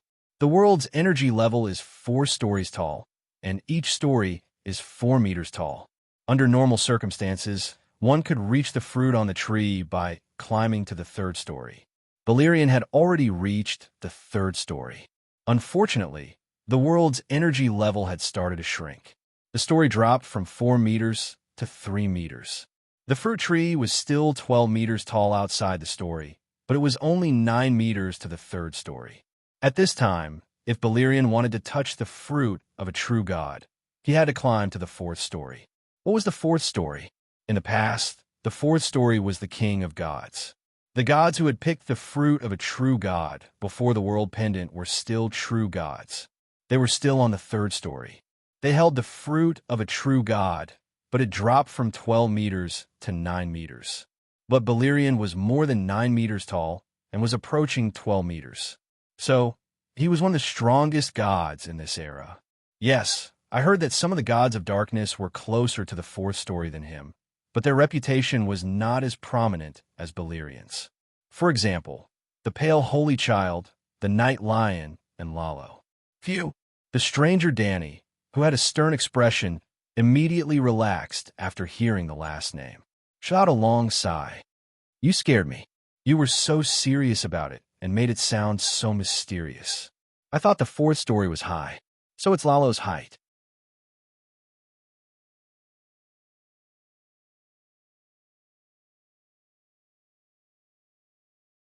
Chapter 960.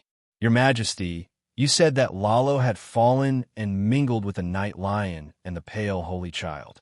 Why do you look down on him now? Pale Moon Maiden asked carefully. Danny said proudly. That's because I looked down on the night lion and the pale holy child. In my eyes, Lalo is a tramp. The night lion and the pale holy child are beggars. Tramp mingles with beggars, so of course I look down on tramp. But when you boasted and praised the night lion and the pale holy child, it only turned them from beggars to tramp. I still look down on them. Not only was Pale Moon Maiden not affected by the queen's heroism, but she also felt regret. The Dragon Queen was blinded by the sudden increase in power and became arrogant. Your Majesty, Lalo is the representative of the world's ultimate power. You can understand by looking at the red god temples all over the world. Whoever gets the biggest share of the cake is the boss. She advised earnestly. Danny, the death god on the skull throne, waved her hand and laughed. Do you think I will look down on the Alliance of Justice? On the contrary, the more I look down on the enemy strategically, the more I pay attention to the big three tactically. Then she asked, Tell me, who are the members of the Alliance? How many are there? Pale Moon Maiden named 70 to 80 gods one by one, but Danny had only heard of a few of them. Finally, she said helplessly, more than 200, but the exact number cannot be calculated. How can there be so many? So many that it is impossible to calculate. Danny was surprised and happy. Didn't you catch a spirit under the command of the goddess Mirthea last time? Shirwei Yangshin is the noble, illegitimate child of the Targaryens.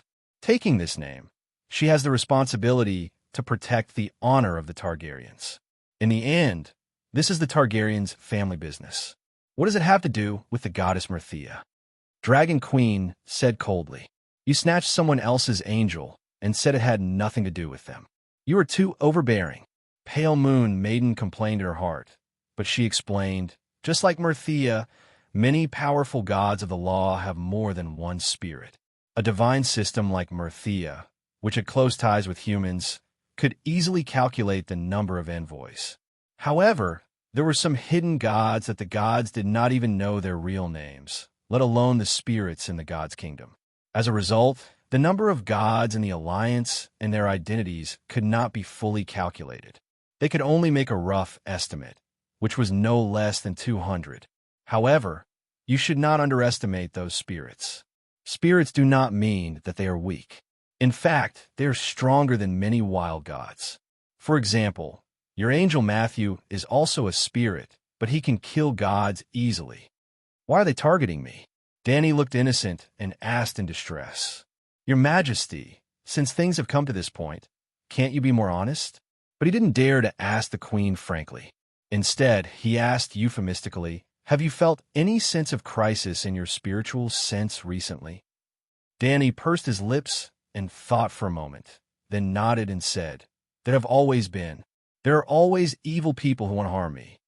Pale Moonshoe New's face twitched as she asked, Has your sense of crisis increased recently? Sigh. Now that you've reminded me, it seems to have become stronger. Dragon Queen sighed helplessly. You have a sense of crisis, and so do the gods. The crisis that haunts their hearts comes from you. So, the Alliance of Justice and Order is not targeting you, but you are targeting them. In the past 2 years, the gods in the world have more or less felt uneasy, and they have started to contact each other. The gods that were killed by Qizong were the same. They lack a sense of security, and only power is the most powerful guarantee. So, the wild gods and city-state gods went out to look for opportunities to increase their strength, and then they obtained the most complete peace, and the world became peaceful. Danny complained in her heart. Sigh, the level of chaos in the transcendent world now exceeds the sum of the past few thousand years. Pale Moon Chu Nu sighed. What kind of schemes does the Alliance of Justice and Order have against me? Danny asked. First, they have to help Lalo snatch your identity as the savior as soon as possible. Not as the great savior who stopped the world from falling, but as the little savior who killed the king of strange ghosts. It has to be fast, so fast that you haven't had time to fully develop the Song of Fire. Pale Moon Chu Nu emphasized. What's the use of that? Danny laughed. The death of the king of strange ghosts means that the long night is coming to an end. When that time comes, summoning the sun will become the trend of the world. But you don't have the status of a true god, so you won't be able to complete the Song of Laws in a short time. Can you summon the sun? The sneer on Danny's face disappeared. If you can't, then the trend is on Lalo's side. He has just ended the long night, so he will definitely be favored by the world's will, and he is the best candidate to summon the sun. Lalo can summon the sun now? He has lost his status as a true god long ago, Danny said. That's why the gods support Lalo. Pale Moon Chu Nu said seriously. I'm not a true god, so I don't have a direct feeling of the status of a true god. But one thing is certain, even if a true god loses his status, he can easily pick it up again. Just like your family, even if they lose the Iron Throne, compared to a powerful family that has never been a king, they're more orthodox in the hearts of the people, and it is easier for them to seize the kingdom. In short, when that time comes, Lalo can only summon the sun by swallowing you. And once he swallows you, he can even stop the world from falling. This is beneficial to the world and the creatures in the world.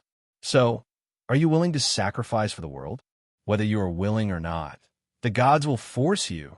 The humans who are almost driven crazy by the long night will force you.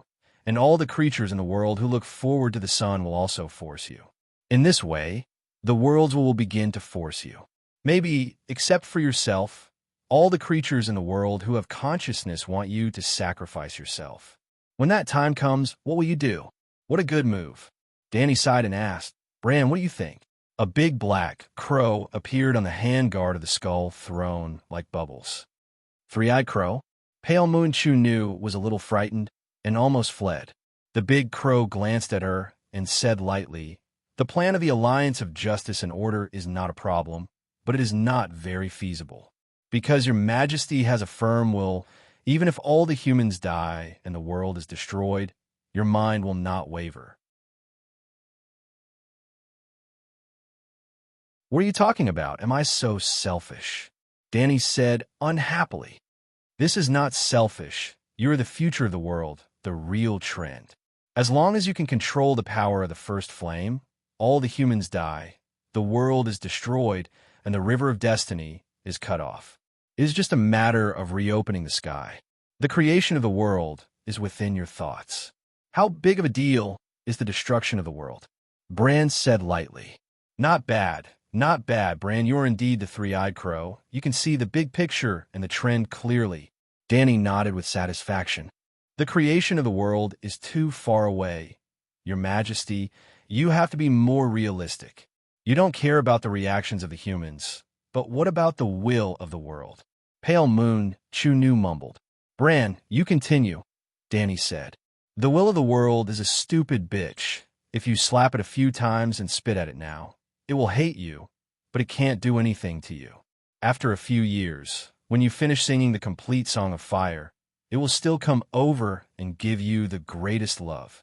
The only thing is that you can't give that bitch too long to wait. Otherwise, it will become a mad dog, irritable, unreasonable, and then bite you. If Lalo takes care of the king of strange ghosts this year, then don't think about using another 10 years to slowly cultivate. So, I have to wait for the king of strange ghosts to die later? Danny asked strangely. The big crow shook his head and said, "First of all, the god of frost and the long night are not so easy to deal with. Sadly, now is not the coldest time.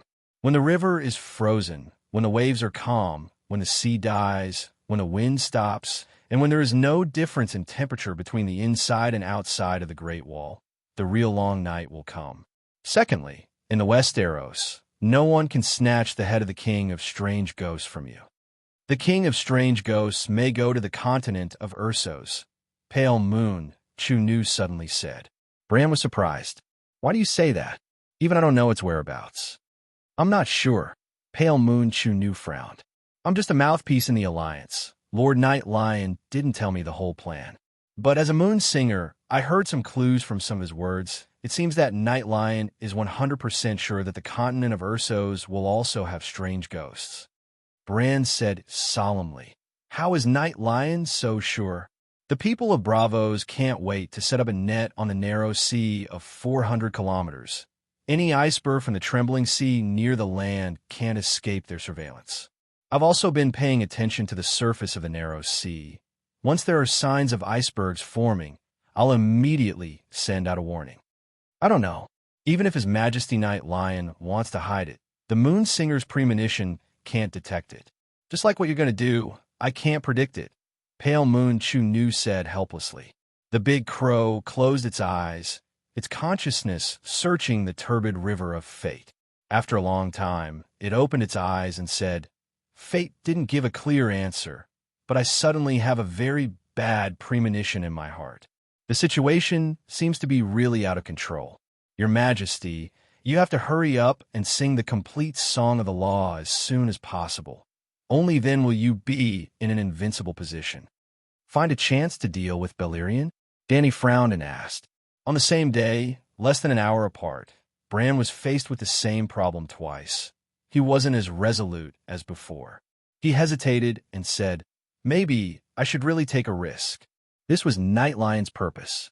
He let Pale Moon Chu expose the Alliance's plan to give Danny a sense of urgency. At this time, not only did Danny not realize that it was a trap within a trap, but even the three-eyed crow also fell into the trap. If Danny remained unmoved, the Alliance of Justice would not suffer any losses. They would assist Lalo and use their power to coerce others. This was an open scheme, and they were not afraid of being exposed. If Danny was anxious and rushed into the smoke season's encirclement, Night Lion would be happier. Compared to using his power to force the Dragon Queen to die and then helping Lalo, Night Lion wanted to directly get rid of the extraordinarily talented son of the era in the Smoke Sea, and then he could use his strength to get a share of the loot. As for why Night Lion and the other Dark Demon gods would rather help Lalo than tolerate the Dragon Queen, the Alliance of Justice was formed mainly to protect themselves.